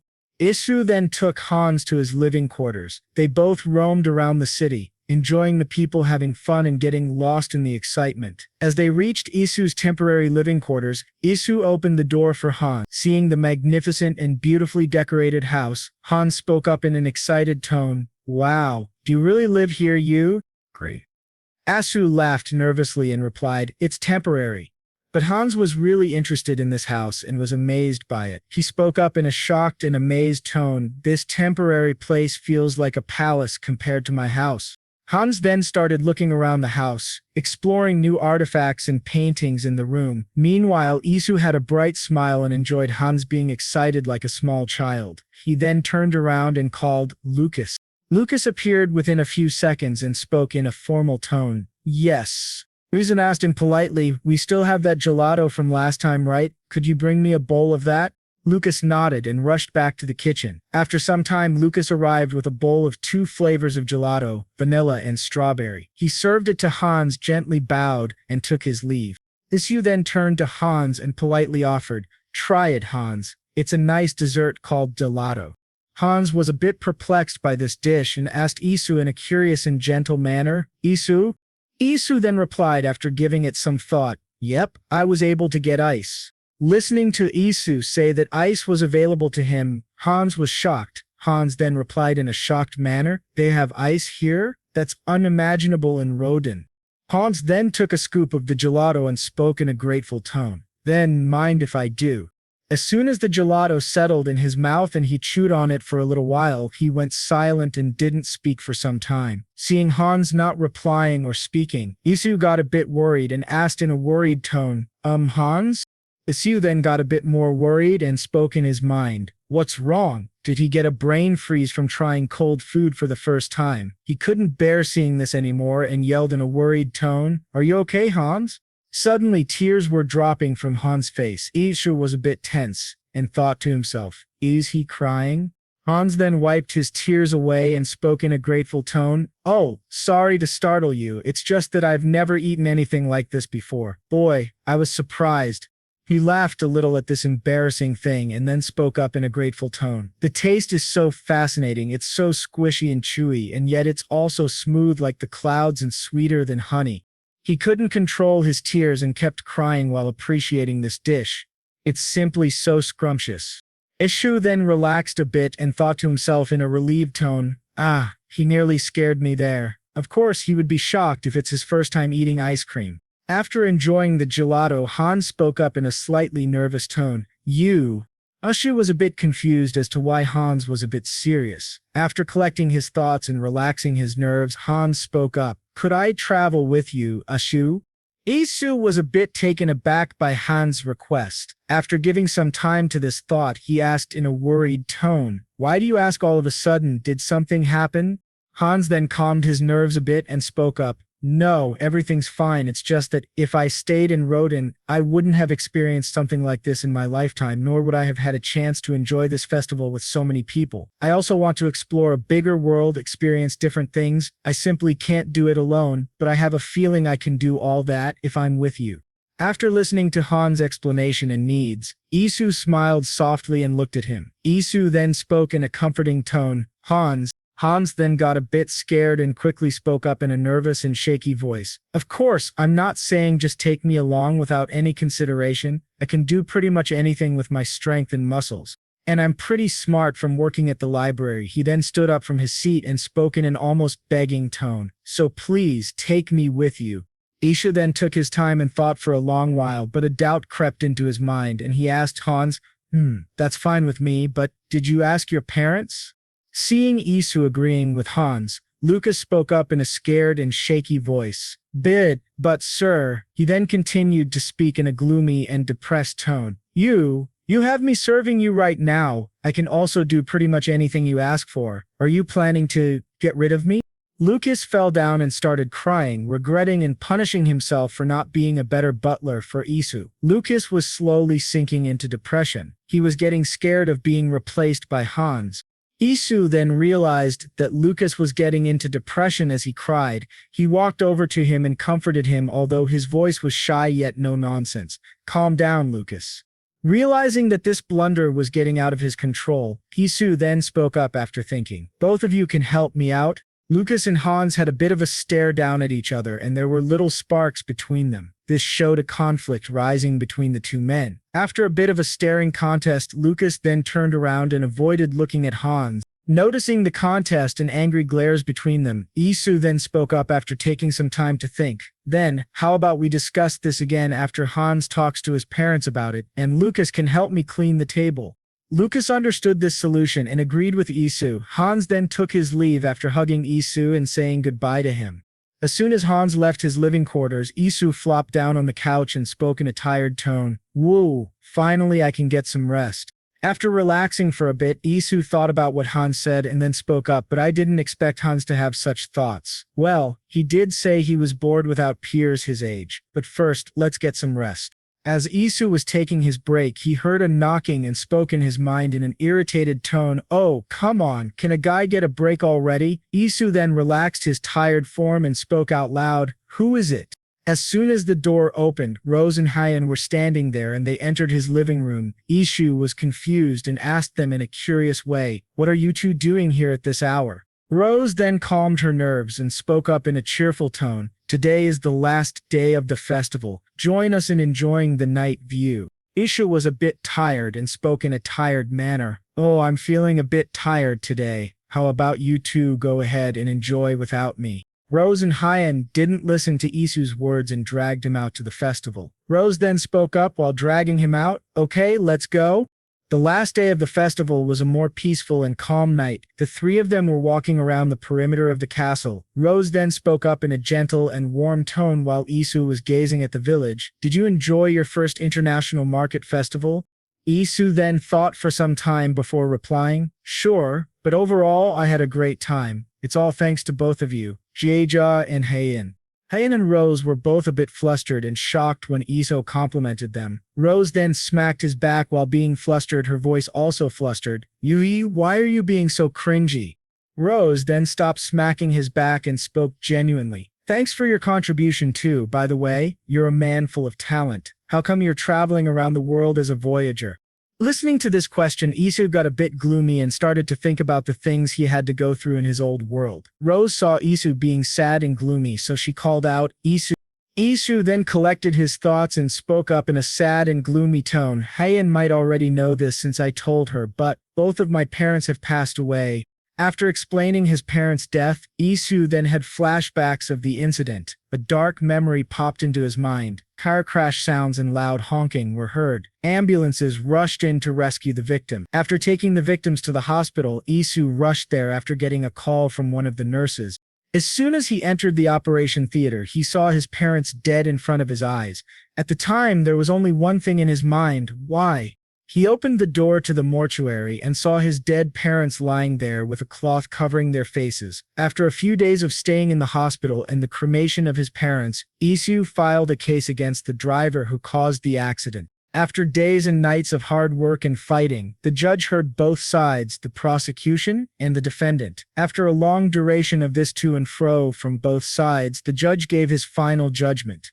While the defendant was slightly intoxicated while driving, taking into account the challenge of securing good visibility late at night, and considering the defendant's mental health condition and impaired judgment, I hereby sentence the defendant to 18 months of imprisonment with 3 years of probation. While listening to this judgment, Isu was dumbfounded and spoke to himself in an angry and confused way. Mental health condition and impaired judgment? Probation? The defendant, who was truly guilty, showed his true acting skills.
He showed the judge that he was grateful for the chance he had been given, and that he would reflect on himself forever. Meanwhile, Isu had doubts about this decision and asked the question, how is this possible? It's not fair. After the final decision of the court, Yu was sitting outside the courtroom, feeling gloomy and sad. Meanwhile, the defendant, who was actually guilty, came out of the room and saw Isu being all sad and gloomy. He smirked while watching this behavior. Isu was shocked. Later, anger boiled inside of him, and he lunged at him. He shouted at him in frustration and anger. "You, I'm going to kill you." He grabbed his shirt and shook him really hard, but the guilty man wasn't fazed at all and kept his smirk on his face. Later, a few people removed Isu from his neck and pulled him back, but Isu kept being in pure rage and shouted at him with all his energy, "You're going to pay for this." As the guilty man was leaving, Isu screamed in pain and anger. He was left broken and destroyed due to the corruption of this world. After feeling destroyed and depressed, he said about his experience,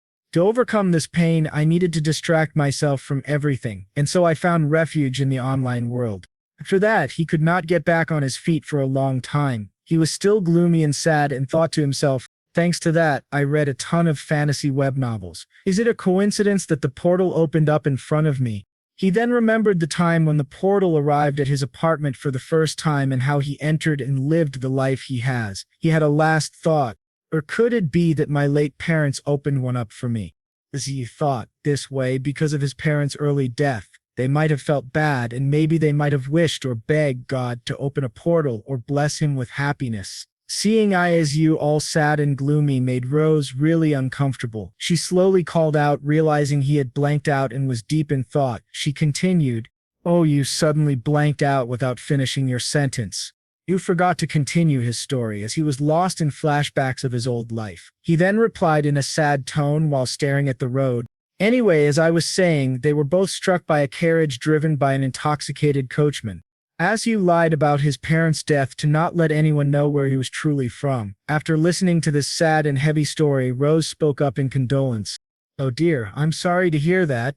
Hyen, who knew the past of Isu, didn't speak, but it was evident that she couldn't speak up due to the heaviness and sadness lingering inside her, and it reciprocated with Isu's. After listening to Rose's sad tone, Isu replied back in a gloomy manner, "No, it's okay. So I started traveling to let go of stray thoughts, and I feel like I've gotten somewhat better while adapting here."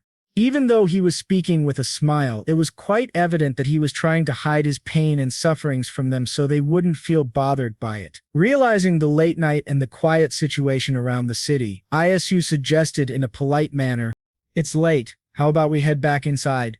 Even though Rose wanted to say more, she stayed silent and felt that if she said anything or tried to comfort him, things might get a bit weird. Both Hyan and Rose noticed the suggestion made by Isu and agreed to head back to their rooms.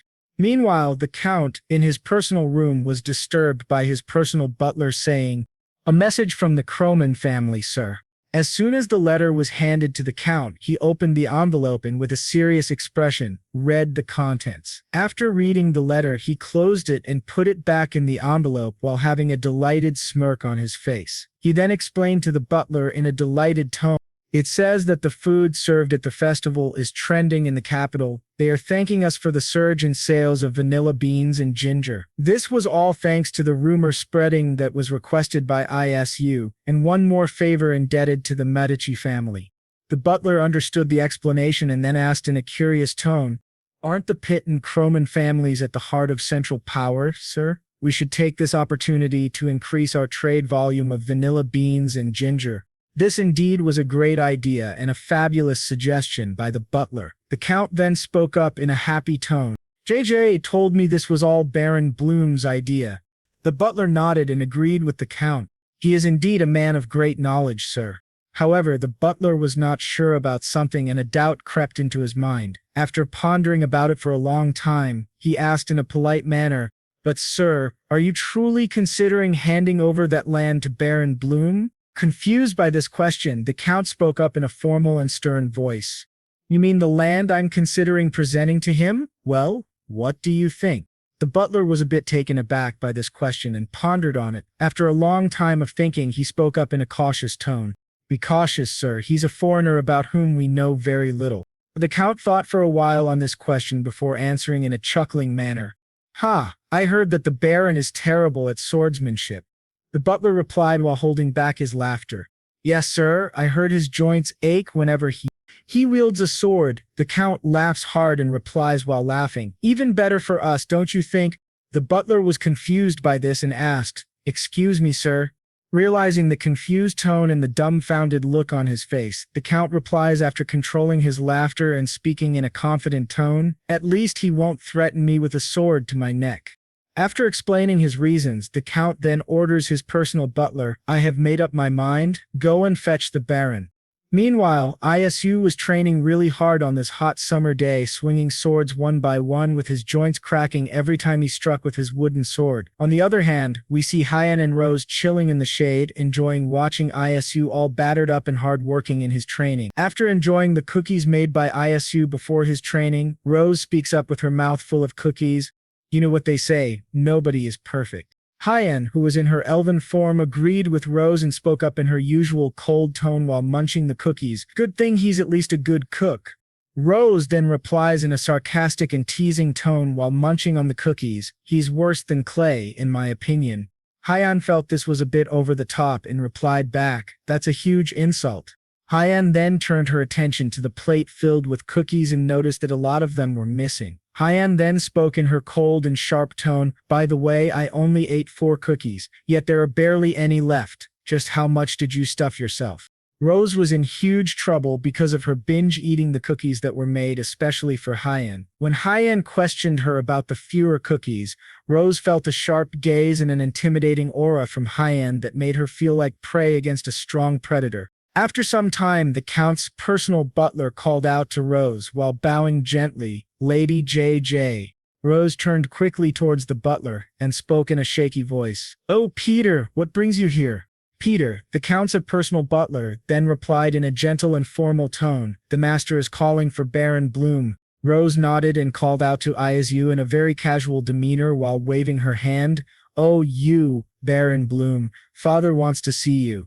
Isu was a bit dumbfounded by this request, but complied. He then turned towards the swordsmanship instructor and spoke up in a polite manner, "I should get going." The swordsmanship instructor understood this urgent meeting and replied, "Very well, sir, please don't be discouraged, you will get a hold of it soon."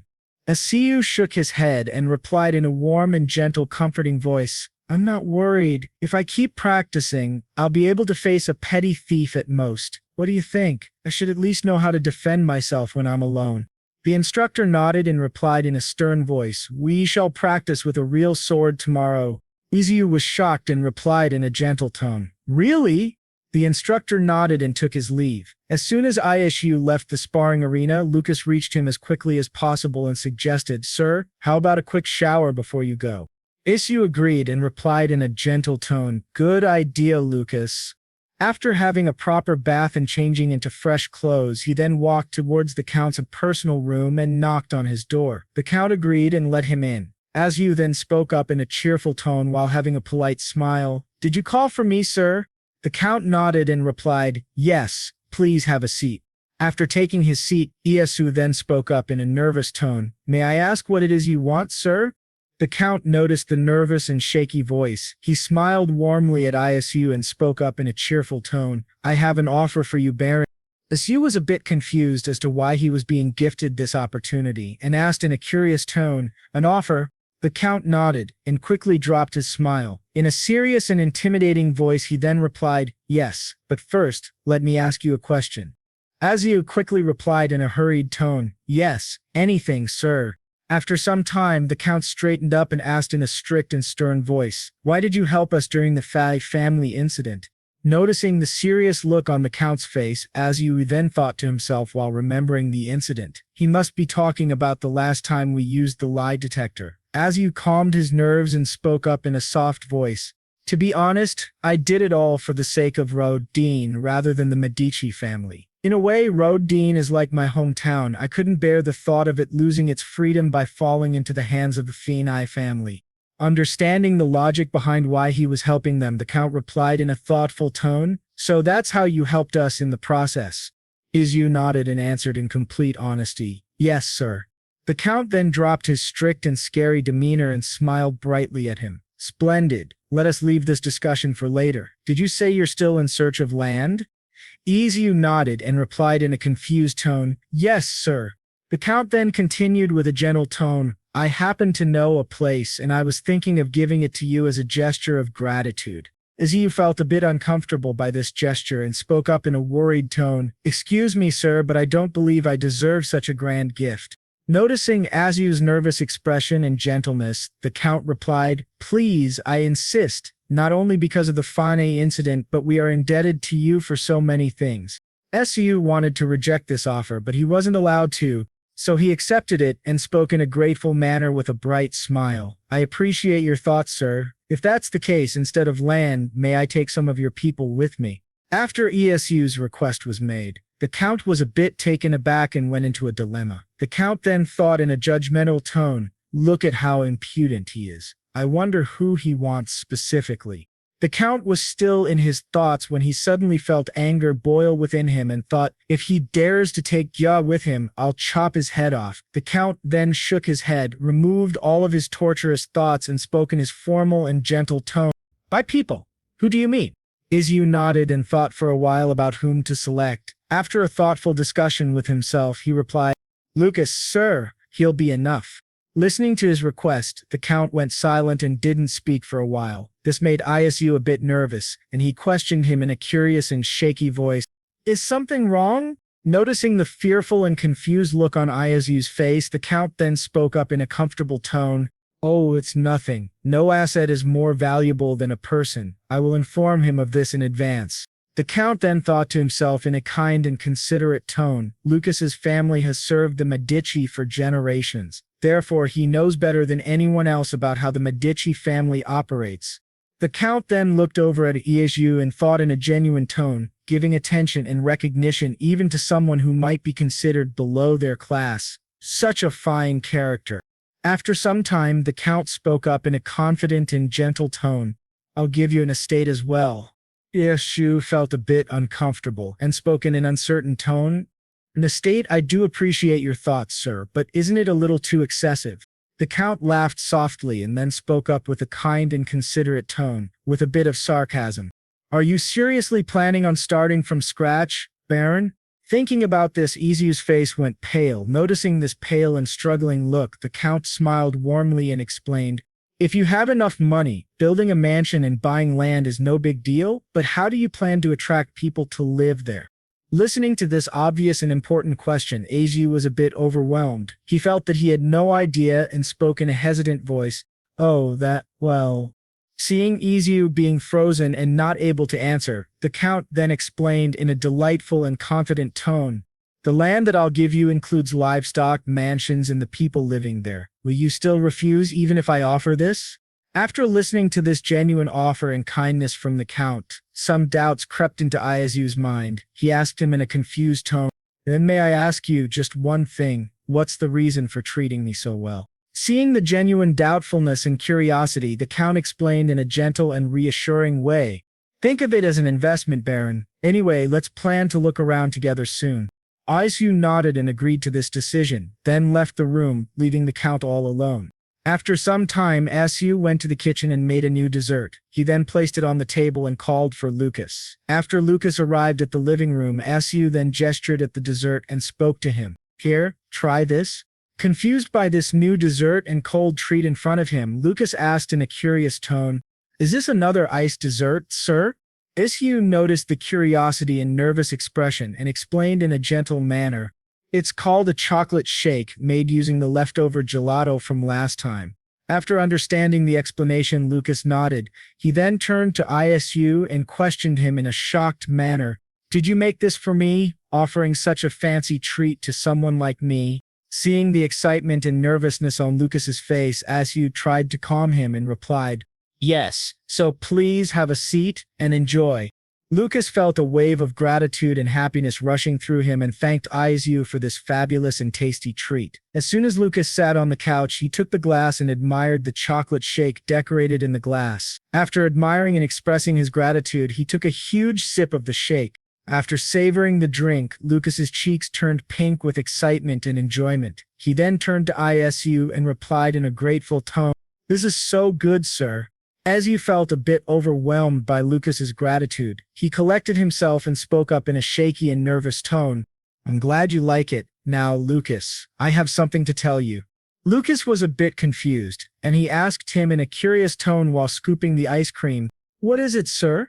After letting Lucas calm down and enjoy the shake, Isu spoke up in a serious and gentle tone, "Did you hear anything from Count Medici?" Lucas then settled down the glass and replied in a polite tone, "Oh, I have, sir. About leaving on a trip with you, right?" After listening to Lucas's reply, Isu asked him in a polite tone, "So, what do you think?" Isu then thought to himself in a guilty manner, "I feel kind of bad. It's like luring a child with candy and then taking them away." Lucas then replied after giving some thought to the question and pondered about it. Could you give me some more time to think about it, sir? It's a matter of my life." Isu then replied in a comforting voice, "Oh, sure, of course." Lucas then thought to himself about his future. "Honestly, I'm not sure if I can depend on him, although the Count is willing to give him a part of the estate."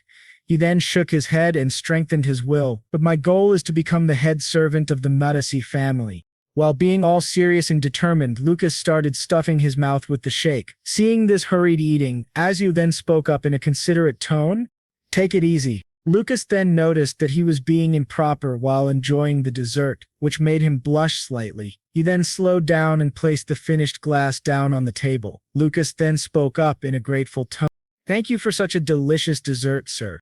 Isu then replied in a heartwarming and welcoming tone, "Great to see you enjoyed it." After some time passed, Isu then spoke up in a serious tone, "By the way, Lucas." Lucas then replied in a warm and gentle tone, "Yes, sir?" Isu then questioned after some time, "What's the biggest reason for the Baron's downfall?" Lucas thought for a while, and after giving it some thought, he answered in a serious tone, "Well, it's money, of course, sir." This straight answer made Isu slouch from the burden of earning money. He then thought to himself while feeling burdened by this impossible task, simple answer, "Nice." Isu then questioned Lucas, "Are there any disputes over the estates?" Lucas then replied in a serious tone while explaining, "There's hardly any dispute among the barons as far as I know. Actually, it's more common for vassals to argue among themselves." Isu then replied in a shocked manner, while feeling scared for himself, "Then there's a possibility that it could lead to one's downfall." Lucas shook his head and explained in a gentle and polite tone, "No, sir, the lords can always gather armies with their wealth, so it's impossible." Listening to these harsh words of reality, Isu once again felt the burden. Isu then thought to himself, I have about 3,000 gold in my hands at the moment. The tax for retaining my baron title is 1,000 gold. This thought process alone was enough to make Isu feel down. After some time, Isu continued thinking, if I hire 20 soldiers, it seems like I'll go bankrupt within a year. Ezio then shook his head and with a determined look thought, no matter how I look at it, being a merchant in the capital comes first before farming. While staying in a clenched and determined position, he then thought, but it wouldn't hurt to take a look at the estate. The very next morning, Onoju and the gang were ready for their journey to the estate. As soon as Iezu stepped out of his living quarters, both Rose and Hyan were waiting for him at his doorstep. Seeing them standing there for him, he asked them in a curious tone, You two are going to come along? Rose showed her cute side and replied in a sweet tone, yes. Hyan nodded and replied in a cold tone, yeah. Listening to their obvious answers, Isu then spoke up in a curious tone. I mean, tag along all you want, but what for?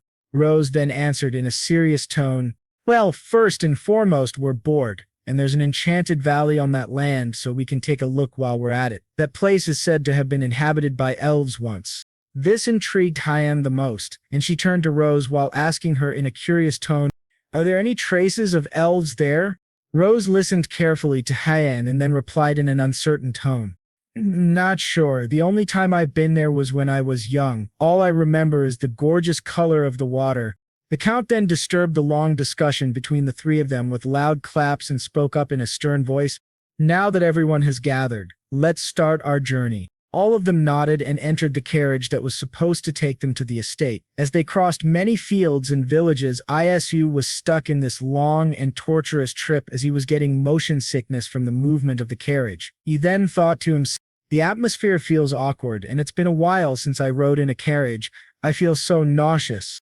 He then questioned himself, how come Jads doesn't feel anything? She treats it like some amusement park ride. Noticing Isu being sick and staring at her, Rose quickly turned to him and replied in a boastful voice, do you know how good my stamina is? Isu was a bit confused. Noticing his confused and sick look, she continued explaining in a prideful and boasting tone, this is a piece of cake. At this rate, I can jump over Mount Knots to the capital. Isu was a bit annoyed by her cheerful and bubbly tone, so he replied in an annoyed tone, okay, good for you. Rose then turned to her father, the Count, and spoke in a very cute and docile manner. With that being said, father, can I come along the next time you go to the capital? The Count wasn't fazed by this cute act and with a stern voice said, no. Realizing Rose was in a foul mood, the Count tried his best to console her. There, cheer up. Realizing she wasn't getting any better and remained in a foul mood, he sighed and replied in a comforting voice, but you can take Mark with you. The road is too rough for a child like you. Rose replied in an annoyed tone. This is unfair. I'm much more capable and trustworthy than that useless Clay. Meanwhile, Clay, who was minding his own business, felt goosebumps running down his spine. His spine tingled, but the Count didn't listen to her rambling on about how she could handle everything alone and spoke in a firm tone. A no is a no. End of discussion. Rose tried to interfere and change her father's decision, but he remained strong and said strictly, no buts, young lady. Rose then tried her best to convince him in a cute voice, but you are the best father in the entire world. Hyan watched this bickering between Rose and her father and felt a bit empty and sad. She then turned to the window and looked outside to distract herself. Aziu felt a bit sad and pity for her, so he called out for Hyan. Before they could have a conversation, one of the servants working for the Medici family announced in a loud voice, we've arrived, my lord. After a long, treacherous journey filled with huge obstacles and troubles, only for Isu due to his motion sickness, they had reached their location. The fresh wave of air and the silent surroundings made it feel like a place out of fantasy. The Zayo stepped out of the carriage and was hit with the beautiful scenery in front of him. While admiring the structure, he thought, wow, just look at this place. It's more like a mansion. The Count, after stepping down from the carriage, turned to all of them and spoke in a suggestive manner. Let's stay here for tonight. The Count then turned to one of the servants and spoke in an authoritative tone, show the Baron the best room. The servant nodded and bowed gently before the count, then proceeded to take Isu to one of the luxurious rooms. After entering the room, Isu flopped on the bed, all tired and succumbed to fatigue. Feeling extremely tired and sleepy from the long journey, Isu if the paved roads are this uncomfortable, I wonder how exhausted I'll be when traveling on unpaved dirt roads. Whatever, I'll think about it tomorrow. As long as I take motion sickness pills, I'll be fine. After thinking and planning his days, Isu fell asleep and slept until early morning the next day. The next morning, Isu woke up super early. He yawned and stretched himself while saying, I shouldn't have slept so early yesterday. I woke up way too soon. As soon as he entered the backyard, Isu was a bit taken aback by Hyan's presence. He spoke up in a polite and curious manner. Hyan, you're up early. Are you out for a walk too? Hyan shook her head in denial and replied in her cold tone, I couldn't sleep well. This was a bit odd, but Isu thought for a moment and spoke, perhaps it's because your sleeping spot changed? After this short conversation, both Hyan and Isu went for a walk. After walking for a while, Hyan was reminded of her old times and shared it with Isu. My family sometimes went on trips without me. Then I didn't like being alone in that big house, so I wandered outside all day like this. After listening to this sad past, Isu spoke up with a heavy-hearted voice, must have been lonely at such a young age. This awkward situation was a bit too heavy between them, and Hyan didn't reply to what Isu said. After walking a bit of distance, Hyan replied in a stoic and nonchalant voice, well, it's all in the past. Isu then replied in a soft and questioning tone, oh, do you know that it's already been 5 months since we started traveling together? Listening to this, Hyan replied with a gloomy look while her voice remained nonchalant. Time surely flies. Noticing this would be a good time to tease Hyan, Isu spoke up in a sarcastic tone while holding his laughter. Isn't it sad that time passes by so quickly? Isu was expecting a cold, savage reply from Hyan, but it was completely opposite to what he expected. Hyan replied in a gloomy tone. Yes. Seeing her reply in such a gloomy tone and admitting it confused Isu, and he replied in a very confused tone, oh. While trying to understand her behavior and her speaking manner, Isu thought to himself, feeling guilty. Wasn't expecting such a straightforward answer. Hyan didn't reply after Isu's awkward response and remained quiet for some time. Noticing the strange silence between them, Isu spoke up in a comforting voice. As long as you're okay, I'm fine with continuing to travel together. Both Han and Isu remained quiet for a long time, no one suggesting any movement. But after seeing the sun reach its pinnacle, Hyan spoke up in her cold and commanding tone. Let's just go get ready to leave. Isu replied in agreement and started to head back to his room to change his clothes. After changing and freshening up, he rushed down to meet the count and servants waiting to show him around the estate. After greeting everyone with a good morning, Isu then entered the carriage and awaited the long journey around the estate. As the carriage roamed around and juggled on the pavement, Isu felt nauseous and thought with fear and irritation. It feels like riding a taiguda, it's taking ages to get there. Isu was feeling irritated and nauseous when the count called out for him. Baron Bloom. Isu turned to the count, calmed his nerves, and replied, oh, yes, sir. The count then turned to the window and said in a stern voice, we have entered the Auburn estate. As soon as Isu peeked out of the window, he saw barren land, expired wheat, dried leaves waving in the air, and cracked land. Seeing this, Isu replied in an amazed tone, it's kind of empty, sir. Suddenly, a high-speed stone was thrown by someone aiming at the carriage. The stone then hit straight on Isu's head, which made the stone hit him, making him bleed. Seeing Isu clench his forehead, Rose got worried and spoke up in a worried tone. What's wrong? While trying to see what happened to Isu, Rose was also attacked by the stone thrower. She screamed out in pain. Oh, what was that? Isu started rubbing his forehead and saw Rose getting hit too. Rose was shocked and spoke out in terror. Yikes, your forehead is bleeding. The count then turned to Rose and spoke in shock and terror. Pshaw, you're hurt too. This angered the count, and he turned to one of the soldiers and asked in a stern voice, what is going on? The soldier quickly ran towards the count. After examining the situation, he replied, a vagrant, my lord. What shall we do with him? The count then ordered the soldiers, bring him to me. The soldiers brought the guilty man in front of the count. The man then spoke up in frustration and anger. Kill me if you desire, I'd rather die at the hands of knights than live like this. I don't want to live any longer in a place where only the Lord is well fed and rich. The Count then spoke up in a reassuring tone. I understand what's going on, but that doesn't justify such behavior. Get rid of him. The soldiers nodded and replied in an understanding tone. Yes, sir. They then dragged the guilty man away from the carriage. Meanwhile, in the carriage, Isu was wiping the blood off with his sleeve. Seeing this, Hyan handed him a piece of hand towel. Here, take this. Isu was grateful for this and replied in a grateful manner. Oh, thanks. While wiping the blood off his face, Isu spoke up in a nervous and embarrassed manner. Boy, I never knew I would see the day when you showed sympathy towards others. Hyan felt a bit bad about this, and spoke in a genuine and caring tone while keeping her cold demeanor.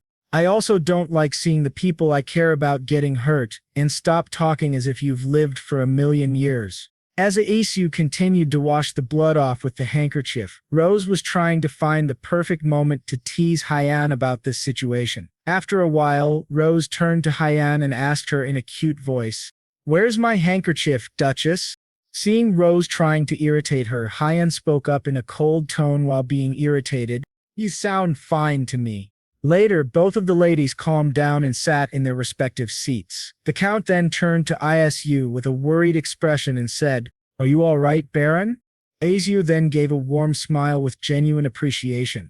Yes, sir. The Count nodded and gave a warm smile to Isu. Then, turning to everyone present in the carriage and collecting his thoughts, the Count spoke up in a serious tone. This is what happens when you have an incompetent ruler. The explanation and strict nature of his voice made Isu think for a while before speaking in a confused tone. Who is the lord of this estate? After giving it some thought and walking towards the mansion, he spoke up in a stern voice. He's my second cousin, if I'm correct. After reaching the mansion, they were greeted by a smiling, rich-looking couple. The man spoke up in a formal and gentle tone with a wide smile. Welcome, dear Count. Good to see you too, Lady G. You brought a lot of guests. The lady standing beside the man then spoke up in a worried tone. Goodness, my lady, how did you get that wound on your forehead? We should treat it before it leaves a scar. Meanwhile, Rose was standing in front of them in an intimidating posture which made her look like a predator. After the fake caring from the couple, the Count then gathered air in his lungs and spoke out in a loud and angry voice. Silence! I order all of you to pack and get ready to leave. If you obey, then I will at least spare you a cottage in Medi City. Listening to the final decision from the Count and realizing his seriousness, the man then spoke up in a scared and fearful tone. What do you mean, sir? This is my property. The Count raised his voice again in a stern and strict tone. If you refuse, then I will have no choice but to use force. The man then spoke up in a nervous and scared tone. But this is all too sudden. The Count then yelled in an authoritative tone. There are only half of the serfs left, and the remaining ones have turned into vagabonds. The farmlands are overrun with weeds, and the houses have turned into ruins, yet you're here enjoying outrageously luxurious clothes and ornaments. And look at this mansion. Why are there so many glass windows? After taking a little break from shouting and showing his anger, he took a deep breath and shouted at his maximum volume in anger. Let me ask this one last time. Are you going to leave? Or die right here? Isu was a bit taken aback and felt shivers run down his spine. He thought, I suppose he's not here just to look around the estate. After listening to the Count's warning and last chance, the man replied, Very well, we will leave as you wish. The lady then spoke up in a horrifying tone. Honey, the Count then ordered the man, take 2 servants and nothing else. He then announced to the estate, From today onwards, Alan Medier is banished from the Auburn estate. I'll personally oversee the management of this place until the new owner arrives, so be it. After seeing his cousin and his wife leave, the Count then turned to Isu and, forgetting to switch back his tone, spoke in a strict voice. Have a walk with me, Baron Bloom. Isu was a bit scared of his demeanor and agreed before the Count could shout at him again. As they both walked around the estate, the Count then softened his tone and gave a warm smile to Isu while speaking. Sorry to present such an unpleasant sight upon your first arrival. Isu then turned to the Count and replied in a soft tone, It's okay, sir. I'm sure there was a reason behind it. The Count gave a warm reply and asked him in a curious manner, Anyway, how do you like this place? Isu replied with a warm smile, I like it very much, sir.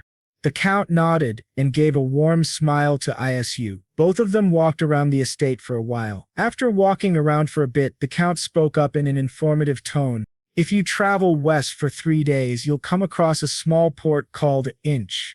Isu was a bit confused as to why he was sharing this and then spoke up in a formal tone while understanding. I see, so from here I guess Inch is closer than Fusing. The Count was impressed by Isu's understanding. He then replied in a gentle tone, correct. You know that all of Aaron's fisheries belong to the royal family, right? Isu nodded and replied, yes, I heard. The Count gave a knowing nod to Isu and then continued explaining. The fishermen who work at those fisheries live here in Inch. While the Count explained it carefully, doubts crept into Isu's mind. He then thought to himself, but why is he telling me all of this? Come to think of it, the road was divided into two. However, Medicity already has active interaction with Fusing. Perhaps calling it saturated wouldn't be an overstatement. Then that means, or as you then thought for a while before speaking, do you need me to take charge of the ENT region?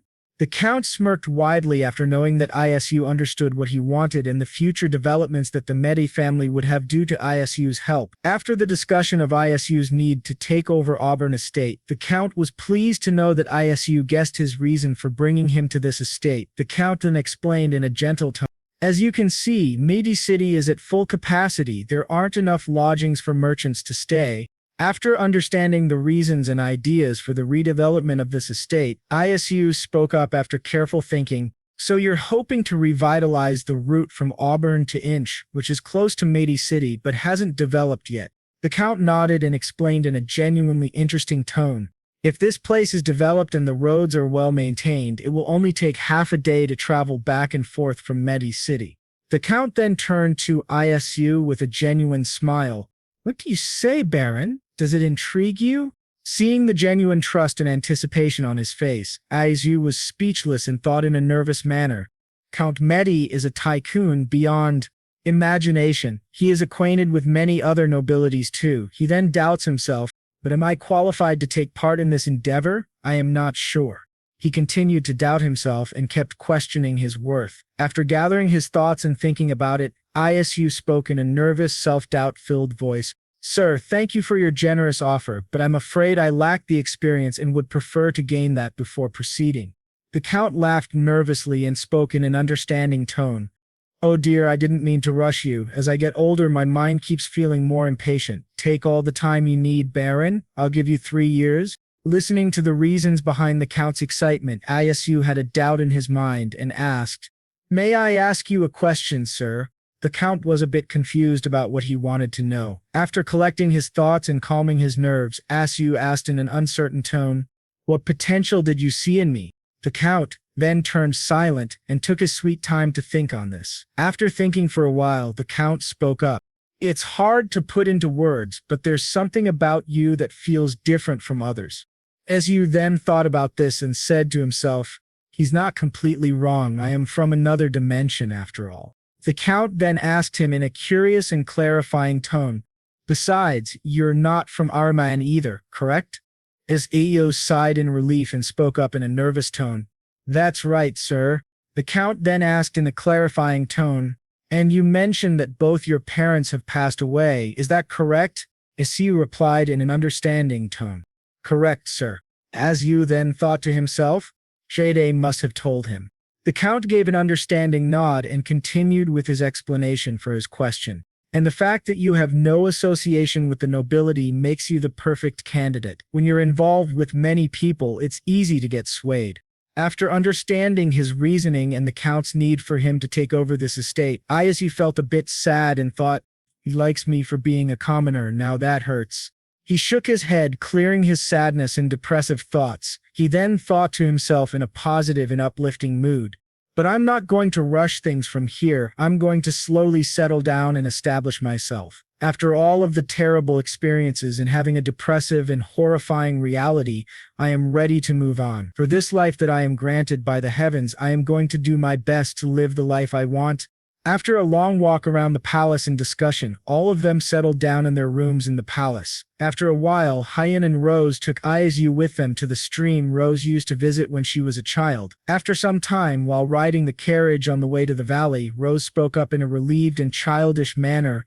"Oh, I'm glad I could make it, because of that vagrant incident. I thought I could never go out. Did you see how my dad stopped me from going out earlier?" Rose then spoke up in a prideful and grateful manner. "Never in a million years would he have let me go out alone," and that's when the Duchess stepped in just in time. He said yes as soon as Hyen agreed to accompany me. After listening to Rose thanking and explaining her gratitude to Hyen, Isu then spoke up in a mindful manner. "But it's not like you're completely alone. The knights will follow to guard you. It's not as if we're traveling a long distance." Listening to Isu speaking in a very mindful way and switching sides to the Count, Rose spoke in a sarcastic tone. "Was getting hit by a stone earlier not enough of a warning?" Isu nodded and replied in an uncertain tone while his voice remained soft. "Well, I understand that, but..." Realizing the awkward silence in the caring tone in his voice, Hyen spoke up in her usual aloofness. "It's fine, I wanted to visit anyway too." She then asked Rose in an irritated tone, "Did you say it takes around 30 minutes? Rose nodded and gave orders to the carriage driver to speed up. After some time of traveling through the forest and thick grass, they finally reached their destination. Rose then spoke up in a loud and announcing tone. "Behold, the enchanted valley." Both Hyen and Isu were uncertain and confused by the thick grass and weeds covering the valley. Hyen spoke up in her usual coldness while questioning, "JJ, are you sure we've come to the right place?" Seeing Hyen being unsure and questioning her, Rose replied in an uncertain tone, "I think so." Rose then turned to one of the guards and ordered them, "Quick, cut the grass, and make a path." The soldier nodded and turned towards the grass and weeds to cut, but that's when Hyen interfered and said in an authoritative tone, "Hold on." This confused all of the people that were present at the valley. As soon as the commotion died down, Hyen started gathering mana from her body and circled it throughout her being. The mana then started forming around her finger, taking the shape of a blade. She then fired the blade-shaped mana at the grasses and weeds, obliterating them and making a path towards the valley. After Hyen's help, the valley was seen, and a beautiful waterfall was also present. While Isu walked towards the valley admiring its beauty, he spoke up in an astonished tone. "Wow, this is amazing!" After clearing the path, Hyen sensed something in the river flowing nearby. She continued to walk towards it. Seeing her walk towards the river without any warning, Isu called out to her in a worried tone, "Hyen, wait!" She then jumped into the river and sank herself deep into the water. Seeing this, both Rose and Isu shouted for her in horror. Hyen continued to sink herself deeper and deeper into the river. She then felt a bit strange and started gathering her mana in her body. While gathering her mana, she felt a surge of increasing mana within her and kept going to collect more and more. Meanwhile, both Rose and Isu were worried sick because Hyen was in the water for a long time. Rose then spoke up in a worried tone, "Shouldn't we help her?" She then grabbed Isu's collar and shook him in a nervous and terrified tone. "I don't know how to swim. Hurry, get in there and save her." While being shaken really hard, Isu spoke up in a calming voice. "She's the water mage. I highly doubt she'll drown." After listening to Isu's thoughtful reply, Rose nodded and spoke up in agreement. "Oh, you're right." After a while of waiting and searching for Hyen, she finally came out of the water, gasping for air. Seeing that she hadn't drowned and had come out safely, Isu spoke up in a relieved tone. "There she is." Hyen then walked through the water and got out of it, walking towards Rose and Isu. Rose then asked in a worried and curious tone, "What was that all about, Duchess?" There was something odd about Hyen. Rose spoke in a curious tone. "Huh, you've grown taller. There's more vitality in your cheeks too." Listening to Rose's description of Hyen, Isu spoke in a dumbfounded manner. "Do you think so?" He then quickly brought out a towel and offered it to her. "Here's a towel, Hyen." Hyen felt grateful and gracefully took the towel from him. She then started patting herself dry. Isu asked her in a curious tone while she was patting herself, "But why did you suddenly jump into the water?" Hyen spoke in a happy tone. "The water," Isu went quiet, had a doubtful expression on his face and spoke in a curious way. "Huh?" Hyen then continued with a smile and a happy tone. The water here feels very refreshing. Seeing Hyen smile for the first time, both Rose and Isu were left with their mouths open in amazement. Rose then turned to Isu and whispered to him, "I never knew she could smile like that." Isu nodded and agreed with her. Seeing them shocked and whispering among themselves, Hyen then spoke up in an irritated tone, "What? Do you two have a problem?" Seeing the visible frustration and anger on her face, Isu just spoke up in a nervous and shaky voice. "No, we're just talking about how glad we are that you love it." Rose was also a bit taken aback by Hyen's irritation. Hearing Isu's reasoning, she agreed with him. Rose then changed the topic to avoid making herself feel guilty and to prevent Hyen from getting angry. She spoke up in a nervous tone while laughing awkwardly. "How silly, let's call it a day and head back. It's getting late." Hyen agreed. While watching the sun set down, all of them walked towards the carriage and settled down. As soon as everyone was settled, the guards and the carriage driver remained on their guard and took them back to the mansion safe and sound. After reaching the mansion, Isu walked to his room and flopped on his bed, tired and exhausted from all the traveling. As he felt the softness and comfort of the bed, he thought to himself in a relieved manner, "The bed feels so nice. I can feel all my fatigue melting away."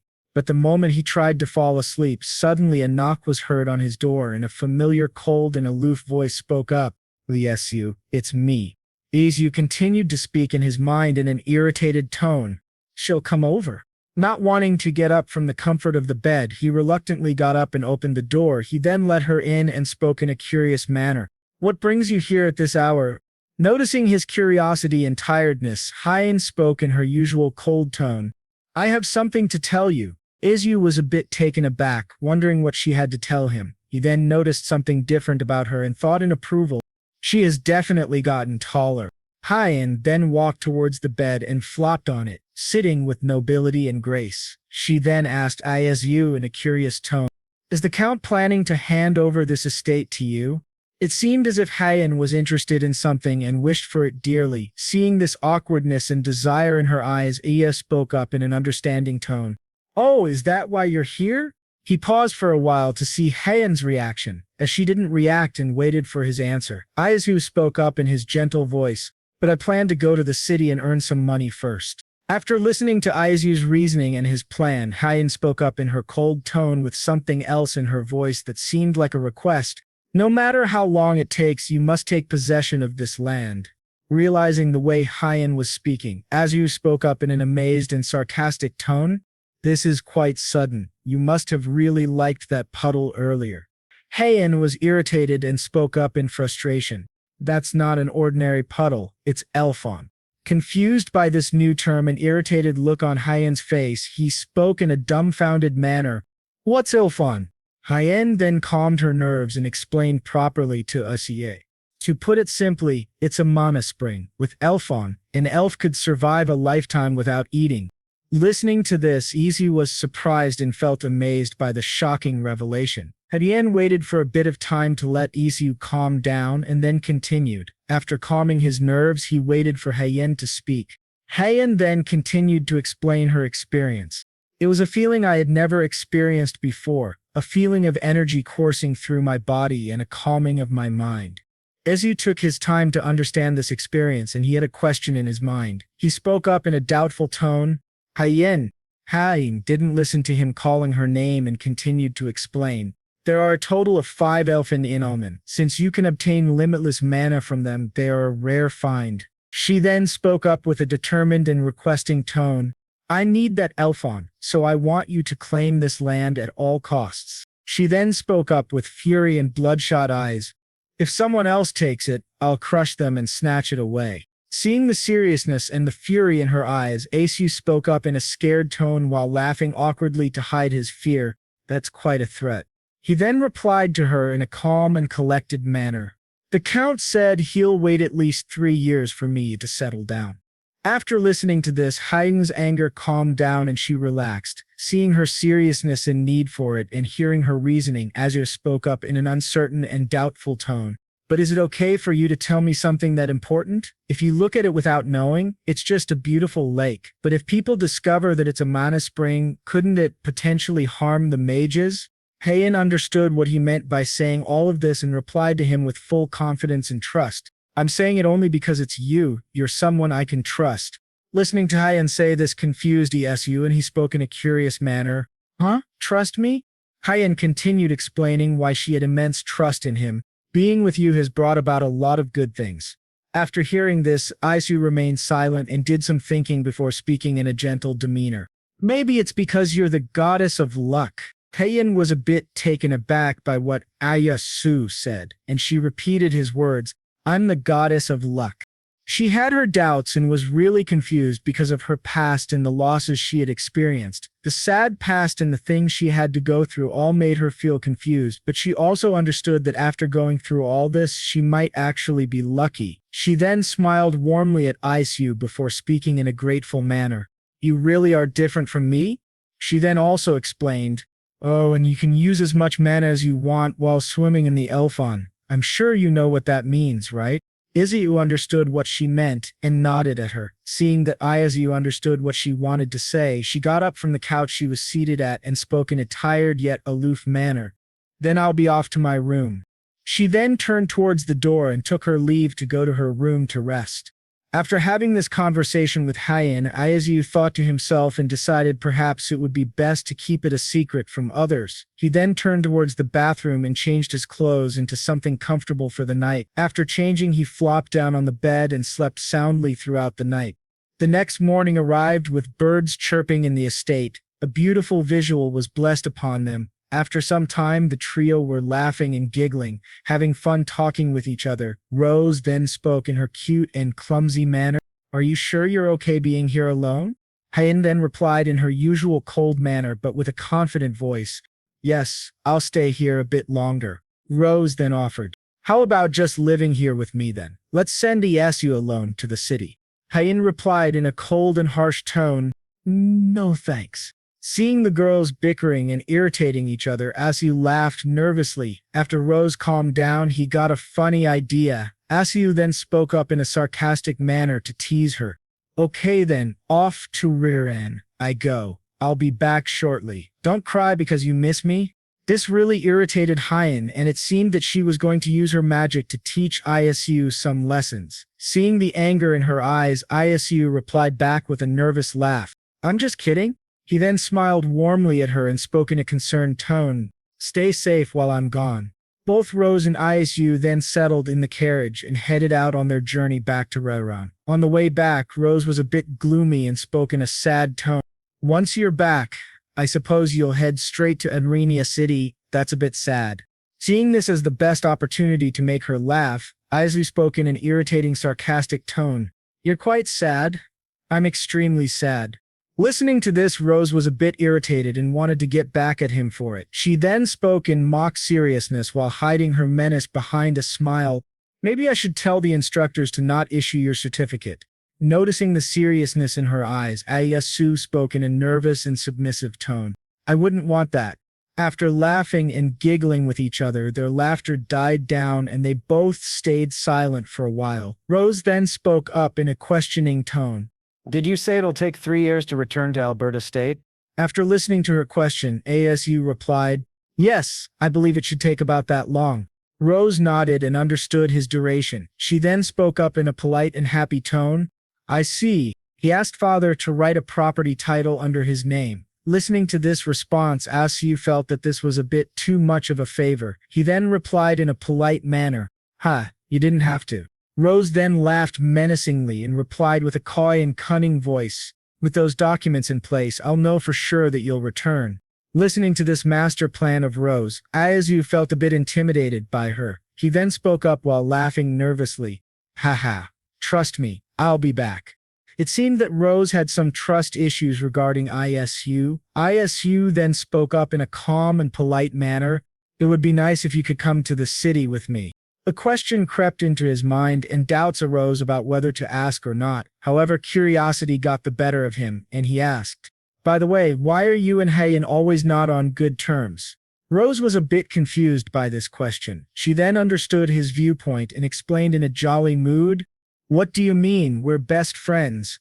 Listening to Rose being in her own world and daydreaming, Isu then spoke up in a sarcastic tone. Yeah, right? Seeing the sarcastic smile on Isu's face made Rose really infuriated. She then spoke up in an irritated tone, trying to prove her point. It's true, both the Duchess and I tend to be blunt in our speech. Nonetheless, we've had numerous deep conversations. There's more to things than meets the eye. Isu gave up and agreed with her while being sarcastic. All right, you win. Rose wasn't sure and understood the sarcasm in Isu's voice. She got even more furious and kept pressuring Isu to make him believe that she and Hyen were friends. All along the way to Roran, both Rose and Isu kept teasing and making fun of each other. The laughter never died down and they both felt great. After some time, as the route to Roran was coming closer, both of them readied themselves to attend to the people. As soon as the carriage entered the main village and stopped at the center, Isu got out first and offered his hand to Rose for support, as a gentleman and a noble. Isu then turned to Rose and asked her in a polite and gentle demeanor, "Will you also be resting in Roran?" Rose nodded and answered his question in a goofy and cute manner. "Yeah, I'll hang out here for a few days until you finish all your business." As they were bickering and talking for a while, a familiar voice was heard calling for them. They turned towards the voice that was calling. Hans came running to them and spoke out. "Could I join you in your journey? I was already preparing to return to Maise City anyway." Listening to this explanation and reasoning, Su was a bit dumbfounded and replied in a dumb manner, "Oh?" Seeing this reaction of Isu, Hans spoke out in anger and frustration. "What do you mean by oh? Did you forget about it?" Seeing Isu forget about the promise they made, Hans was left broken and started crying. Isu felt really terrible at that time and tried to comfort Hans. No, of course not. Let's go together when we leave." Seeing this dramatic event unfold in front of her, Rose chuckled and enjoyed their bickering. Hans then turned to Isu with puffy eyes and tears streaming down his face. He then asked Isu with genuine curiosity, seeking reassurance for himself. "Really?" Isu smiled nervously, sweat forming on the sides of his face. He then replied in a reassuring tone, "I promise." Seeing the genuine promise and reassurance in Isu's eyes, Hans then stopped crying in the middle of the road and got up. He then wiped his face to clear his tears while speaking out loud in a polite tone. "Then allow me to guide you to the end." Su then felt nervous and worried. He said in a hesitant voice, "Oh, I can stay at my cottage." Hans understood Isu's request and turned to Rose while asking her in a polite manner, "What about you, Lady J?" Rose's face turned serious and she had a look of determination to force her way. She spoke in a menacingly cold and calm voice. "I want to spend every minute with Maggie while I'm here." Seeing the fierce nature of Rose, Hans gulped audibly and replied in a nervous tone, "Roger that." Rose then started walking towards the inn and Hans followed behind her. She then turned to Isu and spoke out loud in a delighted tone, "Get some rest." Isu replied back in a genuinely grateful tone while waving his hand to her, "Thanks." As soon as this interaction was over, Isu walked to his cottage, which hadn't been touched by anyone and was left the way it was. Coming back to the place where all of the things started made Isu feel both happy and sad. He then walked towards the room where the portal to his world was located. He then entered the portal, coming back to his original world. Seeing his room, he spoke out loud in amazement. "Wow, it's been 4 months. Look at all the dust." He then quickly rushed to his bathroom to take a shower and freshen up from the long journey. After wrapping a towel around his waist, he started to plan about his journey. "Anyway, what should I take with me if I'm going to cross over? I heard it's going to be a rough journey." He kept on thinking about his journey to the Aranya capital city, and suddenly he realized something and spoke out in a sad tone. "Let's set that aside for now. First, there's somewhere I need to visit." He then quickly dressed himself and bought flowers on the way to the cemetery house where his parents were currently resting. As soon as Isu reached in front of his parents' graves, he greeted them with a warm smile that hid a lot of pain. "Mom, Dad, I'm here. How have you been? I'm doing pretty good in my own way." He then gathered his thoughts before speaking out in a sad voice. "When you passed away on his birthday, he felt like he could never celebrate it again." He placed the bouquet of flowers in front of the photo, the last memory and proof of his parents. He then spoke up in a sad yet grateful tone while smiling warmly at his parents. "Since Mountainots will be freezing cold, I thought it would be nice for everyone to wear down jackets to keep warm." He then shut his briefcase and turned towards the exit, thinking to himself, I should tell Hans and JJ it's time to leave. Isu then left his cottage, looking for Hans and Rose. He traveled back to Macy City. As soon as Isu, Rose, Heian and Hans reached the Medici mansion, Lucas was standing there waiting to greet Isu. Isu then called out to him in an excited and curious tone. Have you decided to join us? Lucas then greeted Isu and replied in a polite tone, Yes, sir. Hans then gathered his courage and tried to greet Lucas. Hey! But Lucas ignored him and walked away. Hans felt defeated and sad. Meanwhile, Isu was a bit worried about whether they would get along or not. He then shook off all of his thoughts and asked Lucas in a curious tone, Is everything loaded? Lucas nodded and turned to Isu while replying, Yes, sir. Isu smiled warmly at him and asked in a nervous manner while trying to maintain his polite smile, And did you say farewell to your family? Lucas replied in a confirming tone, Of course. After this small talk between Lucas and Isu, Lucas then announced in a loud voice, We're leaving, hurry and get on the carriage. As everyone was busy packing and putting stuff in the carriage, Heian was searching for someone and felt that someone was missing. Seeing Heian searching for someone eagerly, spoke up in a curious manner, Hey Heian, aren't you coming? Heian replies in a worried tone, I'm worried about JJ. After listening to her being worried about Rose, Isu then replies in a warm and gentle tone, while being curious, is it because she didn't come to say farewell? After calming Heian's nerves, Isu then speaks up in a nervous and sarcastic manner, Don't worry, she probably didn't come because seeing us leave would make her sad. I bet she's crying in her room right now. Listening to this explanation by Isu, Heian scoffs before replying in a disappointed tone, What's there to be sad about? I mean, it's not like we're going away for good or anything. Isu laughs nervously and tries to reply, but the Count interrupts Isu, replying in a laughing tone. That's because JJ is quite the softie inside.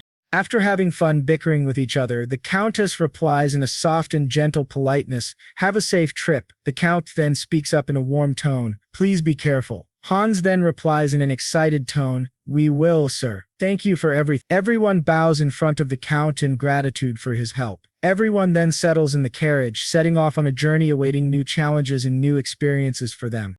After a long and treacherous travel, Isu screams out in a whiny voice, I'm so bored. We've been riding for days and this journey feels never ending. Isu then turns to Heian and says to her like a whiny child, Hey Heian, do you know any mage that handles the portal? Heian then replies in her cold and sarcastic manner, If I knew, I wouldn't be here, would I?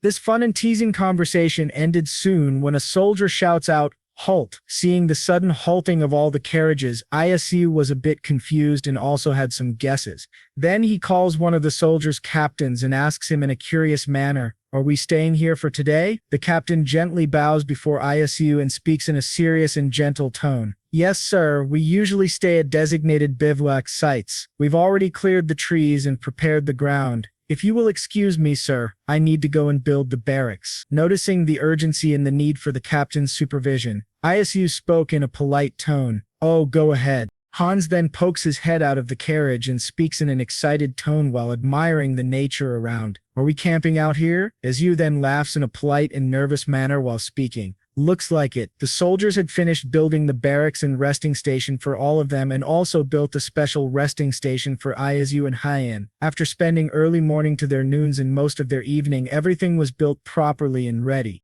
Meanwhile, Isu and the gang were at a nearby place seeking warmth from the campfire. Hans, Isu, and Heian were really close to the campfire and enjoyed its warmth. After observing for a while, Isu noticed something off about Heian and thought in a worried expression, she looks very tired and cold. Heian sat there expressionless, but a hint of exhaustion and cold was visible on her face. Seeing this for a while, Isu then gets reminded about something and thinks in an excited way, all right, the down jackets. He then gets up from his position and rummages through his briefcase for the jackets he bought for them. After finding the jackets, he turns around and calls out, Heian. Heian then lifts her head up and says in an exhausted and timid voice, What? Isu then shows her the jacket he bought and speaks out loud with a bright smile, Try this on. A beautiful purple-colored jacket was shown to Heian. Seeing the weird-shaped coat given to her by Isu, she feels the fabric of the jacket and speaks up in a questioning manner. "What's this?" Isu then answers Heian's question with excitement. "That's called a down jacket. It's a quilted coat filled with duck feathers. It should keep you warm." He then brings out 2 more down jackets for Hans and Lucas, showing them. Seeing the generosity and the surprise gift for them, both of them spoke out in a dumbfounded manner. "For us?" Isu then speaks up in a gentle and warm manner. "Yeah, go ahead and try them on." Both of them screamed out in gratitude, "Thank you." Both of them took the jackets from Isu and tried them on. Hans fidgets and moves his arms around excitedly. He then spoke out loud, "Wow, this coat blocks out all the cold wind." Lucas felt really warm and comfy. He then spoke out in gratitude and astonishment. "It's the first time I've worn something like this." Seeing this, Isu chuckles softly and smiles at them. Meanwhile, Heian pondered about something and kept silent for some time. Heian then spoke out loud in a curious manner. "By the way, why do you keep buying me clothes in the same color?" Isu then turns to Heian and speaks out without thinking, in a derpy manner, "Because that color suits you well." Listening to this explanation by Isu, there was a hint of kindness and happiness in her eyes. She then wears the jacket and enjoys the comfort provided by it. She then speaks out in a genuinely grateful tone while smiling. "The down jacket is really warm and lightweight. Thanks, Baron." Isu smiles back at Heian with warmth.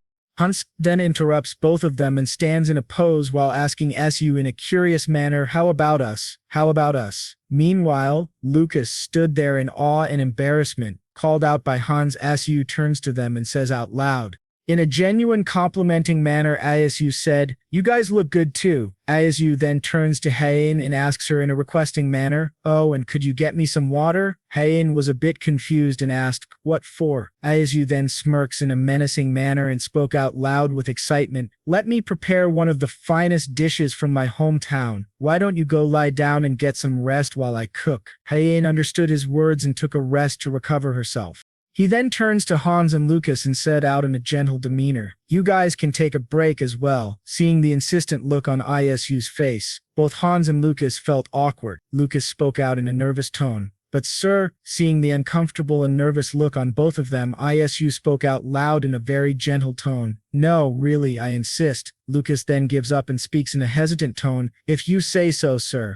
As soon as Hans and Lucas left the place, Isu thought to himself in a nervous tone, "The thing is, I don't want them to see me cooking this instant food." He then rummages through his briefcase and took out the instant noodles. After taking out the instant noodle packet, he thought to himself in a serious tone, "I wonder if there will ever come a day when I'll tell them I'm from another world through the portal." Heian is a mage, so she might easily understand the concept of portals. He then shakes his head, removing all of his overthinking thoughts. He thinks to himself while adding the noodles into the boiling water, which had been boiling with spices and oils. "Whatever, let's just focus on making this ramen for now." He then simmers the noodles in the broth for a long time. Seeing the noodles were cooked, he then thinks to himself, "It looks almost ready. This is when I add the egg I brought from the previous village." As he was cooking the noodles and eggs together, Heian peeked into the tent and sniffed the air that was filled with the yummy scent. As the noodles were ready, he served them in bowls with soup, noodles, and an egg on top as a topping. He then calls out loudly, "Come gather around, the meal is ready." Heian approaches the bowl and after seeing the contents, her face distorts in anger as she speaks out in disgust, "Aren't those strands of hair?" The sudden appearance of Heian and her comments startled Isu. Hans, who saw the contents, also spoke in a disgusted manner, "Ew, they really do look like human hair." Lucas coughs a bit to silence the ongoing barrage of disgust and spoke, "Everyone, let's not rush to judgment."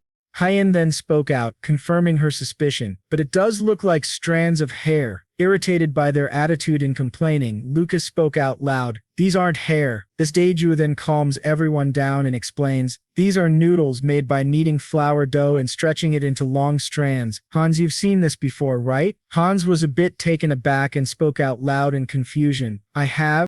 Daiju shakes his head and tries to figure out a way to explain it. He then remembers the time they had something similar and said in an excited and hopeful tone, "Yeah, don't you remember ramen tang? This is the boiled version of that." Remembering something he had like that when Isu was back in Rodan, it clicked to Hans and he spoke out in remembrance, "Aha, I see." Feeling relieved that Hans remembered, Isu then prepares 3 bowls of noodles and calls out, "Here, Heian, this is yours." Hans, Lucas, come and take your bowls too. Hearing his name called out, Lucas felt a bit weird about it and spoke in a nervous manner. As a servant, how could I possibly dine with you at the same time? Asu waves his concern off and spoke out in a happy tone. Come on, it's fine.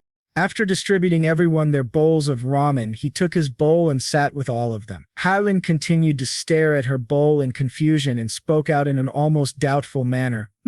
I guess it shouldn't taste bad since it's made with the same ingredients as bread. Seeing the confused look on everyone's face, Yeju then took his fork and explains in a gentle manner, now use the fork to scoop it up and eat it like this. After scooping up some noodles, he slurps the noodles into his mouth, making lots of noise with a blissful expression on his face. Seeing this vulgar manner of eating, Heian spoke up in a disgusted manner. Perhaps I should confiscate and burn your etiquette training certificate. He laughs nervously and then turns to Hans and Lucas, convincing them, you guys should try it too. You won't tell anyone that you made noises while eating. Heian got a bit flustered by this method of enjoying and spoke out in her usual cold and commanding tone. Hans, Lucas, cover your ears. She then took her fork, scooped some of the noodles and slurped it into her mouth, just like Isu. Grabbing this opportunity to tease Heian, Isu spoke in a mock complaining tone while chuckling. Even the Duchess made noises while eating. Listening to this and the way he made fun of her, Heian got furious and channels her manner while saying in her frustrated tone, Mon Perino, I'm sure no one will know if I get rid of you. A sharp ice blade formed and she aimed it at Isu's throat. Realizing he took it too far with her teasing, Isu spoke out in fear and shock. Whoa, calm down, take it easy there. Both Hans and Lucas gasped for air and were in huge shock to do anything. Heian then continues with frustration. It won't end with just a threat. Isu understood he took it too far and asked for forgiveness while laughing nervously. Alright, I'm sorry, I'll stop teasing you. Seeing the fear and genuine sincerity on Isu's face, she cancels her spell. It disintegrated into small particles of water and vanished completely. She then spoke in an irritated, imp-like pouting manner. I'm letting it slide this time. Isu felt a heavy burden fall off his shoulders and he spoke in a light-hearted manner. You really need to control that temper of yours. Both Hans and Lucas were glad that nothing happened to Isu and Heian didn't do anything in anger. After a few days of traveling and resting in between, they were near their final destination. After traveling through rough roads for a long time, Isu spoke in a whining tone, Woo, now that's much better. Finally, we reached the paved road. Irizu then gathers himself and asks Heian in a polite, curious tone, Oh, by the way, where are you planning to stay once we get there? Heian takes her time before replying to Isu. I'll need to stay with you until I reclaim my mansion. Besides, there's still time left until Iramas's date. Cho Isu then remembers the promise in the contract they made and how she would use her powers for him for 1 year. After being reminded about the contract, he thought in a gloomy tone, I have about 5 months left, that's not enough time to settle into my estate. He then replies in a gloomy manner, right, about that. Heian then speaks up in a decided and serious tone. Once you claim the Alber estate, I intend to live there for the rest of my life. After listening to Heian's decision, Isu was a bit taken aback. He then thought in astonishment, rest of your life, is she already going to the 4th base? He then slaps himself mentally and thinks, snap out of it. Isu, she's doing this for the mana spring, of course. After traveling for a long time, they had finally reached the Aromania capital city. As soon as the carriage entered the city, people were bustling and roaming around. Seeing the crowd and people interacting with each other, Isu spoke in astonishment. Wow, big cities sure feel different. Heian was a bit irritated by this behavior of Isu. She then spoke in a teasing manner. Stop acting like you're from the countryside. It's embarrassing. Hearing this from Heian broke Isu's excitement and he spoke in a sarcastic tone. Yeah, I'll just keep acting like a country bumpkin, alright? They continued to travel further and further towards the end. After a long journey, they finally arrived at the inn. Isis, Hans, Lucas, and Heian got out of the carriage and entered the inn. Then they all went to their respective rooms. Meanwhile, Lucas followed Isis. Su flopped on the bed and spoke out in an exhausted manner. Phew. Finally, that carriage ride is over. Lucas then gently offers Yesi, would you like to have lunch? Right now, sir? Azu was a bit too tired from the long travel. Listening to the offer from Lucas, he agreed and then spoke out in a loud manner, "Yeah, go ahead and order a special meal for yourself and for Hans as well." While Chiu was relaxing on the bed and taking his sweet time, he got disturbed by a soft knocking on his door. Lucas then notifies Ju, "Sir, a guest is here to see you. Should I tell them you're not available now? You need to rest, sir." And Siu got up with a light groan and spoke in a gentle manner. "No, tell them to come in. I'm curious to see who's here to see me." The door opens and a young man arrives and greets, "Good afternoon, Baron Isu. I am the butler of the Kroman family." The butler then continues to explain his reason for the visit. "Excuse me for this sudden visit, but my master would like to see you." Isu was a bit taken aback and asked in curiosity, "For what?" The butler then replies back in a regretful tone, "I'm afraid I was not informed of the details. Could you spare a moment right now, sir?" After listening to this, Isu thought in a skeptical manner, The Kromans are not the most trustworthy people, but still, I want to know what business they want with me." The butler then adds in a polite manner, "If you accept, my master will come to the nearby annex." Izu then walks over to the butler and speaks in a serious yet polite tone, "I guess it would be rude to refuse when he's come all this way." The butler from the Kromans bows gently in front of Isu and replies in a grateful tone, "Thank you, sir. I shall get the carriage ready." The butler then takes his leave from Isu's cottage and takes care of the carriage needed to travel to the annex. Isu then turns back to Lucas and speaks in a serious and reassuring tone, "Lucas, I'll be right back. You, Hans, and Hyen can start lunch without me." Lucas then replies with a gentle bow, "Yes, sir." As soon as he stepped out of the inn, a carriage was ready for Isu to take him to the annex where Lord Kroman was waiting. After a short journey, they arrived at the annex, a beautiful old-style building with lots of windows and benches to enjoy the view. Isu then steps out of the carriage and walks towards the inn to find that Lord Kroman was waiting for him. Lord Kroman speaks up with a delighted and gentle smile. "Welcome, Baron. Thank you for accepting my invitation." Isu then bows gently in front of him and speaks in an elegant, polite manner, "Not at all, sir. Thank you for inviting me." Lord Kroman smiles at him warmly and offers, "Please have a seat. May I ask why you wanted to see me?" The Kudaman lord placed his cup of tea down and spoke in a serious yet gentle demeanor. "Let's not wait any longer and get to the point." He then mentioned something about the International Market Festival in an interesting tone. "About the gelato you served at the festival last time, my daughter has been craving it so badly that she fell ill." Hearing about the gelato, Isu spoke in a gentle voice. "Oh, the gelato, they're good, aren't they?" Even though he was masking his doubts, he thought to himself, "Is he asking for the recipe?" Lord Kroman offered in a very calm demeanor, "How about you sell that recipe to me?" Hearing this offer, the smile on Isu's face faded away and he thought to himself in a shocked manner, "I knew it. He found out I was the creator of the recipe, but how?"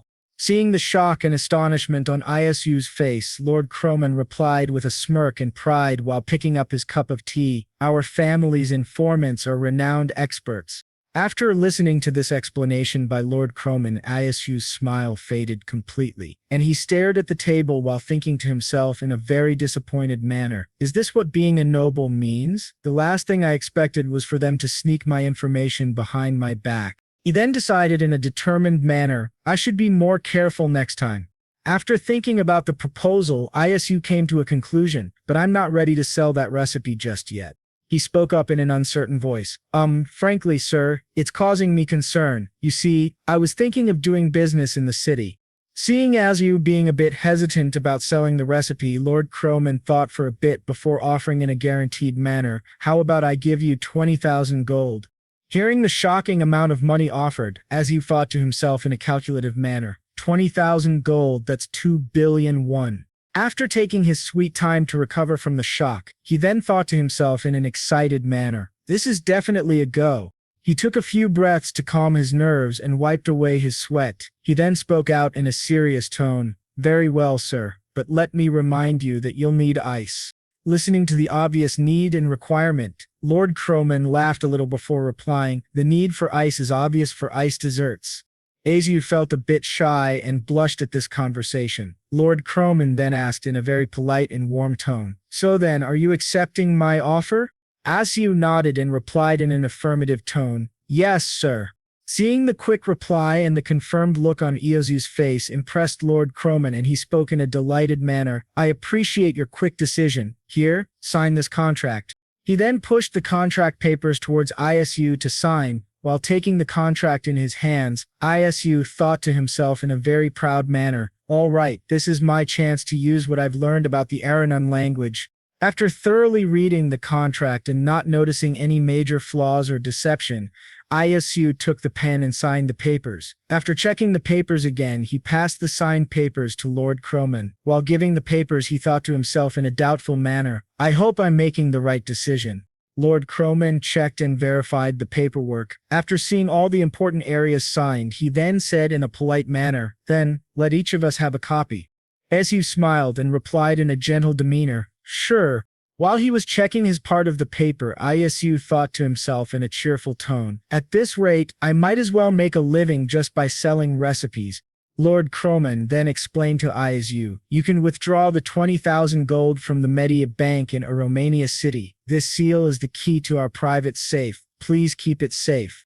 Understanding the grave importance of this seal, Isu nodded and replied in an affirmative tone, yes, thank you. After completing the transaction and the paperwork, Isu spoke out loud in an excited manner, then let me show you how it's made. After explaining and showing a step-by-step procedure of gelato making, Isu took his leave and went back to his inn. After some time, Isu was found in the dining hall of the inn. Hayden approached Isu while he was eating. Seeing her, he replied in a very nonchalant manner, I heard you met Count Croman. Listening to what Hayan said, Isu replied back in a bit of a shocked manner. Oh, is that what it's about? He wanted to know my gelato recipe, he said without batting an eye, and continued chomping on his food. Listening to this buffoonery, Hayan's anger shot up to the roof and she shouted, what? So did you just give it to him? Her rage and fury were enough to burn this inn down. Seeing the anger and rage on Hayan's face, Isu replied in a soft and excited tone, of course not. I sold it for a good price. Listening to this, she felt a bit relieved that Isu wasn't a complete fool, but curiosity got the better of her and she asked him in whispers, how much did you sell it for? Seeing the curiosity on her face, Isu spoke in a happy tone while whispering, 20,000 gold. She suddenly took a step back and all of her anger dissipated. This confused Isu a little and he called out, hey. She then gathered all of her energy before speaking in a commanding tone, I thought we almost had to live in a shabby attic. This left Isu speechless as he awaited her next words. She then continued while crossing her hands. Speaking in a commanding tone, Hayan said, go and search for a mansion with 10 rooms. After listening to Hayan's command, Isu was a bit in shock. Then, after calming his nerves and collecting his thoughts, he spoke to Hayan in an angry tone while pointing his finger at her. Since you're a water mage, you could at least open a public bath and chip in. As you can see, I've done all the work to make money.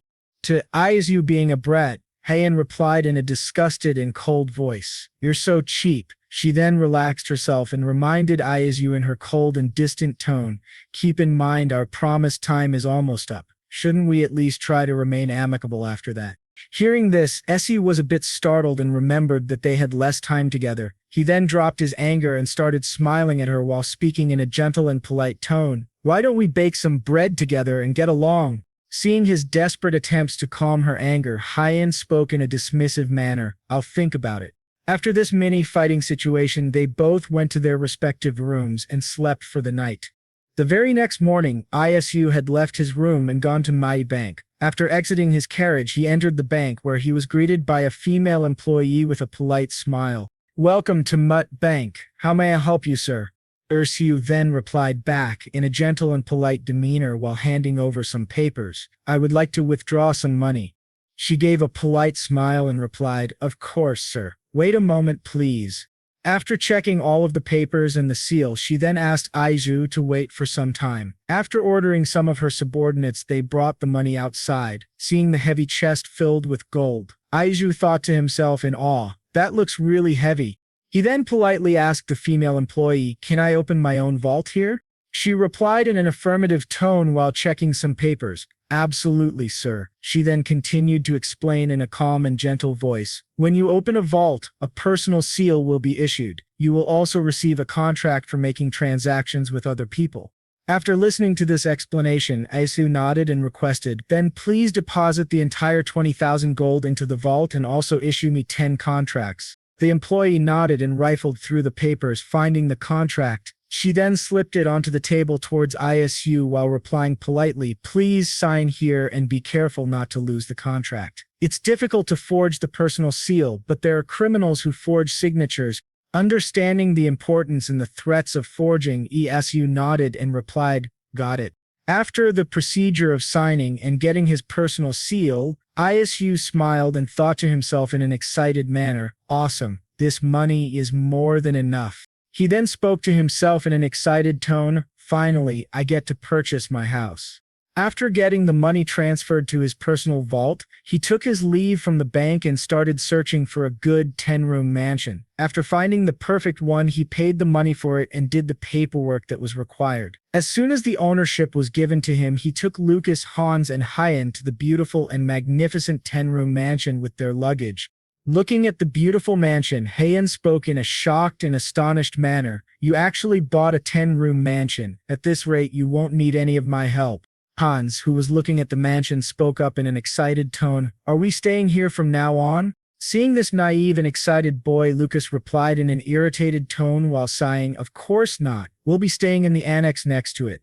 Listening to this, Hans' face dropped down and he looked at Lucas with a sad and defeated look. Meanwhile, Lucas had an irritated look on his face. Seeing that both of them had sparks between them and were ready to go for each other's throats, Isu spoke out loud in a gentle voice, "No, Lucas, you and Hans will be staying in the small room on the first floor. That way you both can come as soon as I call for you." Lucas was a bit taken aback and spoke in a doubtful manner, "Really, sir?" Meanwhile, Hans' smile returned and he spoke up with gratitude, "You're the best, Iu." Azu then spoke up with a warm and polite tone, "Well then, unpack. Lucas, I need you to visit the labor office early tomorrow. I think I'll need about 7 staff for this huge mansion."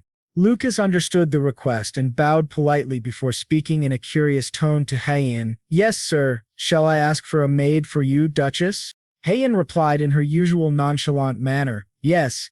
Seeing Izu doing his best for the mansion and also providing a personal maid for her, Taeyeon spoke up in concern and mild guilt. "Now that I think about it, I do feel bad living off of you." She then suggested in a very courteous manner, "So in return, I'll let you use water as much as you want. How about that?" Noticing the courtesy from Hyen and also thinking how she would exhaust herself for it, Ayu spoke up with a worried tone, "No need to overwork yourself. We can wait until more people move in." Noticing the worries and genuine care in his voice, Hyen understood and replied in a nonchalant manner, "Never mind that, I'm craving bread." Getting reminded by the fact that it's almost the end of the week where he has to offer her bread, Ayasu bowed gently in front of her and replied, "I'll serve them after."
We're done unpacking, dear mage, Heian said.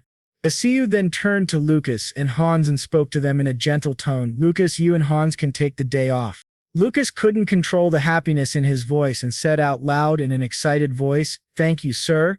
Isu then continued to add in a gentle and caring manner, go ahead and take a warm bath too, use the fireplace to warm yourselves. Don't worry about the firewood. He then rummaged through his pockets to bring out white packages. He handed them to Hans and Lucas while explaining, and here, take this. It's soap. There are 2 of them in there so you both can have one each. Feeling overwhelmed by Isu's kindness and care, both Lucas and Hans spoke at the same time with gratitude. Sir, yes sir, you're so generous. He blushed a little when they complimented him, then smiled at them warmly while thinking to himself in a happy tone, I guess it doesn't take much to become a good master here. The Yaman Empire is the best. After unpacking and settling down, Isu then came to the entrance of the mansion and looked all over at the beautiful carvings and designs, but it seemed that he wasn't appreciating the mansion. Instead, he was deep in thought. He then groaned in frustration and thought, now the question is, where do I open the portal?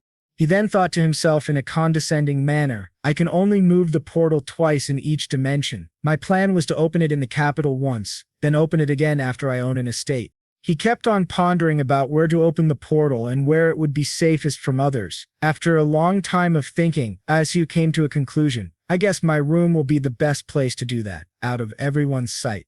He then walked back to his room and searched for the perfect location to open the portal. He thought to himself in a very relaxed tone, it's my room anyway, so I'm sure the location does not matter. I'll just find a decent corner to open one. After finding a decent corner, he opened the portal. A gate appeared, and he thought, perfect, now time to utter the spell I memorized. He then collected his thoughts and prepared himself to chant the spell. He chanted in a slow and steady rhythm, making sure not to cause any mistakes. After completing the chanting of the spell, there was a spark and change in the portal. For a while, the portal stopped sparking up and then it was ready for traveling. Seeing the ready portal, Isu's eyes sparkled and he spoke up in an excited tone, wow. He then entered the portal and stepped out into a familiar room. Seeing the dirty room, he started cleaning it hard while thinking to himself in a very tired tone, whew, it's been a while since I've done chores myself. After scrubbing the floor hard and cleaning the room thoroughly, he spoke out in an exhausted tone, this place is hard enough. How am I going to clean once I move into a bigger house? Should I hire a cleaner on this side of the world? After all this scrubbing and cleaning the room neatly, he was all sweaty and smelly. After taking a shower and wearing clean clothes, he heard a knock on his door. Then a man spoke out loud, Jaizhong Mian delivery. He hurried to the door and smiled politely before receiving the parcel. He then took the parcel to his dining table, took his chopsticks and broke them in half. Seeing the tasty Zhang Mian, Ayu spoke out loud in an excited manner. Now, you can't find something like this over there. While enjoying the noodles, he was deep in thought about his future, but if I am to move to a bigger house, where should it be? He then slurped on the noodles and took his phone while saying out loud, let's see how home prices in Songdo are. He then scrolled on the website trying to find a suitable house. After watching lots of properties, he spoke out loudly in shock, 2 billion won for 71 square feet. That's super expensive. He then shut his phone and continued to chomp on the noodles while speaking out loud, forget about Songdo then, I'll skip the Han River view as well. But suddenly while eating, he thought in a surprised tone, but wait, selling recipes should get 2 billion in a flash. What if I sell the recipe for Jjajangmyeon and Jampong? After having a thought on this idea, he spoke out loud in excitement. I should be able to move into an apartment with a Han River view in no time.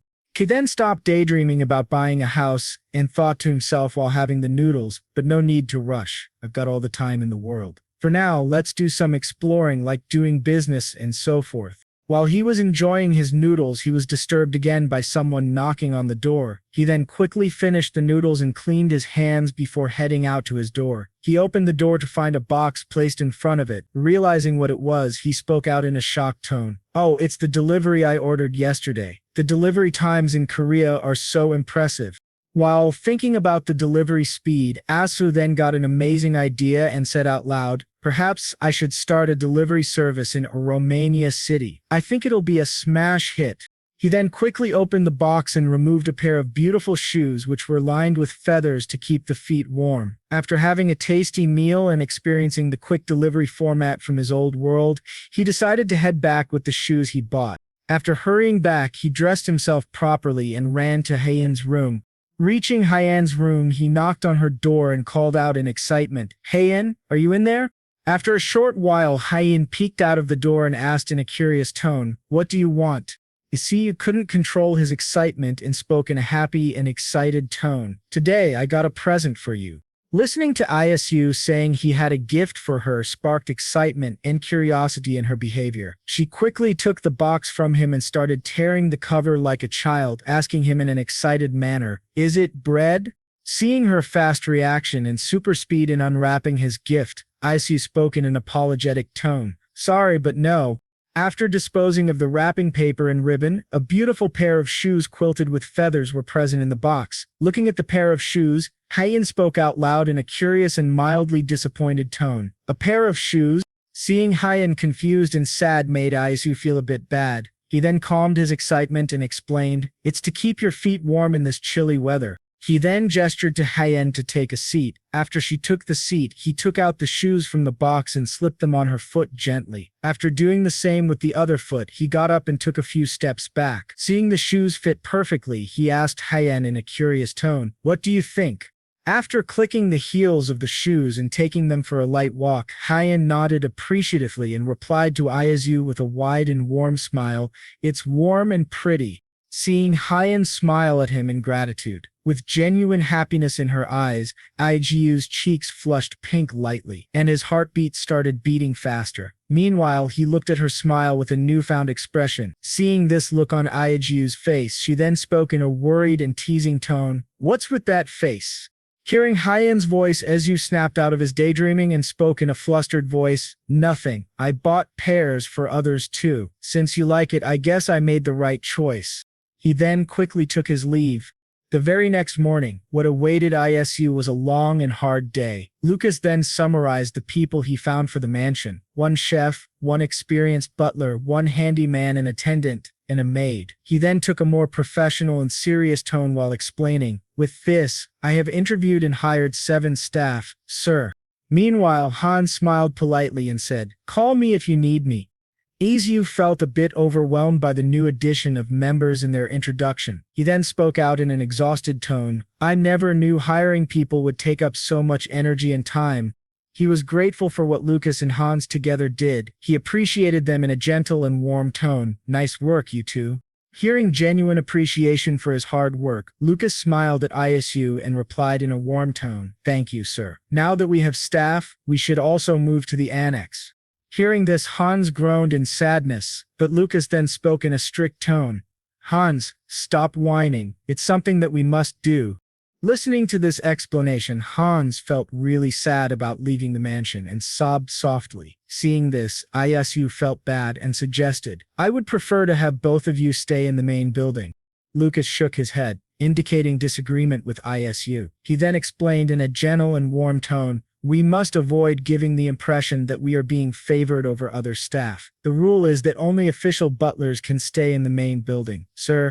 After understanding the rules and regulations, Isu realized it would be unfair to the rest of the servants, so he accepted this decision. But seeing Hans still in a sad mood, it ached Isu's heart, and he spoke out in a comforting, happy tone, "Very well then. Hans, come, let's visit the marketplace." Hearing this, Hans stopped crying and washed his face before leaving for the marketplace with Isu. As they roamed around the marketplace, Asu was a bit shocked, though he had kind of guessed that it would be bustling with lots of people. While roaming around, Hans got a bit curious as to why they were there, so he asked in a curious tone, "By the way, what are we here for?" Dechu replied in a serious tone while looking over the stalls, "I need ingredients for cooking." He then turned to Hans and asked him in an excited voice, "What do you want to eat? I'll cook it for you." Hans felt a bit awkward at this question and he replied in a confused tone, "Are you asking me, sir?" "Oh, I'll eat anything you make."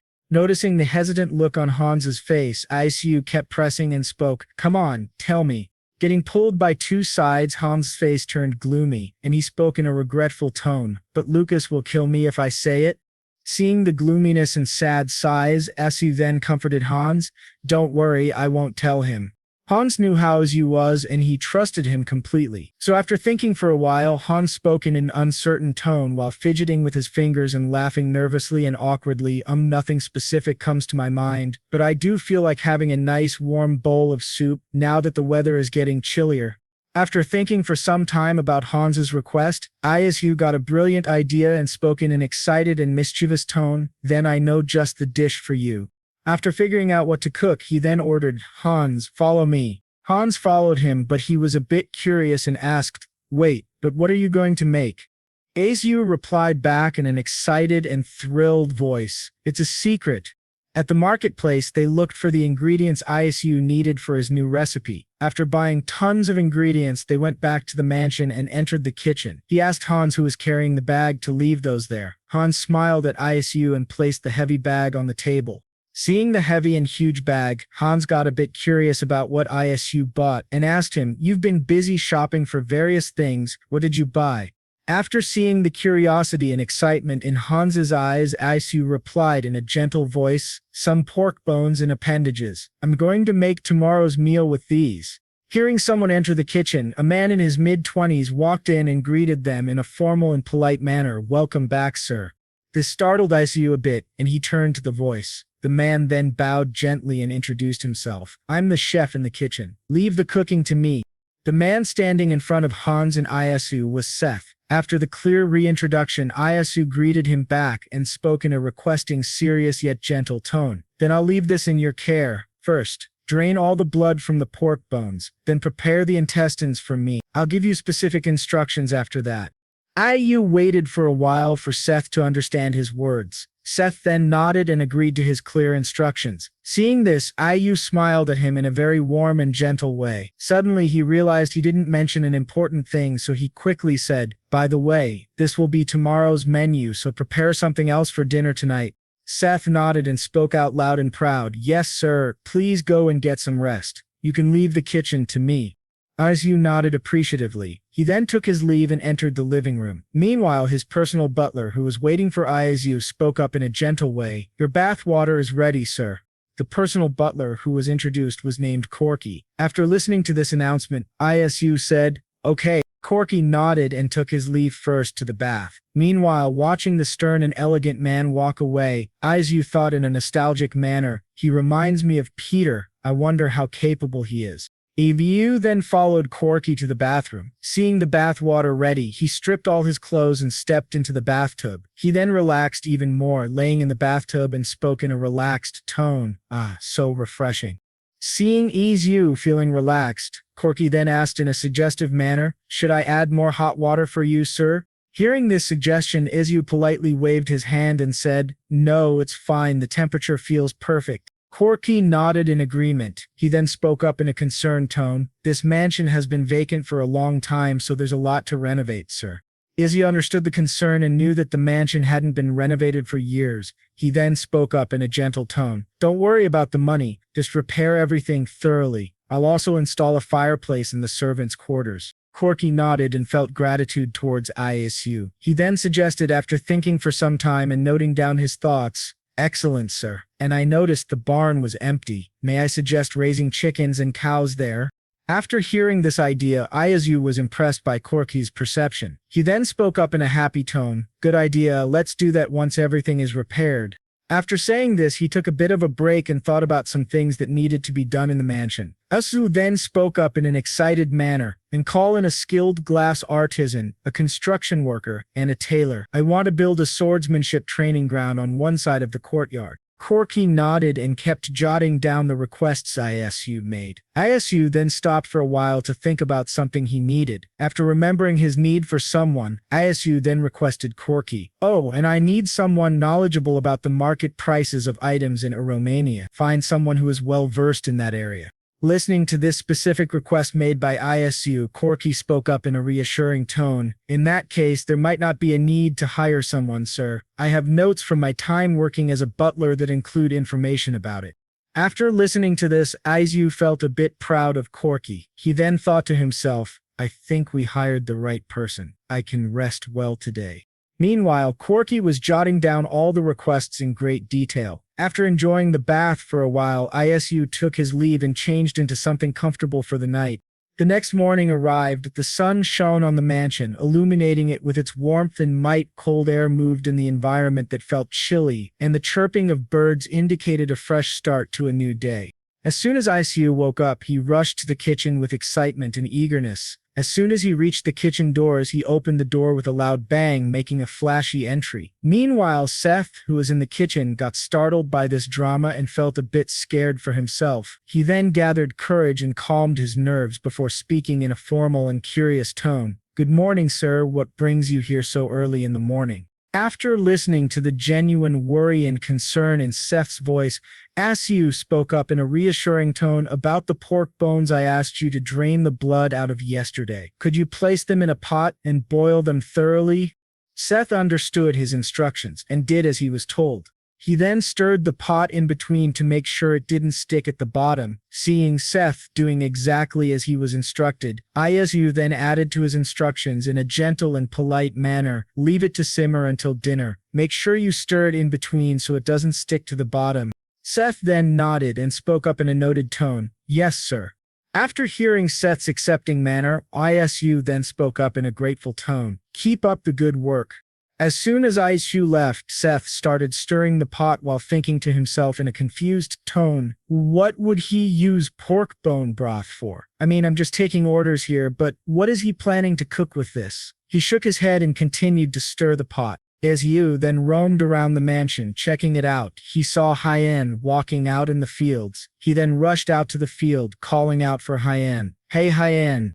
Hearing her name being called out, she turned toward the sound. Isu then caught his breath and spoke in a curious manner. "Why are you out in this cold weather?" As he was going to say something more, he noticed something about Hyen and spoke in an amused tone. "Oh, you're wearing the shoes I got for you." Hyen wiggled her leg, enjoying the feeling of the shoes. She spoke in a comforted tone. "Yes, they're keeping my feet warm." Both Isu and Hyen went for a small walk while talking with each other. Listening to her complimenting the shoes, Isu then spoke up in a delighted tone. "Is that so?" As they were talking and having a long walk, they were interrupted by a familiar voice. The voice called out in an excited and happy tone. "Baron Bloom." Isu then turned to the sound of the person that was calling him. While he turned, he was a bit in shock to see the familiar man, the eldest son of the medic family, Kei Michi, waving at him. Kei then ran towards Isu with a bright and wide smile. Kei spoke up in an excited and polite manner. "It's so good to see you again. I heard you bought a mansion a while ago. Sorry to visit you so late." After hearing this and sensing his apologetic manner, Isu waved it off and spoke up in a friendly tone. "Nonsense. There's nothing to be sorry about." Kei felt a warmth running through his heart when he heard Isu's friendly tone. Kei then spoke up in a gentle and polite voice while gesturing to his carriage. "I brought a belated housewarming gift as well." Chanrisku felt a wave of happiness course through his body when he heard that gifts were brought by him. Isu then spoke up in a friendly and warm tone. "Then all the more reason, you're welcome here. It's been a while since we've met, and you're looking great." After listening to Isu's genuine happiness and concern for his well-being, Kaylee felt really happy. He spoke up in an excited and bubbly mood. "Of course, I've never felt happier in my life." Kaylee was a bit curious to see Hyen there. He then turned to her to ask in a curious and polite manner, "And may I ask why you're here, Duchess?" Being questioned about her choice and her wish to live there, Hyen didn't reply but stared at him with a cold and nonchalant manner. After getting the cold shoulder from Hyen, he felt a bit awkward and he flinched while replying in an awkward and nervous manner. "Well, I'm sure you have your own reasons." Noticing the awkward and cold interaction between both of them, then Isu then spoke up in a suggestive manner. "Oh, by the way, I'm going to cook my new recipe today. Would you like to join and watch, Lord K?" He then thought for a bit about the situation he was in and realized that seeing Isu cook a new recipe would be more interesting, so he turned to Isu and replied in a grateful manner, "I would love to." Isu was delighted to hear this. He then turned to Hyen and asked her in a curious tone, "Want to join us, Hyen?" Hyen then spoke in a nonchalant manner, indicating her zero interest in cooking. "No thanks. I'd like to step on some fallen leaves a bit more." Respecting her choice, Isu then spoke up in a concerned tone. "Okay, be careful not to catch a cold." Both Isu and Kaylee made their way to the kitchen while conversing with each other. As soon as they reached the kitchen, they saw Seth stirring the broth. It had simmered down to a very thick and soupy base. Kay then took a whiff of the broth and spoke up in an excited tone. "This smells delicious. Is it dinner for tonight?" As you nodded and requested in a gentle tone, "Yes. Please join us and have a bite." After noticing the broth was done, Isu then explained, "Now that the broth is ready, let's chop up some leeks. Now add that in with cooked barley rice and steamed pork." After placing it on the table and garnishing it with spring onions and leeks, Isu then spoke out loud in an excited tone, "And voila, it's ready." After sharing his recipe, he then showed how to serve it and prepared 3 bowls in the same manner. He then ordered one of the staff members, "Take these to the dining room." He then turned to Seth and gave clear instructions, "And you all do the same and have a bowl each."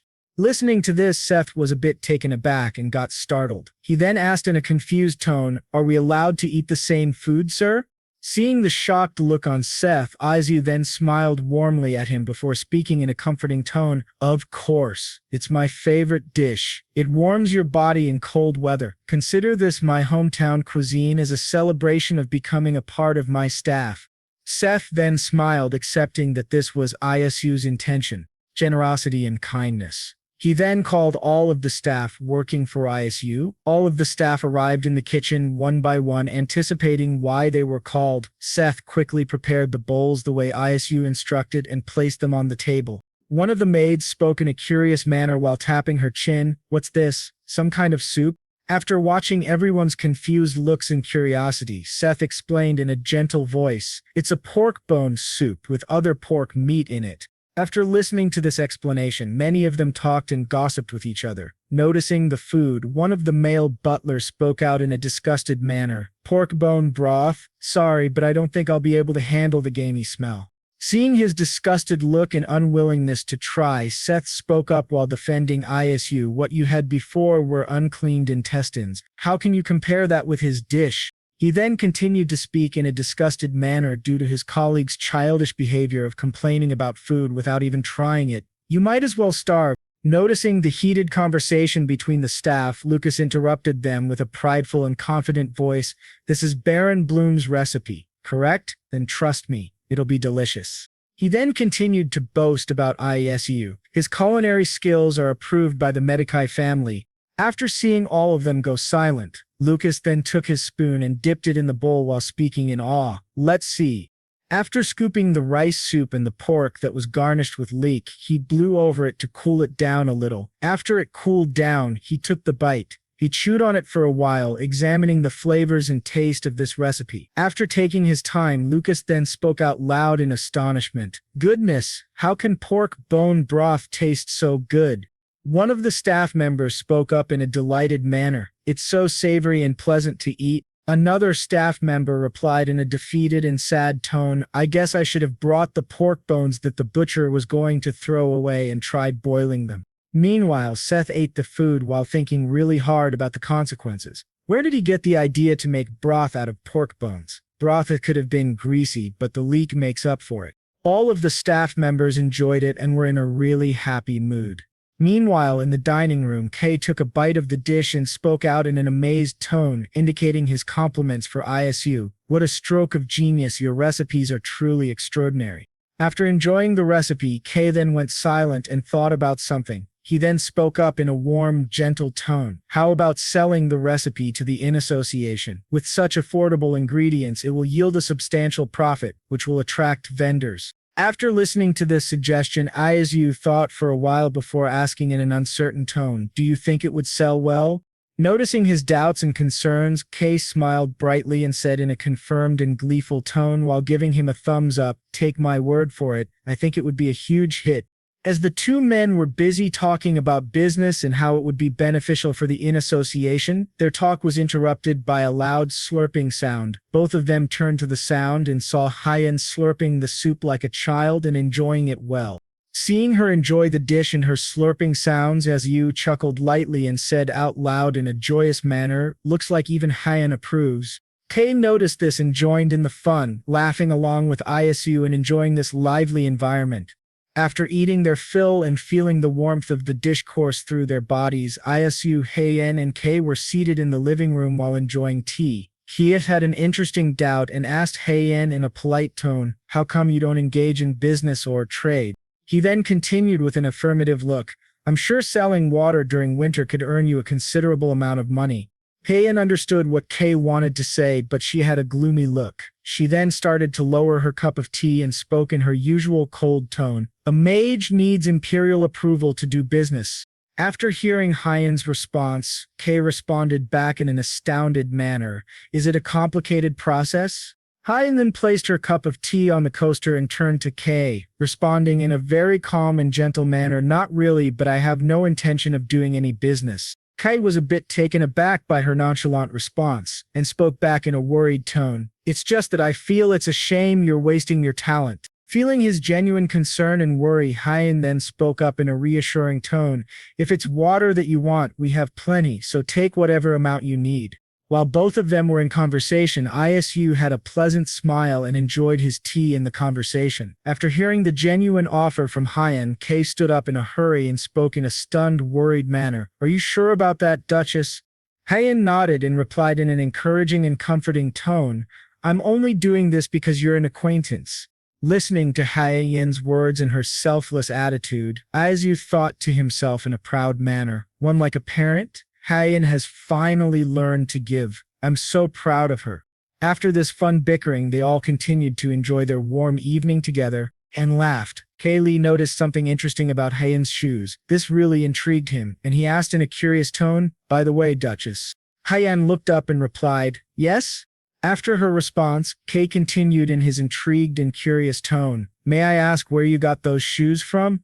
Heian was a bit confused as to what he was talking about. She then looked down and realized what Kay meant. She replied in a nonchalant manner, "Baron Bloom gave them to me." After hearing her say it was a gift from Isu, Kay smiled politely before requesting, "If you don't mind, may I take a look at them?" Heian replied in understanding, "That won't be a problem," but then her facial expression turned into one of disgust and coldness. "Please don't bring your face too close." Seeing her expression turn into disgust, Kay was a bit stupefied, but he understood her demeanor and nodded, "Yes, ma'am." As Kaylee examined the shoes, he understood the different components of them. He then spoke in a dazed manner, "Interesting. Why did I not think of this?" After completing his investigation and thorough examination, Kay spoke up in an intrigued manner, "I see so much business potential in this item. Is the inside layer wool?" Isu replied in a gentle tone, "That's right." After understanding his reply, Kay then asked in a curious tone, "What's the first trade item that comes to your mind when you think of the Medi family?" Izu was a bit dazed by the sudden question. After thinking for a while, Izu replied in an uncertain voice, "Pepper?"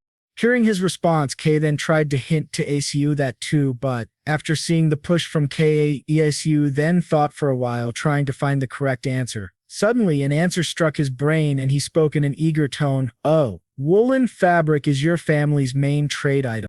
Kai was happy with his answer and gave him a nod before saying in excitement, "Correct. Besides, wool or leather are pretty affordable items. We can make these shoes and sell them to the commoners and middle class."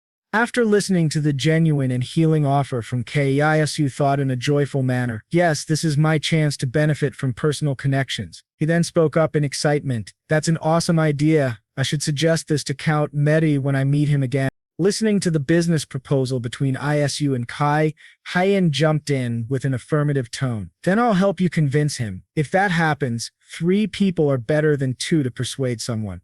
Listening to this wonderful idea from Heian, Kei then gave a really bright and polite smile while speaking in a polite tone and rubbing his hands. "What a remarkable idea from a remarkable duchess." Seeing this overly friendly demeanor of Kei, Isu thought to himself in an astounded manner, "Kei sure knows how to flatter people." After this fun and little bickering between Heian and Kei, they all enjoyed the time they spent together. Kei then noticed the dawn and spoke in an embarrassed tone, "Oh my, look at the time, I should get going. Please stop by my house anytime to try the new recipe I created." Isu gave a warm smile to Kei and replied in a polite tone, "I sure will." He then turned to Lucas and asked him in a confirming tone, "Lucas, did you bring what I asked you for earlier?" Lucas then entered the room and said out loud, "Yes, sir." As soon as Lucas put the jar on the table, Isu smiled at Kei and spoke in a gentle and warm tone. A gift for you, Lord Kei. It's tea made with jujube. Then took the jar and opened it. After eyeing the contents, he took a whiff of the jar. Kei then said in a happy tone, "Yum, it has a remarkably pleasant smell. I should look into this ingredient, called jujube." He then shut the jar and gave a polite smile to Isu, saying, "Thank you for the gift. I should get going now." Then smiled back and greeted him. "Have a safe trip back, Lord Kei." Himen took his leave and went back to his home. After his departure, Isu turned to Hyen and offered her to go to the balcony to enjoy the night and the stars while drinking tea. While enjoying the stars and the song from the cicadas, Isu spoke in a delighted manner. "I love sipping warm tea while feeling the cool breeze." Meanwhile, Hyen stayed silent and sipped her tea. Isu had some concerns and doubts, so he turned to Hyen and asked her in a polite manner, "By the way, Hyen, do you really have no intention of making money?" And put her cup down and spoke up, "I just don't want to get involved with the imperial family." After hearing this, Su then asked in a confused tone, "Wasn't it just a matter of getting a simple approval?" Hyen responded with a sigh, "It's not as simple as you think. To get approval, I would have to go to the palace in person, which will expose me to more people." Su was still confused and asked her in a dumbfounded manner, "But I thought you decided to be more confident from now on." Hyen then spoke out loud in anger and rage. "That's a different problem. Once they find out who I am, they'll bother me by trying to find me a groom, and I don't want that. If I want to do my own business, I must first marry someone I want. Otherwise, I'll end up marrying one of the imperial members." After hearing Hyen's anger towards the imperial family and her hatred towards them, Su was confused. He then spoke up after understanding all the things Hyen said in a confused tone. "All this hatred toward the emperor and talk of killing him. Why are mages so uptight about the imperial family?" Hyen then spoke up in